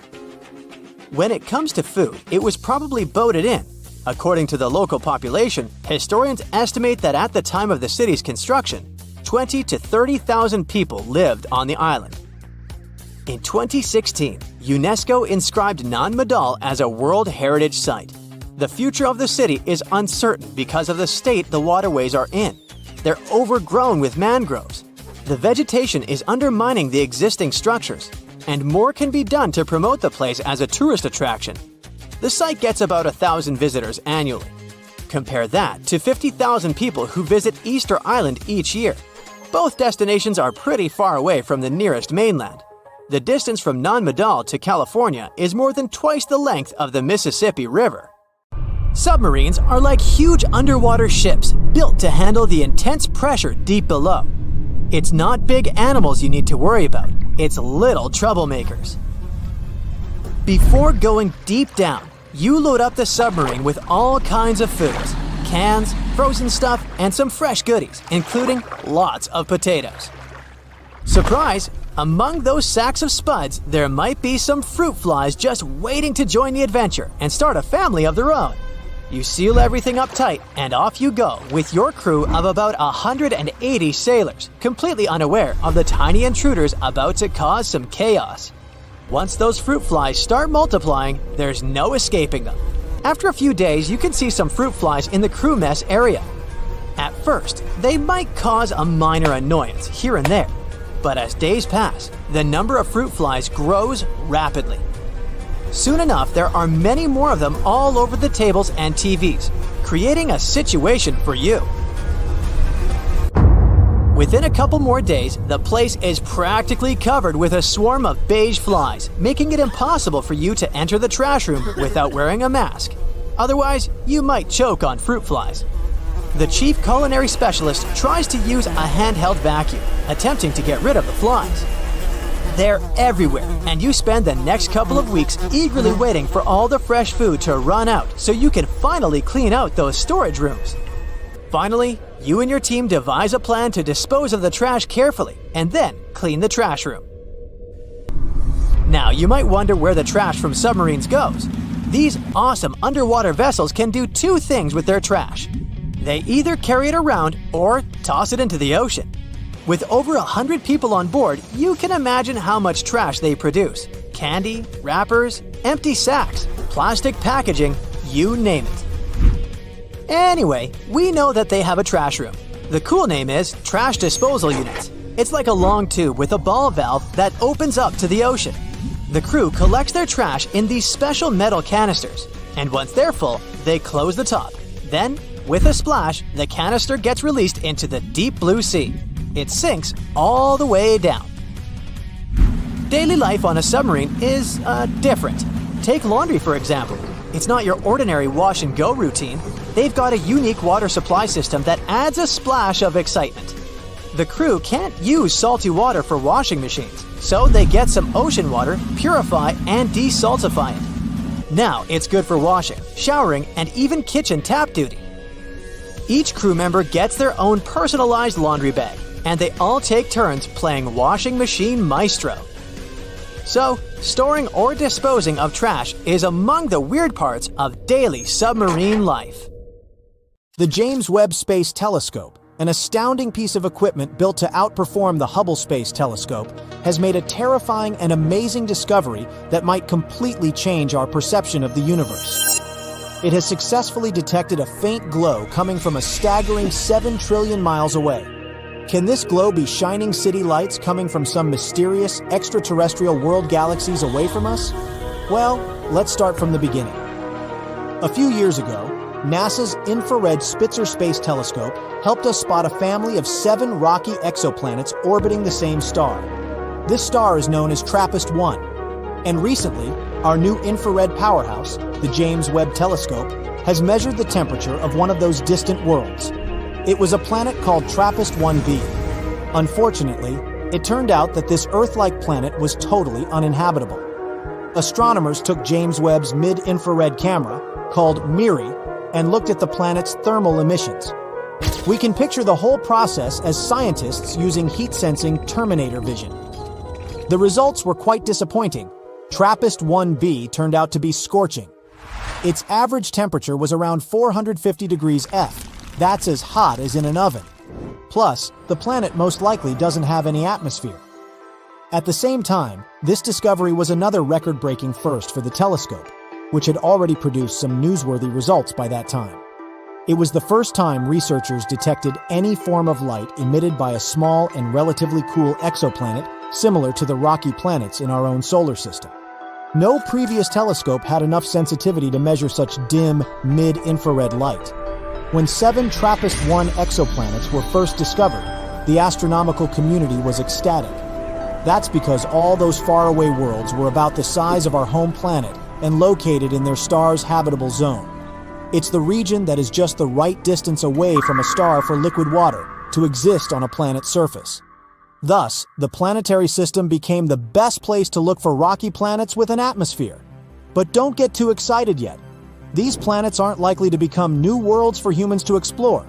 Mostly because the TRAPPIST-1 planets are totally out of our reach at the moment. They're just too far away, at a whopping 235 trillion miles away. Their star is also much smaller and redder than our Sun. It's classified as an M-dwarf star. In our home Milky Way galaxy, there are twice as many of such stars as there are stars like the Sun. And they're also twice as likely to have rocky planets orbiting them.